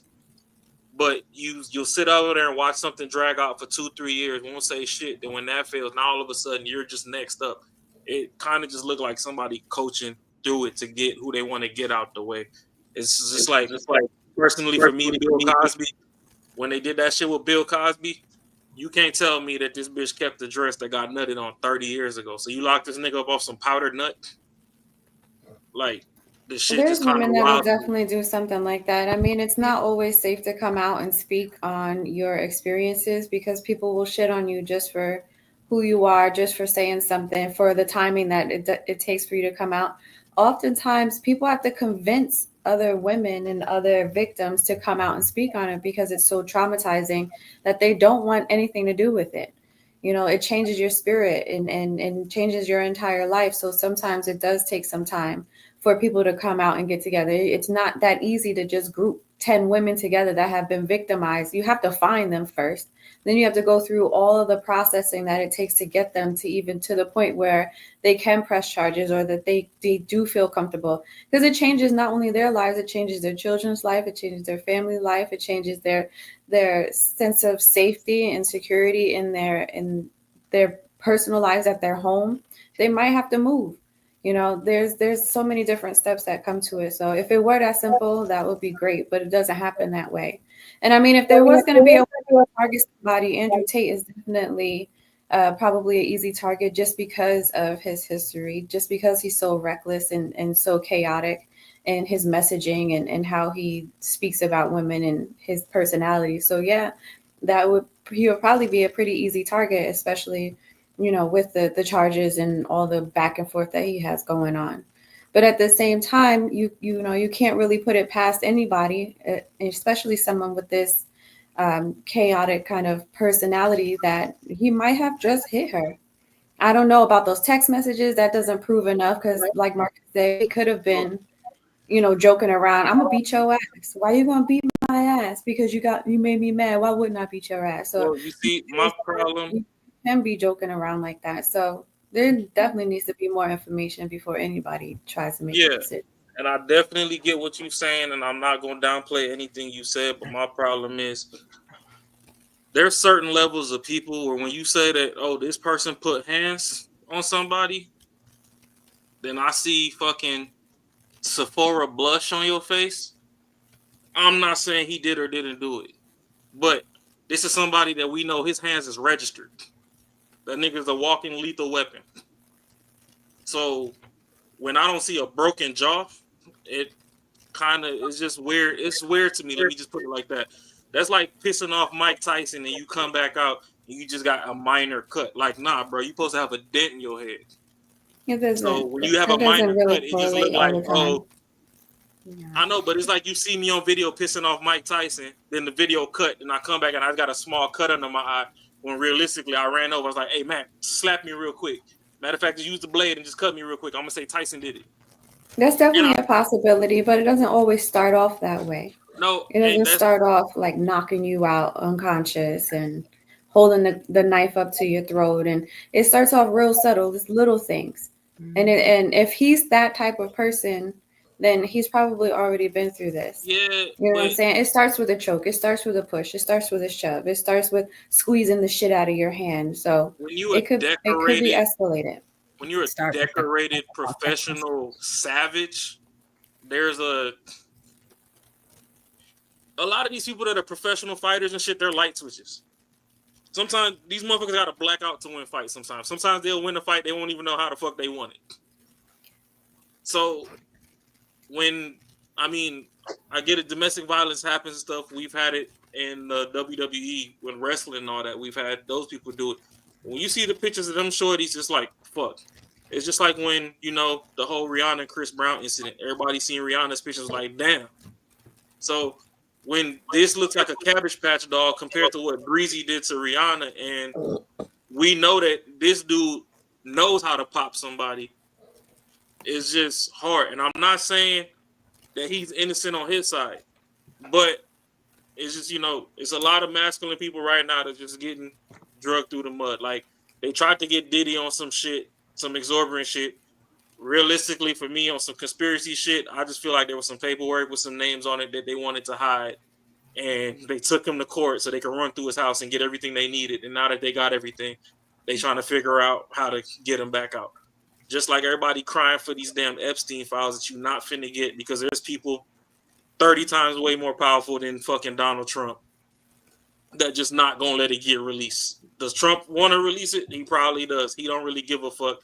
He been on the plane, but I mean the manifesto probably does say he ain't never been to the island. It is what it is. But there's people that have been to the island that's really like that they're not gonna let that shit come out. And I feel like it's the same way all these people went to these white parties with Diddy. This motherfucker was trying to push back on these damn alcohol brands and shit and try to get some bread and got bigger than his britches. And they was like, all right, we're going to lock you up. We're going to take all the evidence that we need to cover our tracks. And then whatever the fuck happens to you, happens to you. So. Going back to Andrew Tate, if you're a trained professional fighter, you also know how to control yourself. You're also taught how to control yourself. So it's not like you just, go and black out and you already know you're the one that's the most powerful in the situation. So you're not always just going to go from 0 to 100. You're taught, you could be a black belt. You're taught to restrain yourself. So, but as a professional woman, that y'all know how to push people's buttons to where that's not all that training shit is not matter at all. That knowing how to control yourself, that's not valid because there's been many of people that's professional fighters and all that stuff. They didn't control themselves. No, like, it's Matt. It didn't control themselves, so it could happen, but at the same time, the blackout. But I'll say this, and I'll leave it alone. Yeah, you about to get up. One. The only thing it's too early for me to say anything, so I retract everything I said before because I sat here and I thought about it. I was like, man, we don't know enough. So I'm not gonna say this happened, this and that. But I will say I do find it I find it funny for her to fly all the way to Romania. And Andrew Tate at one point in time was the most Googled man in the entire world for like 3 months. Well, he had a run. It was like a long run. Like Twitter, Instagram, whatever. The algorithm was hidden. There's no way you did not know who this guy was. There's no way you didn't know who this guy was. He was the number one search person in the entire world. And that's like streamers, even the top streamers couldn't get how much numbers he had. And if that's the case, that means the algorithm going to algorithm in all platforms. And you was going to see him say something or whatever. So I highly doubt that she did not know who this person was. I highly doubt. No, it would be very hard to believe that. It would be very hard to believe that she had no idea. She never heard his name, never seen his face, never anything about him. It would be very hard to believe that. That's like when Michael Jackson at his prime, when the whole world knew him, some lady was like, I don't know who that is. But no, if he said, hey, come to that ranch, I mean, she would know, she would have to say, oh, who is this Michael Jackson person? And then you'll Google like, oh, fuck, okay. But check it, but check it though. She looks young enough that she grew up in the social media time. So she's on social media. She's scrolling and all that stuff. There's no way if you grew up in the social media times, we in our 30s and stuff like that, and we knew who he was. The women on this panel, they know who he is based off the stuff that's he done said and all that stuff. There's no way you grew up in the social media time frame and you didn't know who this guy was when he was the number one trending person talked about for like 6 months, like to a year. Macron, she said they went to Romania together. So, I mean, there's no way we can go to another country and not know who that person is. That's what I'm saying. Nothing? You don't do no research? What kind of woman is this? My thing with these allegations too is I get it, small fish in a big pond. Everybody keep talking about this trafficking and stuff. Can you show me the truck, the U-Haul truck that he stuffed 30 bitches in the back of and drove them somewhere? Like, because we still ain't found half of them kids that was locked up in the cages in the Obama era. Like, the government get away with all this shit. Don't nobody say shit to them. I'm not saying trafficking is fucking the thing or not, but I'm just saying they cherry pick who they want to fucking attack on certain issues. It's like, okay, well, we divert attention to missing people on one end, to this dude over here, we can get another 3-4 month streak is to doing what the fuck we doing. It's just a lot of shadow shit going on. And it really sucks because it's a DV case, and I don't necessarily like talking about this shit because it's real finicky. Like, I got people close to me that suffer from DV, so I'm not saying it don't exist, but it's just, you know, certain people, when you keep pushing at them, eventually it just look tired. It look like you're really just going at something. If you can't get something, you're just going to throw something else out in the air at them. Y'all done tried this shit 2 times, 3 times already. Y'all trying again. It just seemed like same story, different character. And that's where it's kind of sits funky with me. That's my thing.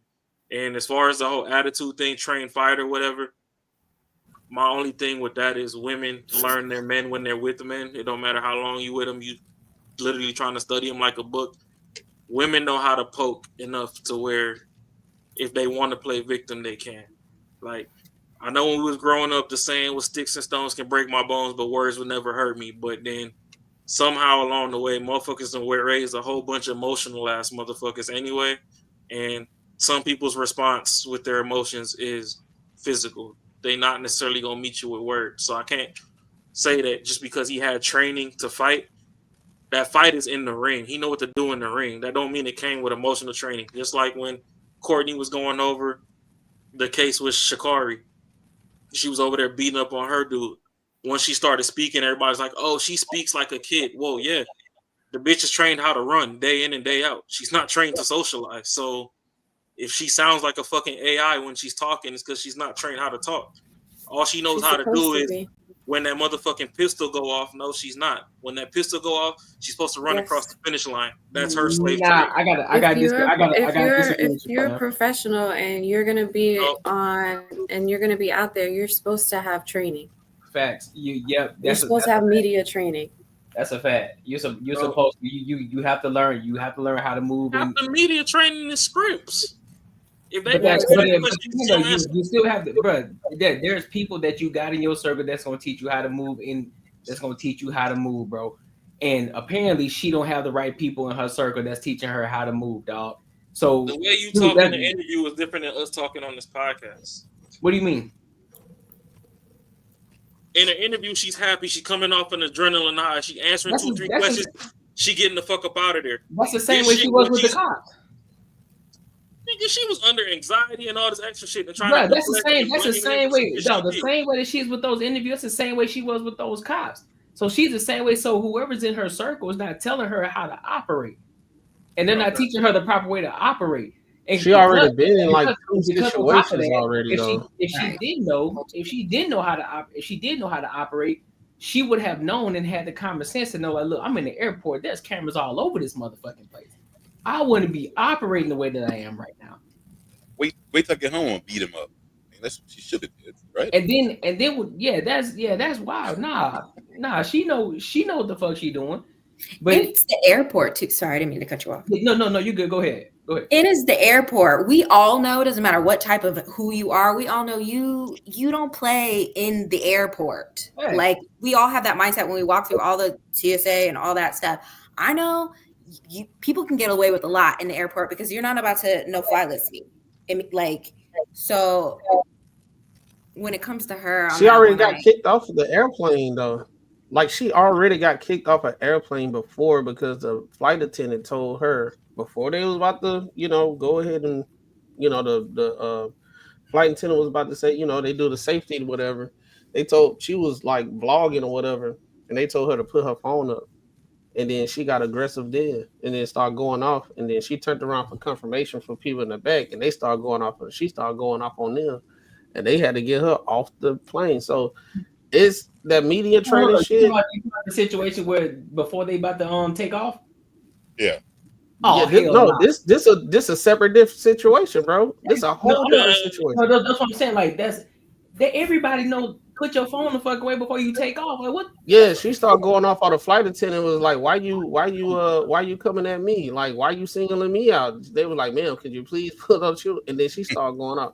But I'm just saying this: that media training shit somebody, just like everybody said, somebody need to go to her and be like, hey, you need to act right. This how you need to do it, because you didn't be that make 3 instances now, but this make 4, I believe. She done had the weed thing. She had that situation. I think she had one But other. the weed is valid. What's that? To me, the weed is valid. That's Nah, why man.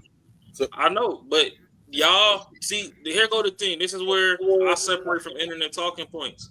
I get what you saying professionally. But what was it? Her mama that just died? I'm sorry. She a hood bitch. She reverted to what the fuck she knew. It don't matter, bro. No. If you professional, that's you gotta valid. no. I'm not gonna let you go with that one, bro. I'm gonna let you ride with that one. He wasn't overseas smoking the weed though. I can't let you ride with. I can't let you ride But with. if your job tell if your job say y'all do random weed checks for every month, and something happened, you're gonna put your job in jeopardy. Okay, and niggas got fake piss in their locker on the job. Well, she should have did that. She should have did it then, but she didn't. Smart, right? The bitch just went through a traumatic experience. Nope. Bro, Won't give you passes though, and she knows that. That's her And decision. But yes, like it's not you have like to know the lane Brittany that you're Griner in. that went to a country that said, "Hey, we absolutely don't do this shit here." You held to a standard, bro. You held to a standard in her little section. You now, held when she to a went to go standard. compete and she did that drop, yes, her not fucking getting the fake piss or whatever for that drop, that's on her. But if she lost somebody and that's the way she know how to cope on some hood shit, let the bitch breathe. She's still young. Nah, No, holding that one against her. It's the airport incidents for me. I'm holding her against the airport incident. But that's she got the thing. caught up. She has to Everybody take the L on that bring one. the hood up. Everybody want to bring the hood up when it's time to fucking degrade black people. When you get the few people that's trying to elevate up out the hood, don't nobody want to fucking help bring them up. They still want to use the hood against them. She gotta help herself. Just like everybody said, she gotta help herself. She put that work in, and now she's jeopardizing it because she's not changing her mentality and her actions. If she wants to smoke weed, you smoke weed, but you just know that you're about to take this out because there's no passes for it. I know how to fix it. You held to a different standard. Nah, it ain't no just because she was a hood girl. You held to a different standard. So you did everything to get to this high standard. People are looking at you. You are an idol to certain people. So no, she you need ain't to do move. shit but wake up and Bro, run. it don't matter. You are in a certain no. You are in a certain light, bro. Yeah, okay. It don't matter. You in a certain light. If she wants to take that loss, but I think that's what we're all getting to. Like, yeah, you did it and you took that L, but like we're gonna talk about you because of it. Fact. Do we understand why? Yes. Your mother passed away, or your grandmother, or whatever. Understood. But she's still gonna have to take the L. You didn't do all this work and go through all that training and all this Olympic and all that to now blow it. Yeah, no, that's just not an excuse. She doesn't seem to be learning from her. Y'all think it's greater than human nature. I got it. She's not. No. The thing is, she's not. The thing is, she just because of wherever she comes from, whatever case, that doesn't mean that just because she's from the hood. Well, we got to give her a pass or give her grace. Nah, she don't get no grace. She's in a higher. She is put in a higher place. She has to live up to a standard, regardless if she wants to or not. There's a standard that she has to live up to. Do we know that she's human? Absolutely. But that does not mean she is above criticism on any level. So therefore, if the Olympics have a certain standard for their Olympic athletes, she needs to abide by that regardless of the situation. She needs to be mature enough. She mature enough to go work out. She mature enough to go run, to do all these interviews, to do whatever it is, to express herself and all this. So she needs to hold herself to that standard. It is what it is. Regardless of how we feel about it, regardless of how, she's from the hood and she had to revert back. Fuck all that. You in a different light. You are, and then on top of that, since we're on the topic of black people, she is a black woman. So therefore, guess what? She got to work a little harder, right? So she needs to hold herself to an even higher standard. So no, we ain't doing that. We're not doing that. We're not doing that. You can't decide. You can't decide to put yourself in a particular job that you know is going to be all eyes on you, but you don't want to have the repercussions of all eyes on you. It don't work like that. I'm not saying don't critique Shorty for anything that she did. I'm saying motherfuckers holding her feet to the flame like they don't understand why the fuck she did this shit. When But Mike nobody's saying we don't understand the reason why she did it. We saying you got to deal with you got to deal with what you got to deal with after you do it at the end of the day. This airport But at the same time, it ties into her entire track record. Like, okay, situation. So I'm gonna pull her name right now. Where was her therapist? Where was her counselors during all of this? No, that's her decision. She can't blame her therapist. She needs to go talk to her if she can't get through it. No, you need to ask her that. Where the fuck was her therapist and shit? Hold on. You cannot sit here and defend weed, but then ask where her therapist at. She should have went to her therapist after her traumatic situation happened.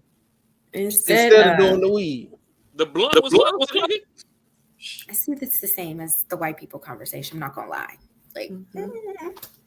Like that ain't no excuse, bro. It's just accountability, being accountable of your shit. Like shit happens in life, man. Not a victim. Yeah, shit happens. Like, but see, this is what I'm gonna tell you, since you saying that, I had a true life story that was similar to that. I found out a night before my mom died, and I texted my work, and I told them I'm not coming into work, and I told them the reason why. I had a boss that was younger than me, and he was a little asshole, and he called me like 15 times, even though I texted him what happened, and I was literally about to drive down there and fucking fuck that dude up, and it just took everything out of me to say, hey, you know what? I had to think past that shit to say, hey, after this happens, then you know what? Either I'm probably gonna lose my job, and some other shit's gonna happen. My mom's still gonna be dead, so it doesn't really matter. It took a fucking lot for me not to do that shit, man. I'm telling you. But sometimes you can't blame certain shit that happens in life and have an excuse for it. Fact. Bullshit.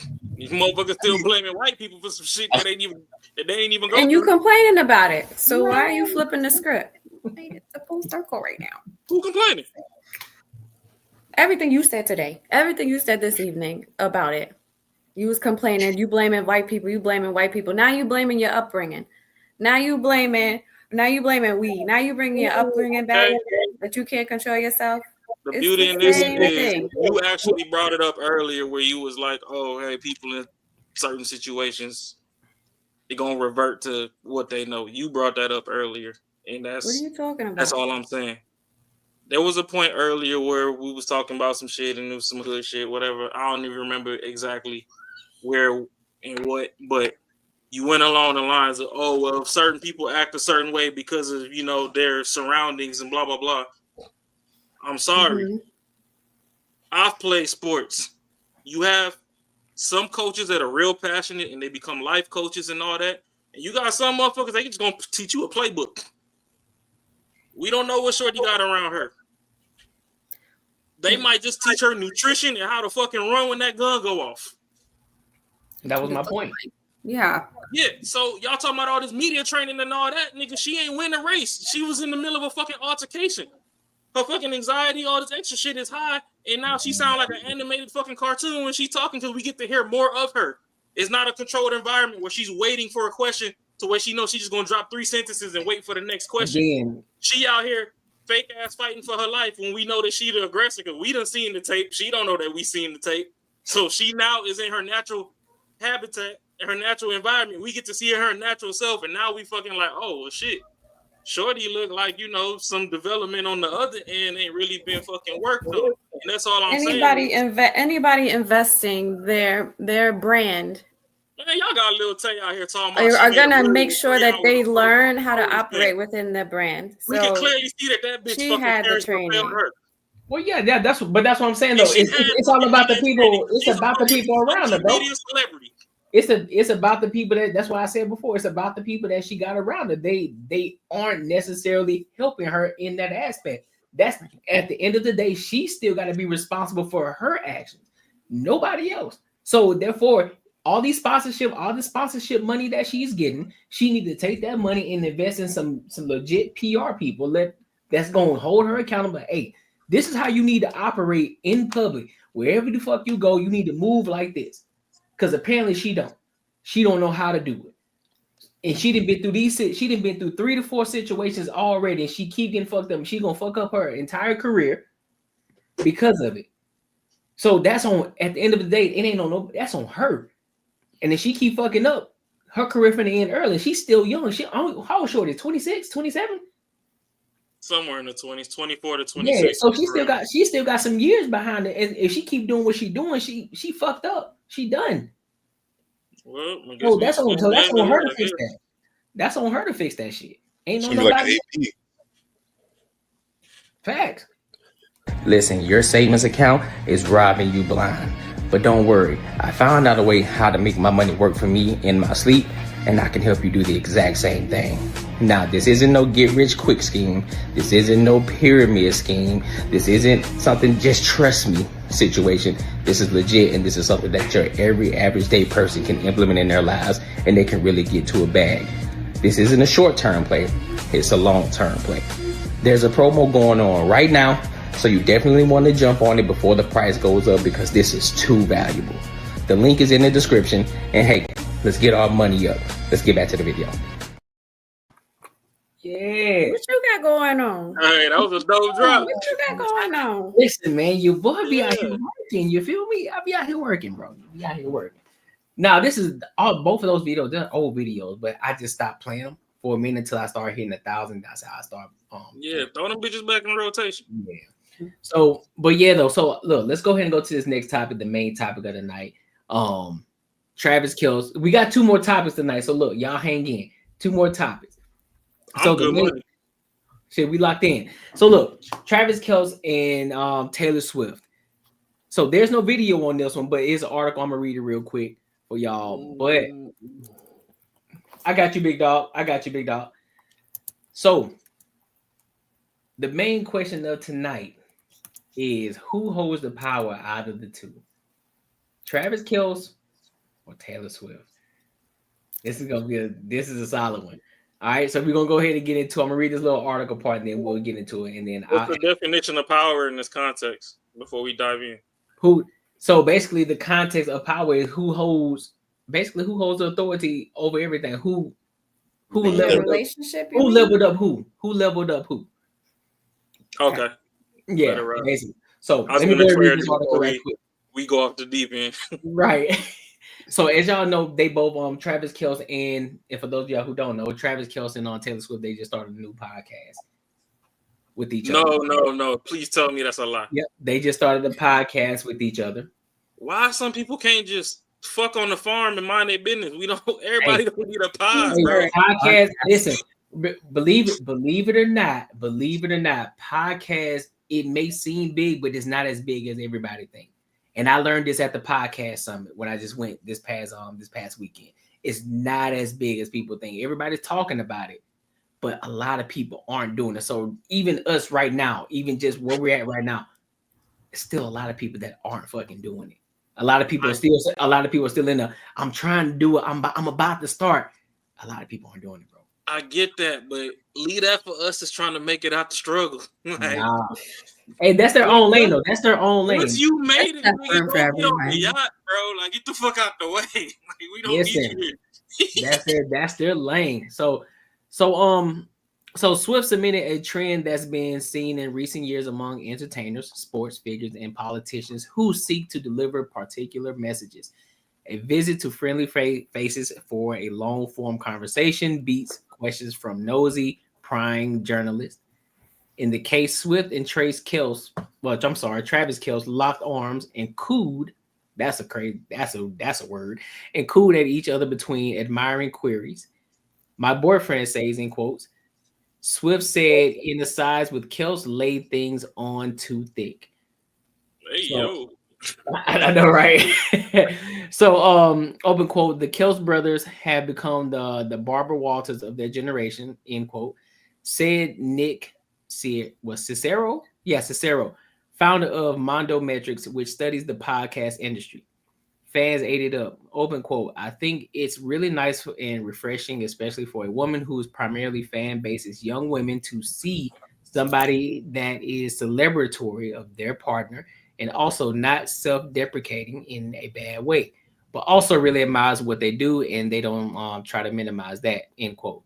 One fan, Britton Copeland, who goes by Britton Ray on TikTok, said in a Zoom interview, Swift interpreters immediately began online discussions about what it all means. One fan discussed theories about the still unheard song, open quote, the fate of the affiliate, end quote, listed as the new album's first cut. Others pointed out that the album release date of the October 3rd coincided with National Play Day, apparently a Swift obsession, and National Boyfriend's Day. Interesting. Such eggs are likely to bring listeners back to the new heights. Interview again and again, meaning it could eventually stand as the most listened to podcast episode on YouTube ever. Open quote, it's got a chance, end quote, Cicero said. So, with that being said, I'm going to pose a question for y'all. Now, this question, I'm going to start, matter of fact, I'm going to start with you, Marcus, on this question. So, if your girl made 10 times more than you, would you still feel like the man in the relationship? Yeah, absolutely. I would be the man. I'm like, no, I mean, yeah, I would. I don't think. I mean, I'm still super rich. Like, yeah, no, it really wouldn't matter. I mean, he is not broke, so like, it's not like your boy ain't on that high level status. No, I would be okay. I would be okay with that. It wouldn't bother me at all. At least I know if we ever broke up, she wouldn't be taking my shit. So I mean, that would be it. But no, I wouldn't be insecure about it at all. All right. So, Kate, if you made 10 times more than your guy, would you look at him as less of a man? Yeah, that's a good one. No. Yeah, right. Especially at her level. I mean, she's top 1% celebrity. You know what I'm saying? Like, she's renowned around the world. Her celebrity status is going to be hard to be touchable by anyone, really. So, no. Okay. All right, Ashley. Same question. If you made 10 times more than your man, would he be less of a man to you? No, I don't think so. I think one, if you're in a relationship with me, I'm already seeing you as that person. So like, I'm not looking at you less than. So no, I don't think at all that I would look at him differently. All right, Raw. If your girl made 10 times more than you, would you feel less of a man? Nah, I wouldn't, honestly. Realistically, when it comes to relationships, there's no monetary value you can put on genuine connection. So as long as we have a genuine connection, I don't give a fuck who make what. I mean, shit, if we gonna be homeless together in a tent with a fucking cardboard fire at night, or we can book a private jet every Wednesday to go to wherever the fuck we want, I don't really give a fuck about the money. Like, money comes, money goes. It's more so, if something comes up, do you trust me to take the lead on whatever it is? Do you trust my word? Do you trust that I'm gonna protect you? I mean, if you were to lose all your money, do you trust that I can still provide? I mean, it might not be to the extent of a lifestyle that you're accustomed to, but do you trust that I can still keep you comfortable? So, like, I don't really give a fuck what shorty makes if I'm with her, because I know there's certain principles I live by, certain core values I have that I know money can't buy. You're not gonna find in everybody else. So if you elected me to run this race with you, I appreciate it. Yeah, if the money come with it, it come with it. But I'm not worried about the money. Like, it is what it is. All right. So now this is the follow-up question. So anybody can answer. So did Taylor Swift make Travis Kelce more mainstream, or did he make her more authentic to the average American? Oh, he definitely. She definitely blew him up. She helped his whole family out. She's known around the world. They would have never been as big as they were without her. See, the thing with Taylor is she's an actual girly girl, and at least that's her media personality. So that whole soft girl, whatever, like she's a personification of that. With her music, I mean, her music originally to me, she was like a female Drake, like Drake be crying over some damn bitches. She just seemed to be crying over niggas, but it is what it is. But honestly, like, she was just like, you know, the epitome of soft, girly girl, emotional, whatever. So in my eyes, ain't too many people watching the NFL outside of America. Motherfuckers know Taylor Swift in fucking Germany and shit.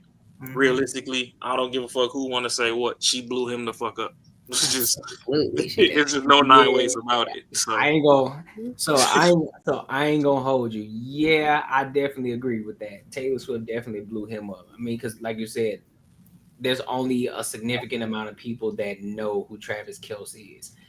You know what I mean? And so because he was with Taylor Swift, not only did she blow him up, she got even more viewership for the NFL, even on the Super Bowl.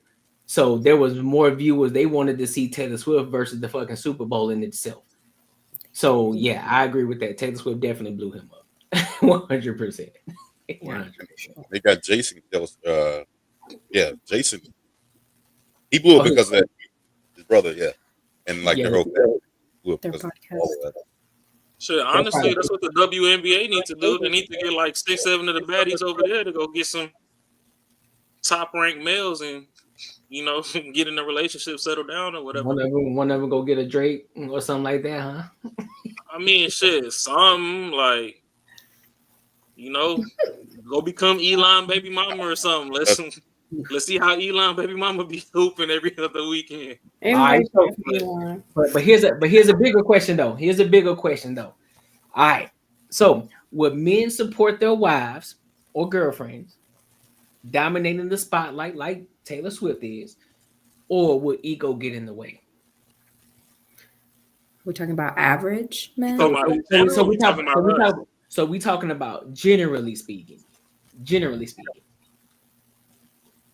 I think a lot of men are not a lot, I should say. I think that currently there are quite more than average whatever of insecure men that find women who make more intimidating. So I just lost my train of thought now on what the question was. Sorry.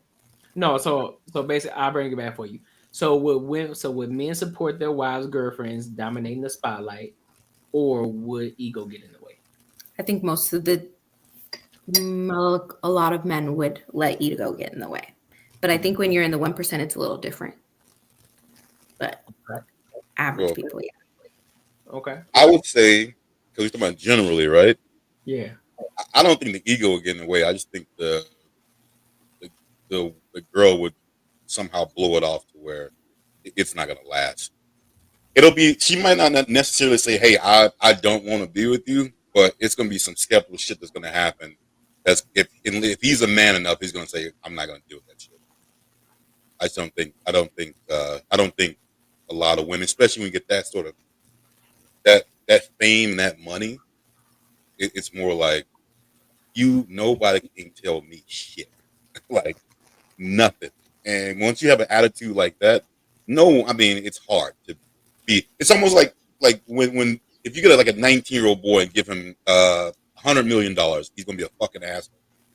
Like, and no woman's gonna be one. He's gonna be running through all kinds of chicks and shit like that. Like, no man gonna be able to tell him shit. So I mean, that's kind of how it goes. Like a lot of times when you get that kind of situation. Okay. No, because I'll say this. Generally speaking, the reason why I wouldn't say it would be ego is because most men typically wouldn't care if his girl make more than him. It's just the fact that a lot of women who tend to make more, they look down on him as if he is less of a man. Which is kind of why that question was posed. Like, okay, if your man make 10 times more than you, would you look down on? Now you guys say you wouldn't, but I don't think that you're the average women that would actually look down on your man. A lot of women would.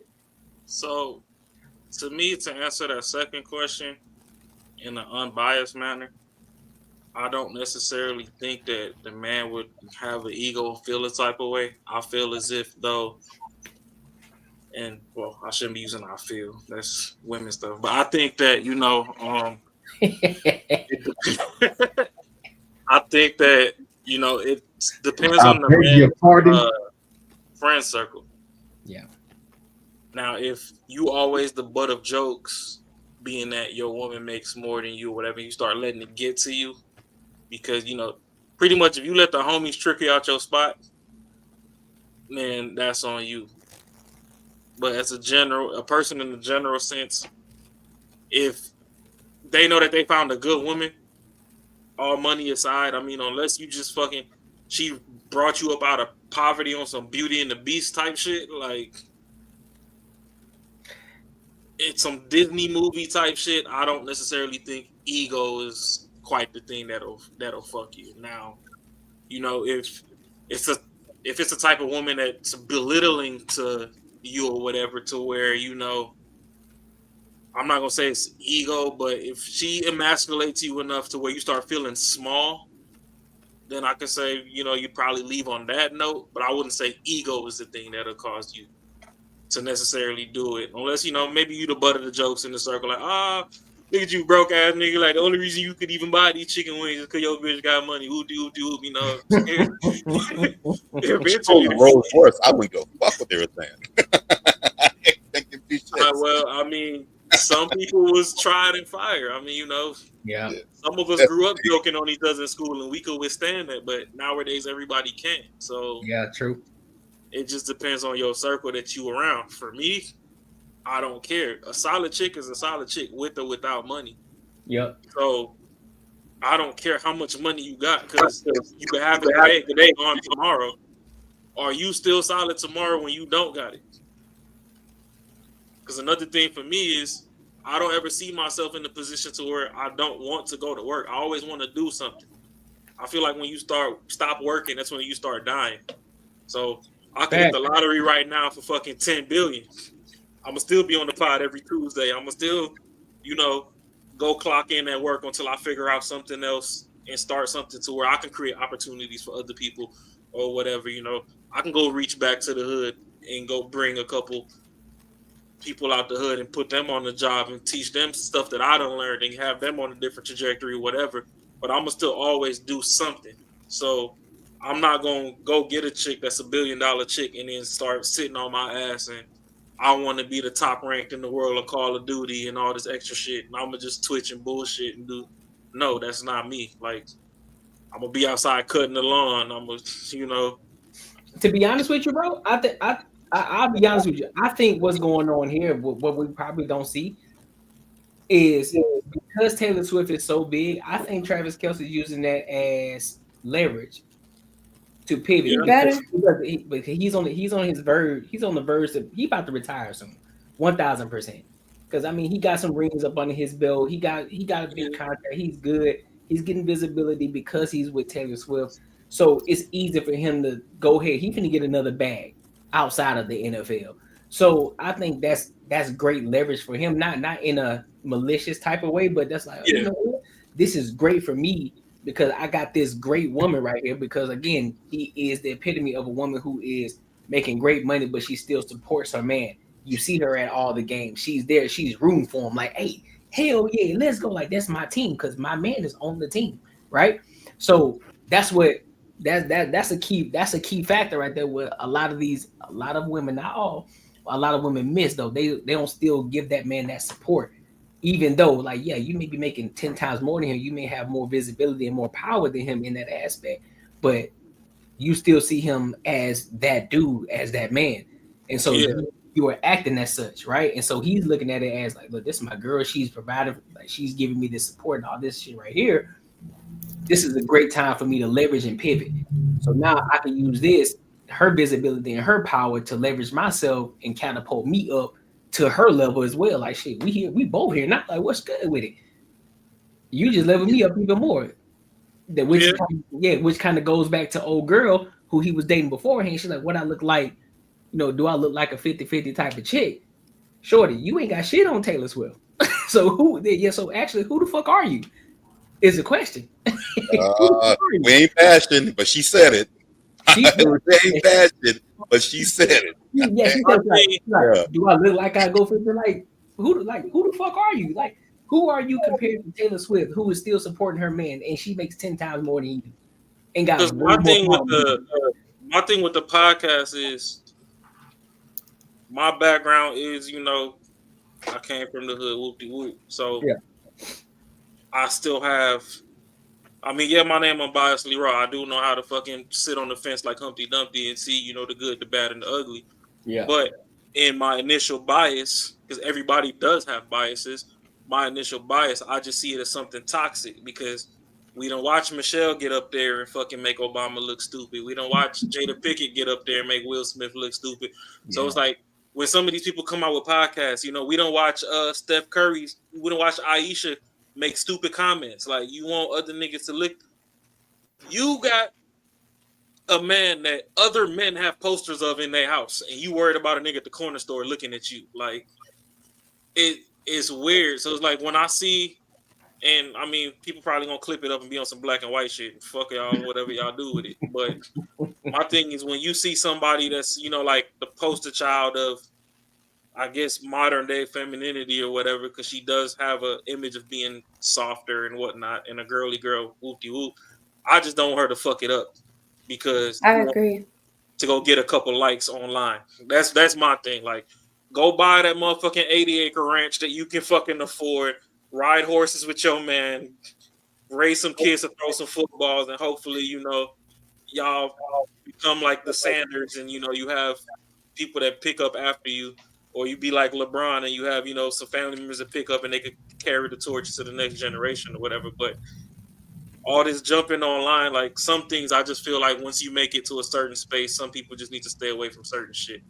I agree. Unless this is going to be very scripted and very constrained and edited in a certain way, like they cannot do any lives.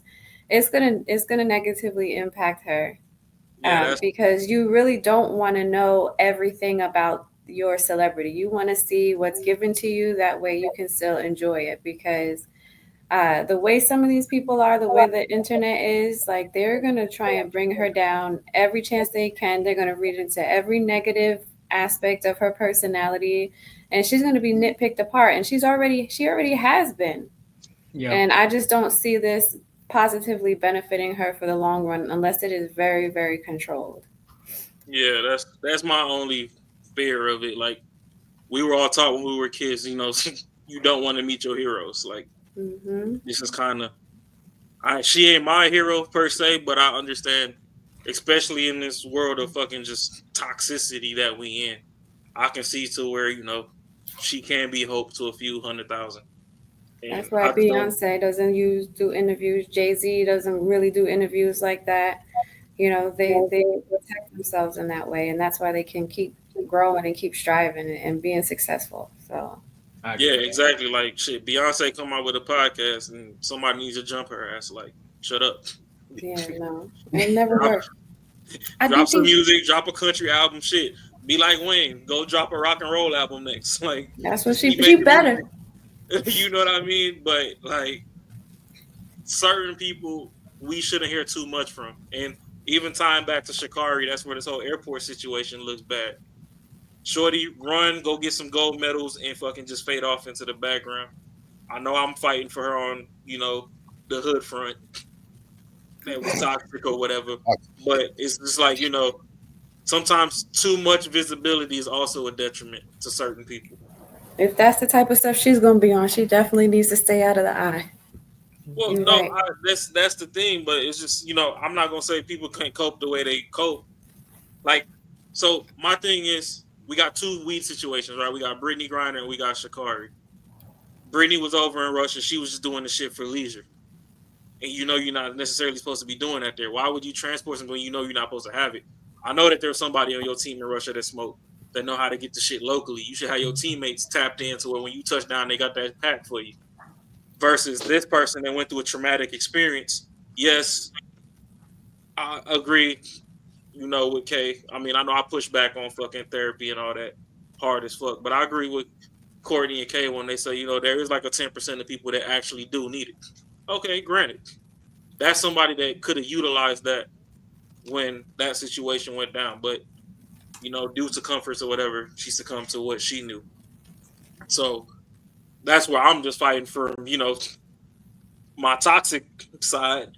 It's like, hey, shit, motherfuckers in the hood do that shit every day. Like, motherfucking daddy died, they don't know how to carry on. They don't want to be like Marcus to go beat somebody up and drag him through the parking lot.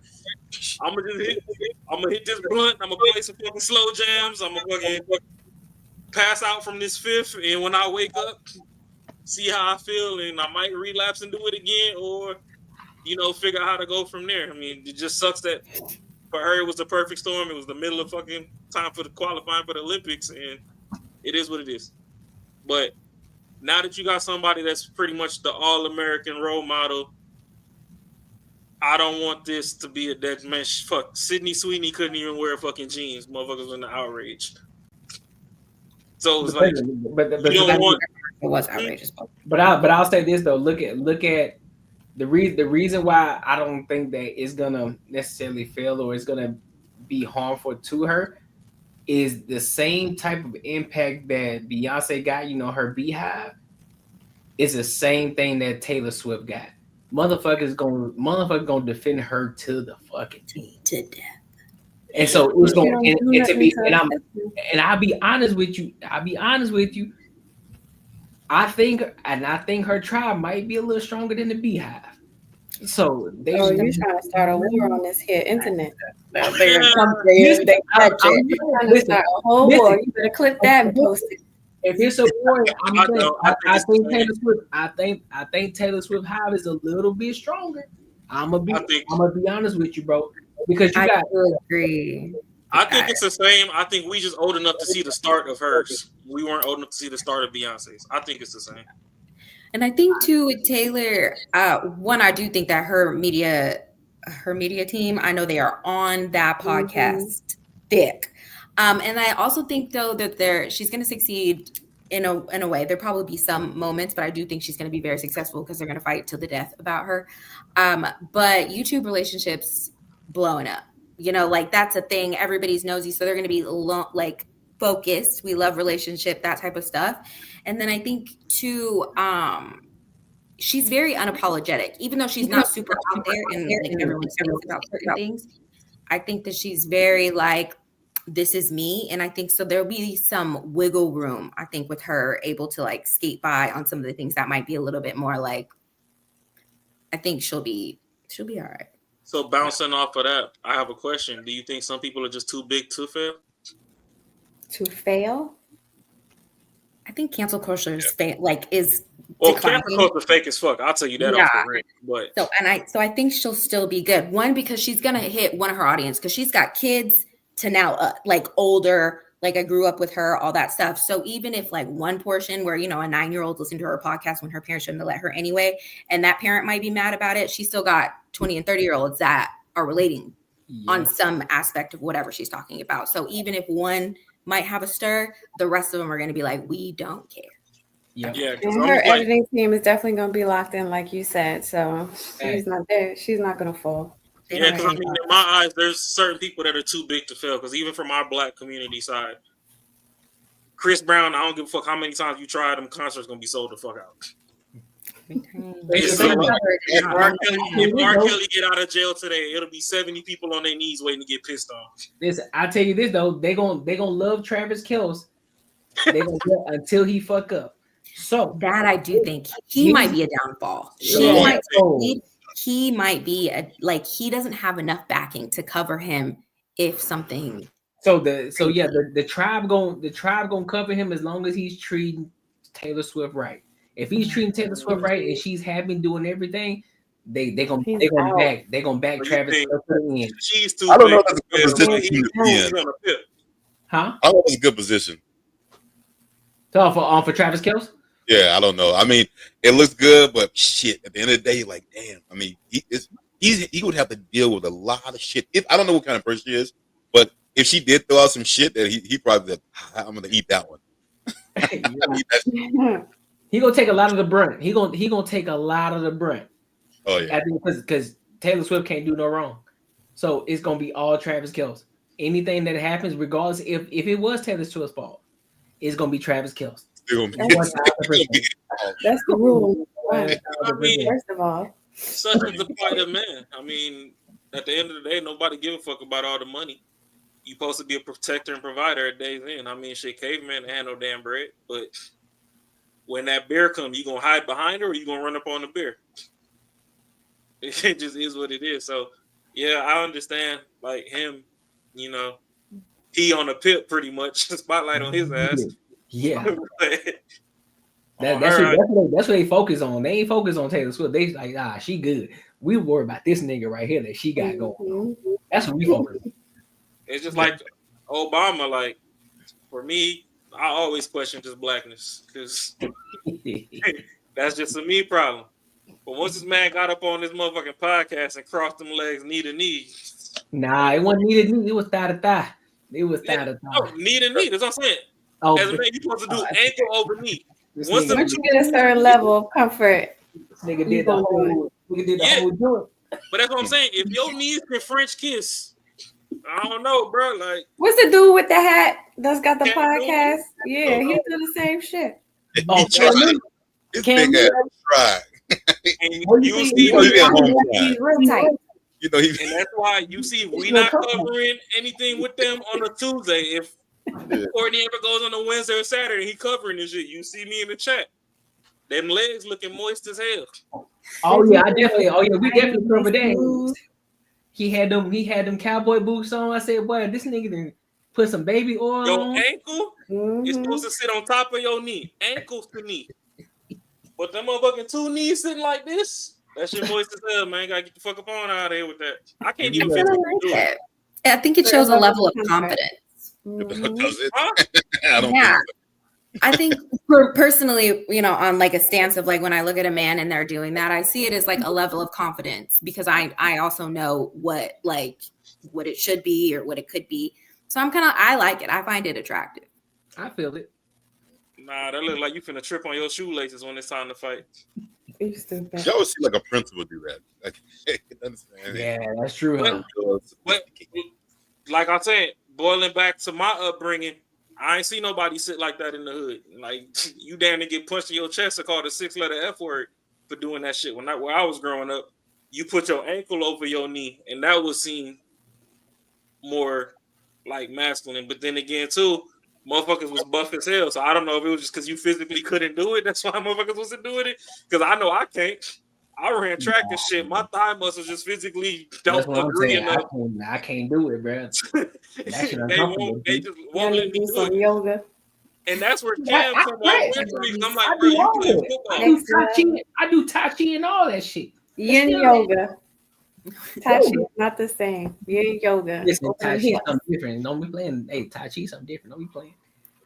Man, if I do yoga, it's to get some more practice for some light off activities, but we ain't gonna get into all that. This nigga go. Get it 2 for 1.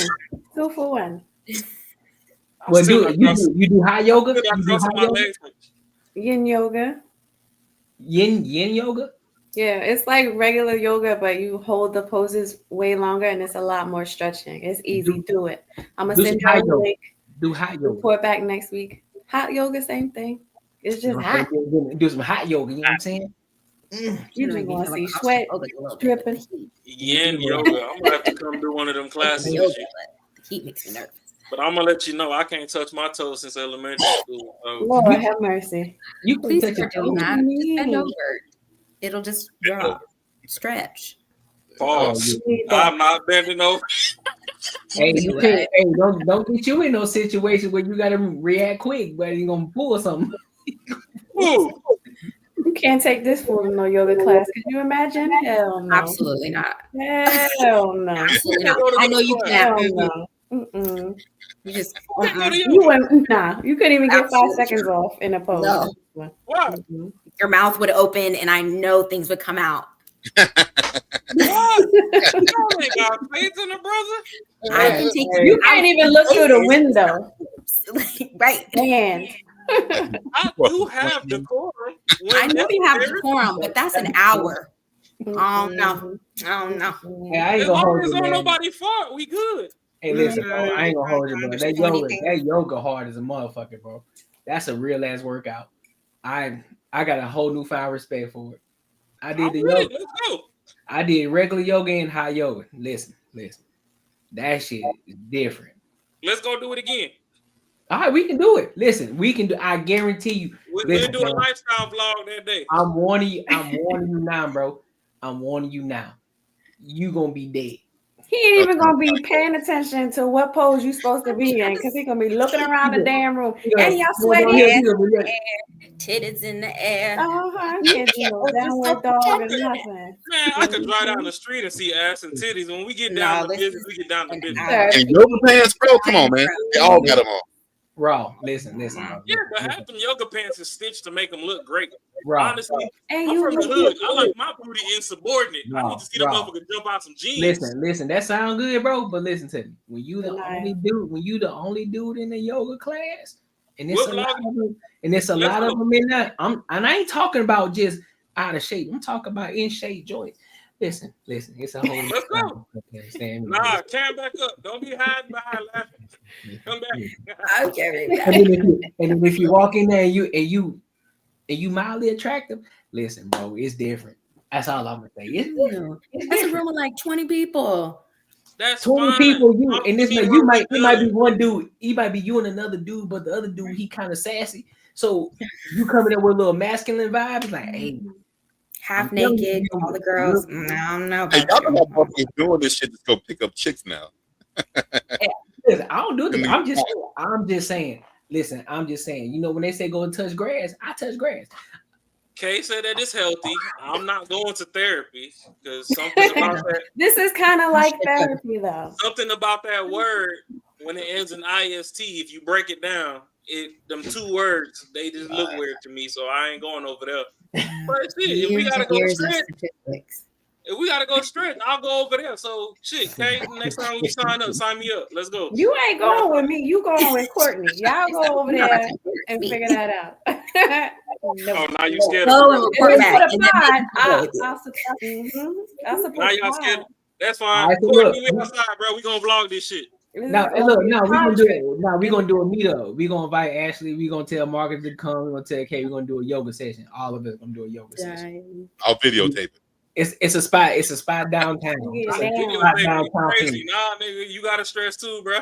You gotta get loose, bro. I'll do one pose on the mat, and that's it. Yeah, videotaping is for the tripod. He said, "I ain't doing it. I'm just gonna sit there and look." Everybody gonna pin a number to their gear, and then everybody can rate who did best in the chat. That's a good idea. We could that's gonna be me. Well, as far as the guys go, it's gonna be me. But this competitive ass motherfucker. I ain't gonna beat them two though. I ain't gonna beat Ashley and Kay, but definitely I'm beating y'all niggas. 100%. That's why I love men. Competitive nature. They're gonna be like, it's gonna be me. But like how long we gotta go? 60 minutes, man. I'm gonna do 35 minutes because they're gonna last 25. I'm gonna give it. It lasted 10 minutes. Forget it. Hey, that's true. We'll see about it. Listen, put it on the books, bro. Listen, man. Make sure y'all like, comment, subscribe for algorithm. Make sure y'all hit the bell notification. So look, last topic of the night. Y'all good? Last topic of the night. Sir. Last topic of the night. This is another one by Mr. Marcus. It's another by Mr. Marcus. So I'm giving up topics, bro. He just stopped giving the topic. I had a couple kids. I know. Is this your boy? We're gonna try to listen. I had to let one go though. I had to let a topic go, so that way we can make it to the last one. So I had to remove it. Wow, what was that about men now? Yeah, so this is the one with shout out to Fatty. I forgot I gotta tag his shit on here. Couldn't know what I'm saying because he be tripping. Man, you ain't gotta tag that shit. That nigga need to get out his damn chest, man. Shout you out. If motherfuckers want to come see Team Fatty, they can go type in Team Fatty. We shout it out. You don't gotta put all that shit in the fucking description. Nah, bro, cause he be on some technical shit, bro. Next thing you know, this shit, if we getting 1,000 views on it, I can't get paid, cause then he gonna be like, nah, I need that shit back. Hey, Fatty, technical these nuts, man. We all back there. Pull up over here and help us get up there. You fucking right. This shit don't trying to fight somebody. That's fair. That's fair. All this fucking black on black crime. You way out there with your Portuguese ass fucking hating on us. You higher than us. See? It's the problem with y'all Negroes. Nationally and internationally. So let's go ahead and get into it. So Mr. Andrew Wilson, for those of y'all who don't know, he's a well-known debater. He's been on. Oh, that nigga been over there cooking. Yeah, Piers Morgan. Dude has been on the whatever podcast. Been on Fresh and Fit. Been on a lot of different podcasts, and he debates a lot of people. And he doesn't hold back at all. He murders all. And basically he was going at this new guy. I guess he's new. His name is the public offender. Nah, that nigga been around. He been around? Yeah, he been around. Okay. I just think he got demonetized or some shit. I think his channel got nuked. Ah. So then so now that fatty on the up and up, they started getting him back. And the algorithm and shit. He been around. Okay. Well, let's go ahead and get into it then, because them two were going at it for a second. Then, Miss Pretty Intellectual. Whew. Lord, she's so toxic. I ain't gonna say that. Ashley, you know about her. You know about Pretty Intellectual. She don't respond to my DMs. Yeah, I think I've been on one with her. Oh, okay. Yeah, so I'm gonna go ahead and play it. Because she's something serious. This shorty here something serious. Yeah. I think the average man who has not bought into red pill rhetoric does have options when it comes to the dating market. If he understands society, he understands that women are equals. Yep, he can definitely find somebody. If he leans into having a personality and not being an absolute bore and an exhaustion, yes, he has options. However, if that man has leaned into red pill rhetoric, he is Pearl needs to stand still, bro. His desires unattainable for him. And what I mean by that is, if you think about it, if you are saying that the majority of women are masculine, right? And then you're saying that you want feminine submissive, that's now a commodity, which means you need to pay top dollar for that. The average man doesn't have the money to pay for this thing that he has now made a commodity. So if he wants to lean into that kind of rhetoric, it is readily going to push him out of even being eligible to compete in the market. So no, he will not have any options. Anyone wants to rebuttal this? If he doesn't... Yeah, isn't this just a false dichotomy? Didn't you just create a false dichotomy? You just made up whatever you think red pill rhetoric is, and then said if you believe that, then X bad thing will happen. Like, why don't, when we were talking about options, let's just start with good options, the average guy. What would be a woman who you think would be a good option for the average guy? What would that look like? You're asking me? I'm asking you, yeah. Me? I know you're asking me. I don't need you to. But I just did. So You can don't you answer need the to. fucking question, You don't please? need to, and I will not. No, I didn't think so. You're just going to open your eyes real wide, just not answer the fucking question? You are. We're already starting off. I don't know with that. No. I think you are. Answer the fucking question, lady. I'm not going to answer anything from you. Answer the fucking question.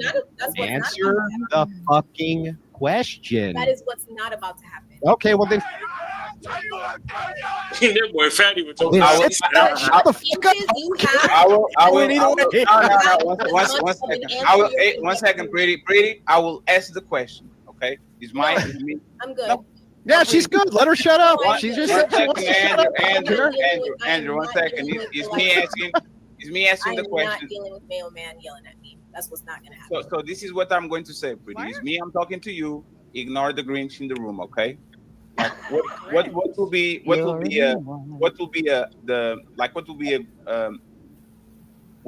like if you're looking at what the man can get, like what will be like a decent woman?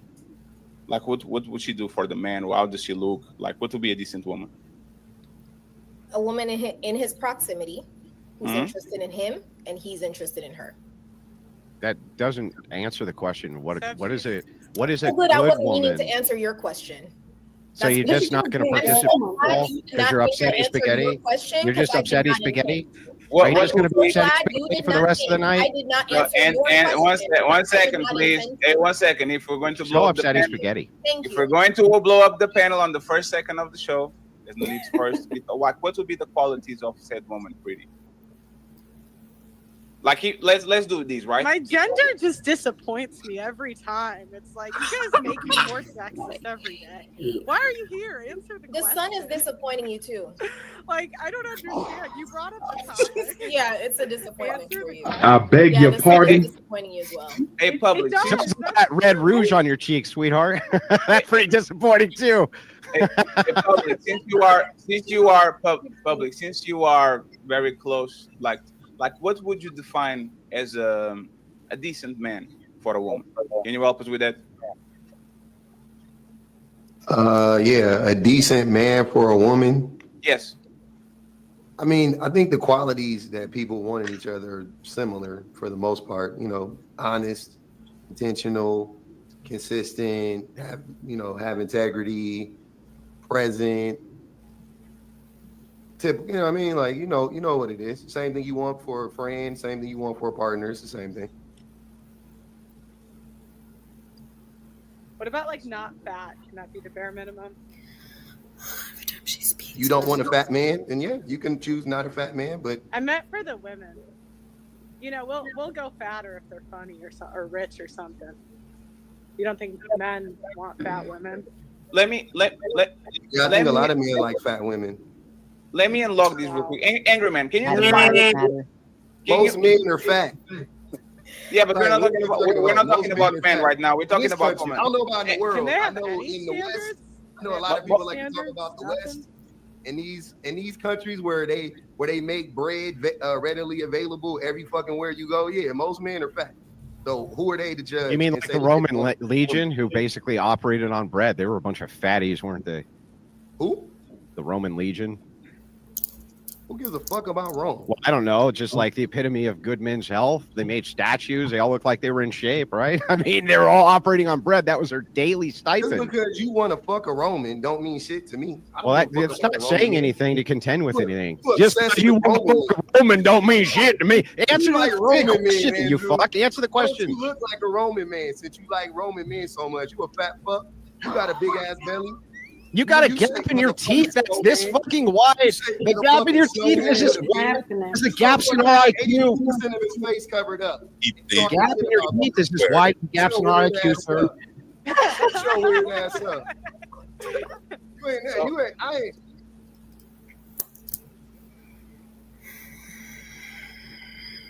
You on mute.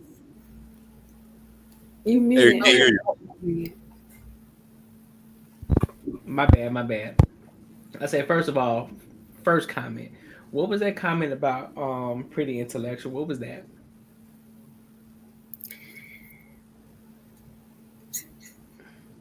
I feel like too, I don't know if we came in at like an interest of like a right before she started speaking, or excuse me, after she started talking or whatever they asked her previously. So I'm a little confused of why she said what she had said, but then I kind of got the gist of what was happening after when he answered it. But I feel like she was just explaining how she sees how men are. They do view in their proximity. I like her, so I'm not gonna get on her too much. Huh? Are you like pretty intellectual? I do. I think we had a good conversation. Now I haven't watched any other ones that she was on. Okay. So just from my interaction with her on the one I was with, I'm gonna give you grace because you haven't watched the other videos. Ashley. Nah, I'm breaking up with Ashley. It's over with. Is it that bad? I'm gonna give you grace. Listen, I ain't gonna come at you like that. I promise you, I'm not. Apparently, I need to go watch some videos of his with her in it. No, she wild. That's all I'm gonna say. She wild. Listen. Wild. Yeah. But that's me. That could just be me though. That could just be my own personal thing. So I ain't. Well, I'm curious. What does Kate think? He feels the same way. Yeah. What am I judging? I don't even know what the hell I was watching. That shit was stupid. It's coming, but I had to pause. I had to stop it in the conversation just because of before they even get into the shit. You know what I'm saying? Before they get into the actual conversation, you know, you hear a lot of ad hominem attacks going on right now before they actually get to the actual And so that's the point. So first, that's why I said pretty intellectual. What was that little comment about the sun? Like, shorty, come on. Let's be. What's the red pill? And then why couldn't she just answer his question? Like, it wasn't that serious. It wasn't because go ahead, Ashley. No, go ahead. I think too, Andrew is, now that I know who you're talking about, the first I didn't know is who he was with the name until I saw his face. He definitely has a history. And so immediately when I saw him, I was already immediately irritated. So I think anything that came out of his mouth, I wouldn't even acknowledge. So I could see why she was like, absolutely. Like what, Ashley? Hold on. A lot of people don't like truth. He fucking lays it out though. It's because of the clip that we just watched right now is why I don't like it. Like, you can be truthful and direct because I could do direct. It's how he goes about it. And because she didn't want to answer his question, he immediately then went on to what she looked like, blah, blah, blah. Then Pearl had whatever she needed to say about it. And that's why she called her about the sun. Deserved. So that's kind of where I'm at of like, even the tone that he was using, but it's just, I don't know. It's just him. I think if like when Fatty said it, I was like, well, I'll listen to the question. But when Andrew said it, I was like, oh, I'm not hearing shit. It was a build up. Yeah, it's definitely my bad, Rob, but it's definitely a build up. But we gotta also play the field even too. Pretty intellectual. She was being real. She was being extra. Like, just answer the fucking question. And on top of that, because I listened to the entire live stream while I was working. And I'm like, pretty intellectual. Just answer the fucking question, bro. Like, it's not that hard. You must got some personal vendetta. I don't know what it is about him. Maybe you had a conversation with him later, or you was on another debate, or it's just the fact that he just might be white and you just don't like him. I don't know. But just answer the question. Because apparently she has a problem with Andrew Wilson, because when Sarah, she tried to ask a question, she was kind of hesitant. But then, of course, when Fatty asked the question, then, of course, she'll answer the question. So the whole point of the conversation is like, look, we're on a panel to have a discussion, to talk. Regardless, if I ask you a question, don't come back and say, well, I'm not going to answer your question, but I'll answer Raw's question. No, I asked you the fucking question, so answer it. But if you want to be like that, just get off the panel. Like, it's like, don't. If you want to be on the panel, you want to have a discussion, you want to have real conversation, or you just want to be toxic as fuck, then just get off the panel. That's how I look at it. That's how I saw it throughout the entire live. But that's just. But we ain't even got into this shit. But go ahead, Raw. Yeah, but so before he hits play, I'm not really gonna get into this because I wanted to play more that way y'all can get. Because like I said, I watched the whole thing. I got two things. One thing, Fat. Struggle streaming. Oh, what? Who's struggle streaming? You're back. You back now. What'd you say? Oh, that's a hate crime, family.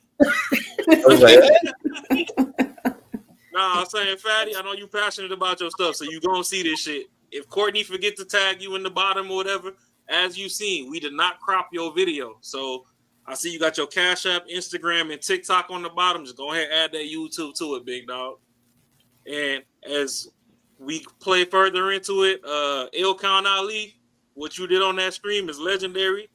I love it. I know Fatty said he was gonna get on your ass after the stream. Not you shouting everybody out. I know Fatty said he's gonna get on your ass what you did, off cam after the stream or whatever, but what you did was actually necessary. We the people appreciate it. All right, I'm gonna leave it at that, and then we can recap later on. I'm gonna go back and watch this. Yeah, type shit. You know what I'm saying? Let's go ahead and get these subscribers up. You know what I'm saying? Let's get these super chats going too. Type shit. So now that yo, chill out. Fatty King of the drops, boy. Bro, these AI is crazy, bro. Fatty King of the drops, boy. Make my job easier. I don't understand why you guys can't respond to arguments. No, please. Again, we're fighting on the first minute. I'll leave it alone, and we'll fight for the whole show. I thought we wasn't muting. It's a mutiny or not? I didn't mute. It is a button. It's the button. 1 second. It's the button. When you click on the video, everybody gets muted. I don't mute nobody. I want the conversation to be had. Angry Man, please. Can you define what a decent woman is, like the bare minimum of what a decent woman is, so we can continue the conversation, please? That will be great. Bare minimum would be attractive, loyal, submissive, the ability to raise children, the ability to cook and clean. That's bare minimum. Pretty and public. Do you think the like this woman is widely available, or you think this is a woman that very few men get? I think that's widely available. That's bare minimum. That's what about you? I disagree. Support yourself, cook, clean, take care of yourself, brush your teeth. I On disagree. this panel don't do. Like, I mean, it's literally like it's bare minimum. I disagree. That's men not. out That's here not not even widely. wiping their ass. Hold on, brother. Men out here not wiping their ass. That's not widely available. You can't find a woman that cook and clean. You can't find a man that wipe his asshole. You can't find men that scrub the bottom of their feet and wash the bottom. How do you know that man don't? Yeah, but the difference cooks and cleans. Who taught you how to cook and clean? You see what I'm saying? Like, you see how y'all just don't be the shit. How do you know? How do you know that men don't have? How do you know that men don't have? Let me ask you something. How do you know that men don't have clean assholes? Are you spreading their cheeks and verify them, all of them? I'll tell you why. Multiple reasons why. Yes. Kevin Samuels, one of y'all leaders, one of your thought leaders, that's worm food, got on the internet for like a year before he turned into the Kevin Samuels that we all know and hated and some of y'all love. He got on the internet for a year and taught men that they need to start washing their ass, wiping their ass, wearing cologne, making their bed. He literally got online and was like, men, y'all don't got y'all shit together. Y'all dirty, y'all bums, y'all don't clean underneath your fingernails. That's what he did.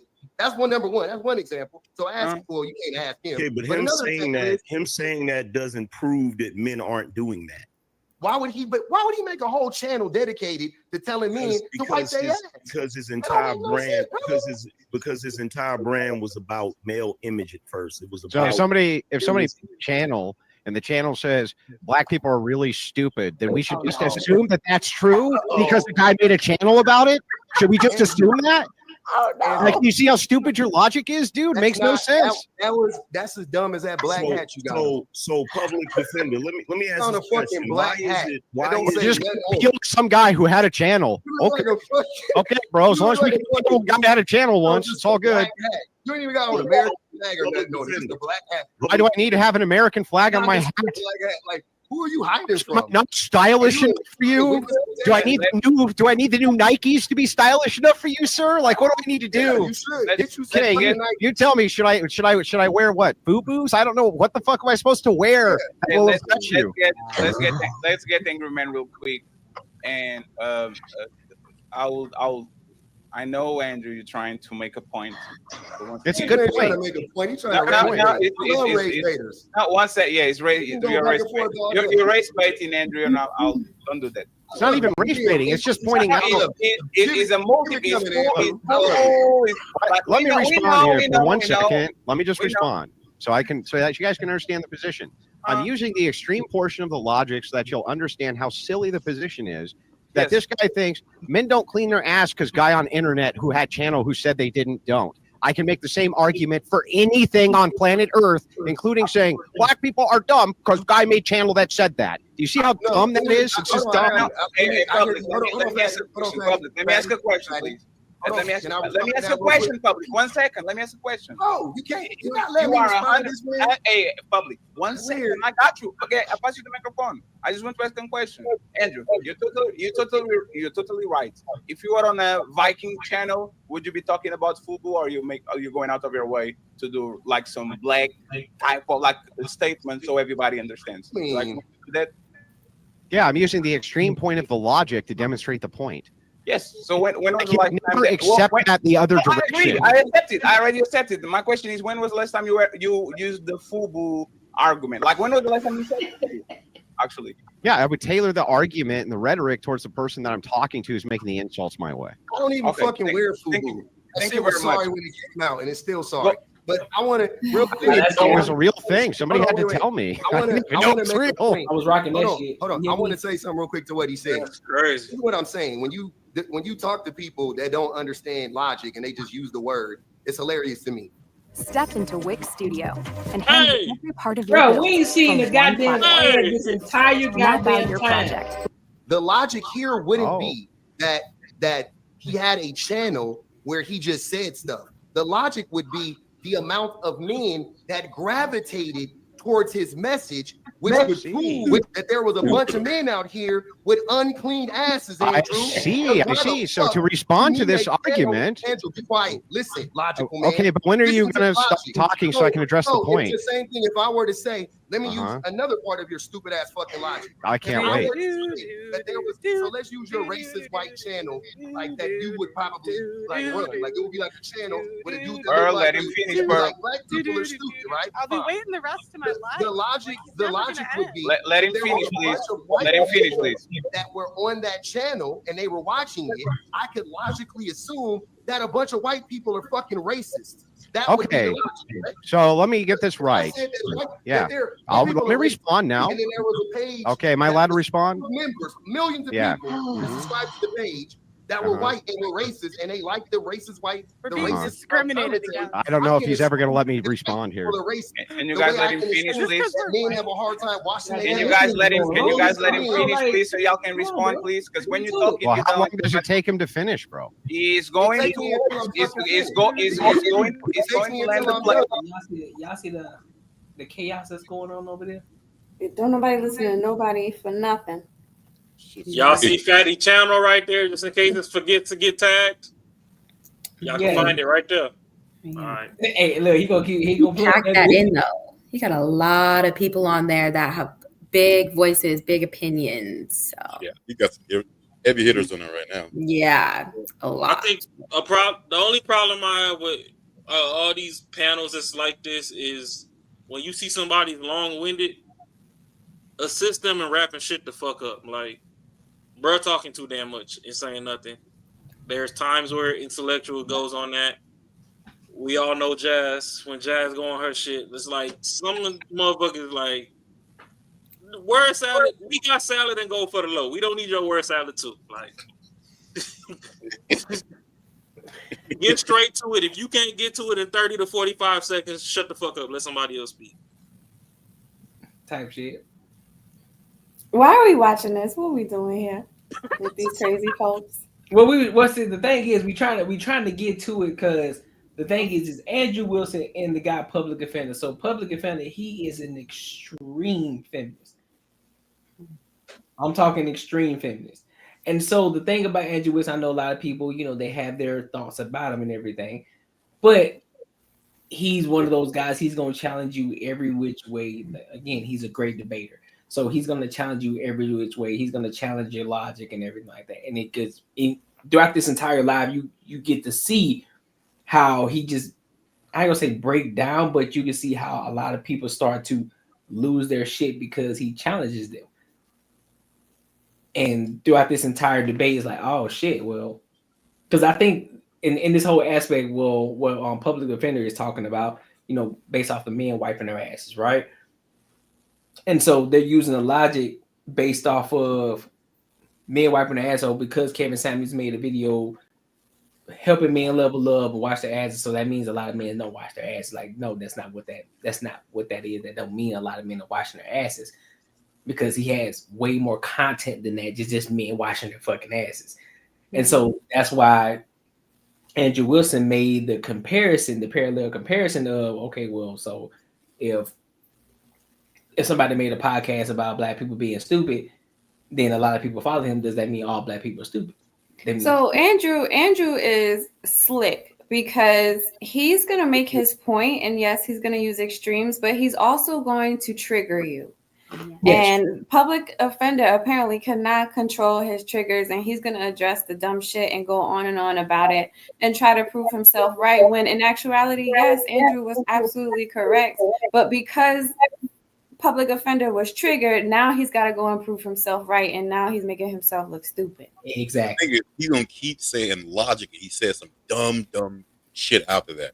And he's still like, "You motherfuckers aren't logical." You're like, "Bro, the shit you saying is stupid. Doesn't make no damn sense." Exactly. So yeah. Go ahead. No, go ahead. Yeah, I can see how Andrew can get under people's skin because he has some He's definitely baiting folks into his little trap. Facts. And that's why I think that he wins. That's why I feel like people think or feel, that he is a good debater because he can keep calm in it But in the same essence, like he baits people, like how he mentioned about the FUBU comment, because and then he stated, oh, it's because I cater it to whoever I'm speaking to. So it's like, he ain't cleaning that up. I'm sorry. He ain't cleaning that up with saying he cater it to the perspective of the person or whoever. He ain't cleaning it up. Sorry, go ahead. Yeah, no, you're right. Yeah, absolutely. So I don't know. I don't find people that debate well when they do stuff like that. Like, how can I get it? Like, you should be calm and level-headed. But like, if I'm sitting here, baiting you as in like, I'm going to say something probably racist, or I'm going to say something sexual, they've got Pearl in the background. He was like, blah, blah, blah. So it's a lie. It's a lie. But the thing is, it's more, I think it's more how men think too. It's like, because we use analogies a lot. And we'll use an analogy that we might think you might get because it's personal for you. So it should be a parallel you can compare it to, because now it's personal. Now you're like, I fucking feel it. I get it. But a lot of times people just don't get it. They just get fucking mad and go crazy. I can see the parallel he's talking about because FUBU, the black thing, right? So if I think everyone says, oh, everyone that wears FUBU is ghetto, like, to me, it's stupid as fuck. It doesn't make any sense. So you can be extreme and not jab people at the same time. Exactly. You get it. You get it because public defender was saying, hey, wiping asses. And the whole video could have been, hey, this is a good way to be productive when you go to work. First, you wake up in the morning, you wipe your ass, and you go do this, get breakfast, and you get in your car and you drive. And the only thing he heard was wiping ass. He didn't hear anything else. He didn't hear what the main shit was saying. He just heard wipe ass. So like that's the main shit we was trying to say. My only pushback on that shit, bro, is FUBU was for us black people. Y'all always talking about support black business and shit. And fucking public defender over there talking about the shit was trash. Like, platinum FUBU was the shit, bro. If you ain't had that Fat Albert on, I don't know where the fuck you was at. You can take your long head ass to fuck on somewhere else. But platinum FUBU was up there. But to piggyback off of what Marcus was saying, so basically, so a lot of men like to use analogies. So that's why you will see a lot of them use sports for an analogy. You'll see them use cars, or they'll use their job in that aspect. But then a lot of times when they use cars, well, you think I'm a fucking car? And I know it's not that, but I'm using a parallel analogy so that way you can get it, because we all understand cars, we all understand vehicles, so that way you can understand what I'm trying to say. And so that's what he's saying. Huh? Women do the same thing. Yeah, exactly. That's what I'm saying. And so therefore, he got triggered instantly. It's like, bro, now why are you getting triggered? Calm down. So you already getting taken off your square already because you heard him say some FUBU shit. Like, oh, I'm black. Bro, just have the conversation. You ain't got to get triggered off of everything. So that's why I automatically say he act like an extreme feminist already. So yeah. Don't put him on my team. Extreme feminist. Hey, you ain't no extreme feminist. You might be a feminist, but you ain't no extreme feminist though. I feel like you just calling him real emotional, which he is. Yeah, he is 1,000%. You don't say shit right about that. Yeah, 1,000%. Actually, a feminist too, though. But see, you know what I'm saying? But see, y'all understand though. It's different. There has to be an even level of that, like Exactly. So, yeah, exactly. You know what I'm saying? So at least y'all can understand. Y'all will sit back and at least listen, even if y'all disagree. Y'all still listen though. A lot of these extreme feminists, they go way left. Kind of like Pretty Intellectual. She way off the board. You feel me? But yeah, it's different. Stop behaving like kindergartens, please. Stop behaving like kindergartens, please. If you don't have respect for us, just say it, please. Like if we went on your shows, we wouldn't be into. I don't know. Usually, a moderator makes a person make one point at a time. The other person responds to the point. And you did a bunch of. You did 3 at the time. You I did 1 point. One point, and use every example. So he has right to actually give 1 point to every example. Point. Can I respond to it now?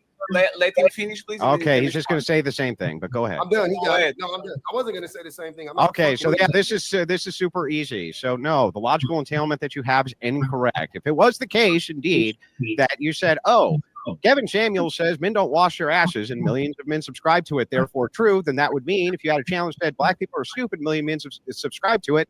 If so facto, that would also be true using your line of logic. By the way, I can demonstrate you don't know shit about logic. I'll do it really simple, and you'll never answer this question because you can't. If you know a single thing about logic, just tell me the 3 laws of logic. What are they? Huh? You're muted. What are the 3 laws of logic? What are they? What are the 3 laws? You're muted, bro. What are the 3 laws of logic? Answer the question, please. Oh, you were really expecting me to answer your dumb? Yeah, because you can't. You can't. You don't know anything about logic. Just sit there. There's the law of identity. There's the law of non-contradiction. Wait, can you do the last one? And then there's the law of excluded middle. Oh my law God! Even Steph can name them. Law of identity is like this thing is this. Law of non-contradiction is like that can absolutely like an apple can't be an orange, right? And then you have the excluded middle, which means there is no gray area, and it either is or it isn't. Yeah, that's close. A contradiction would be P and not P. What you referenced there was the law of identity. Yeah. But yeah, I mean, but we should ask our logician friend here. He's a genius. If anybody knew anything about logic, like the guy can't name the 3 laws of logic, they would know that. Yeah, what is the use in naming the 3 laws of logic? Like for you, for an example, when you aren't logical. Because like, because you're creating. You know the definition of a word. Hold on. Knowing the concept, right, of something and being able to exhibit it is more important than understanding or just being able to regurgitate a definition. I actually agree. So you just say, I know, but you don't follow that though, because you're not logical. Okay, so let's because what you just said didn't refute what I was saying. It did. You just pivoted and you moved it to something else. No, it's no. I was testing the consistency. Hold on. I'll tell you again one more time. Okay. Slow it down for you. I'll slow it down. The logic is the point that I was making was that men don't wipe their asses. And he said, well, how do you know that? And I said, because there was a channel that was created where a man was teaching men that they need to wipe their ass. Great. That was not the sum total of his channel. Let him finish. I want to hear the rest. I want to hear the rest. Hang on, we're almost done. Logically, that would conclude that obviously a lot of men don't wipe their fucking asses. That's not logical. No. They could also no. Let's walk through the logic so that you understand. Disingenuous. If I had a channel that said, "Oh, lots and lots of black people can't be dads," and lots of people subscribe to it, would that make it true? Would that literally make it true because lots and lots of people subscribe to it? That's a different debate. It's the same shit, bro. It's the same exact logical entailment. Here, I'll explain how. Hang on, bro. Let me explain how. When you say X, right, you're talking about an X and an entailment of Y. So for you, X is man go to channel. If there's millions of subscribers, therefore X must be true. Men, therefore, must need to know how to wipe their asses because otherwise, why would a guy be around to teach them how to? Got it. Makes total sense. But the same fucking thing would apply if you had a channel that said, aren't those black people dumb, right? And a bunch of people subscribed to it and said, oh, yeah, that's true. Then it must also be. It's the same fucking logic. It's an entailment of X. You don't know what you're talking about, bro. I don't know logic. I don't know logic. The definition. Hey, public, you are wrong. You are wrong because of public. You are wrong because of this, right? That. Yeah. I'm gonna pause right there because that should give you a headache though because that should give you a mean ass fucking headache, bro. The entire live and shout again. Listen, I'm not hating. Please don't give me misconstrued. I'm not hating on them. He's doing what he's doing. He's doing dope. 10,000, 10K plus. I think he had 10K, some shit like that right now. So doing numbers, right? But it's too much going on over there. It's not solution based. There's a lot of rage baiting going on. It's a lot of arguing. Nobody's getting the point across. Yeah, it's entertainment. And again, shout out to him though. So again, if you see it, I'm not hating at all. I see what you're doing. I love what you're doing. Next Friday. Yeah, you feel me? Shout out, you know what I'm saying? Appreciate the support, you know what I'm saying? Appreciate the subscribe that he did subscribe. So shit. I'm finna be on that motherfucker one of these days. But shit, get him out that damn chest. Go ahead. Support the smaller channels, nigga. Reach back. Nah, it's cool. Nah, I don't need him to do that. I don't need him to do that. I don't want him to do But that. he don't need to be trying to dox nobody either. If we using your content, you still getting views. Once people see this shit here, they're gonna go look for the entire conversation over there, and you gonna get the shit. But when you doxing people, it don't help nobody, and it doesn't encourage anybody to also use your stuff. Learn from other creators that you also learn from that are bigger than you as to what they do as well. That's the only thing I'm talking about. Like, you shouldn't have to fucking put a link in the damn description. It's mad channels on here that don't put links in no fucking description. Yeah, and you still go and find the original video if you really want to. No, we know how to find Fatty. He had 3 fucking means of finding him. So that's my only thing. Stop that damn black on black crime, nigga. You international. He said black on Tag that man. Nah, that's facts. Nah, that's facts though. But other than that, shout out to the panel. Shout out to his channel. He's doing phenomenal over there. He's doing great. But as far as public defender overall, he missed the entire conversation. He keep reiterating the same thing over and over, and all Andrew is doing is drawing a parallel to what he is saying. But he can't. His logical mindset just can't get logic it. Ain't logicking. Yeah, it ain't logic. It's like, bro, he's drawing the same parallel to what you're saying, but you just can't get it. You just can't grasp that. Triggering rather than having a conversation. He could have gave it a different way for him to understand, but instead he decided to use race. Fair which enough. is triggering. And he couldn't get beyond that. He couldn't get beyond that to get through the conversation. Fair enough. It's unfortunate. I think he's one of those people. The parallel has to be the exact same, which he wouldn't have a comparison. I think that's the only way he would get it. Like He ain't like that man. I wish I could say it, and I wish I could hope that he was just trolling. I really think that's how he really is. I really think in real life that's how he is. Public defender. Yeah, he is. Well, Like that ain't no trolling shit. That's him.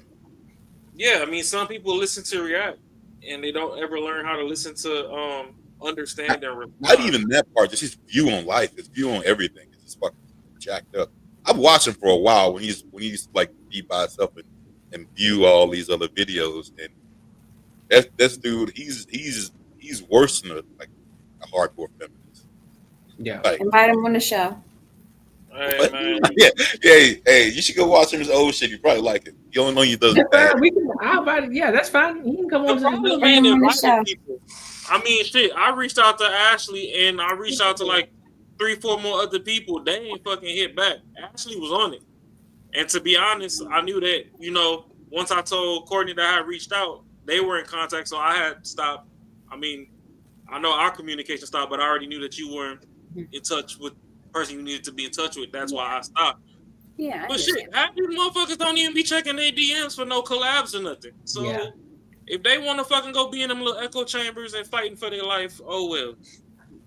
You come over here and kick it with Raw, and I'm gonna keep it funky with you. Yeah, we ain't bringing them up. Right now we need it. If we gonna think about bringing another dude on here, we gotta at least get another woman on here. I mean, we could rotate. Not for them. Just little. Well, no, we can rotate guests in and out. We need 3. We need at least minimum 2 women on here at all times. But like my boy over on the Special Not Rare podcast, he suggested somebody to me to come up here, so I was gonna chop it up with you about that. So I mean, we could rotate guests in and out, but we do need our staples. I mean, I like Ashley's smile. I'd appreciate if it stays over here. We got Kay and Ashley pretty faces on here. Like we gotta keep pretty faces on here, bro. What you talking about? What about Intelligent Minds? Can we get that? Can we get that much? Who? Intelligent Minds and pretty faces, y'all. Come on, stay with it. You talking pretty intellectual? No, I'm talking about me and Ashley. Goddamn. Oh yeah, of course. Absolutely. Listen. We see that forehead. We need that brain working. Listen. We know that. If y'all was bimbos, we wouldn't have you on here. I'd be 100 about that. Oh shit! If y'all was bimbos, you'd have to do a Kenta cam every stream. Oh Lord. What you say? What you say? I don't work for all these dollars and I throw them now. Oh Lord. Here he go. Right. This is why we can't take you to yoga. Yeah. Right there. Right there. Let's not conflate two separate arenas now. Man, the joke. But yeah, I did want to touch on when they were talking about the food industry, because I was brought up. Yeah, go ahead. I this is why I struggle sometimes with the logic, because let's not act like the US isn't killing us with food. Like when he had mentioned, I think it was public mentioned something about bread or something like that, and blah blah, and then Andrew took it, and then he was like, oh yeah, but in Rome or whatever, and the goddesses and blah blah blah didn't get fat off. We all know anywhere outside of the US is healthier in their food choices. Even if they ate the same amount as we do, they wouldn't be as big as we were. So it's kind of like, this is what I mean, where I find it hard to be like, sure. And then I'm like, no, you're just rage baiting me. Like, oh yeah. Yeah, I agree. No, that's definitely facts. He's good for the channel. He's good for the views. Our food is lethal weapons overseas. Mm-hmm. Damn. That's facts. Yeah, we make do. like what is it? Big Mac Shout out to RFK. survived through what's it called? Molten lava. Shit won't even burn up. Shout out to RFK bringing his healthy foods back. I know. I agree with that. Haven't had. Listen, shout out to listen. It's a step to the right direction. You're right. It's a step to the right direction because who we just had in there? We just had a alphabet community member in there talking about food. So I'm just saying. I mean, I ain't trying to jump off the deep end, but realistically, I don't understand why motherfuckers always mad at the president and y'all let these motherfuckers in the cabinet sit up there for fucking 30, 40 years. But I digress. There needs to be a lot of that, but they do that on purpose. True. Mm-hmm. 85 years old in a wheelchair. Wasn't one lady in a nursing home or something like that, and they were looking for her for like a month? You got Bernie Sanders in that bitch talking about the oligarchy. Like, man, you don't get. Well, he started touching M's. He can't fucking attack millionaires no more when he a millionaire. Facts. So he had to make a hard pivot, boy. He had to sit down. Yeah, so he got quiet. He got quiet real fast, huh? He got quiet real fast. But that's the thing. Like, if the president can do 8 years max, the cabinet niggas need to only be able to do like 6. Yeah, I agree. But I mean, that's a topic for another day. I ain't gonna drag this shit on. I like saying, yeah. The show is past 1 a.m. We already we way past that. We way past that. We gotta get some sleep. Yeah. So y'all gotta get some sleep. I'm about to go clock in, get this 9 to 5 bread. There you go. Do your thing, bro. You got it. Mm-hmm. I gotta get my beauty sleep. You know what I'm saying? Shit. Once these super chats retire us, then I'll pivot. Until then, I'm finna go be next to my white people getting this bread. There you go. There you go. I ain't right with you. Well, all good, man. I appreciate everybody for tapping in with us. I appreciate y'all. I thank y'all. I love y'all. And until next time, well, I'll be live tomorrow too, Wednesday too. So I got some hot topics for y'all too. So until then, I'll see y'all, man. I'll holler.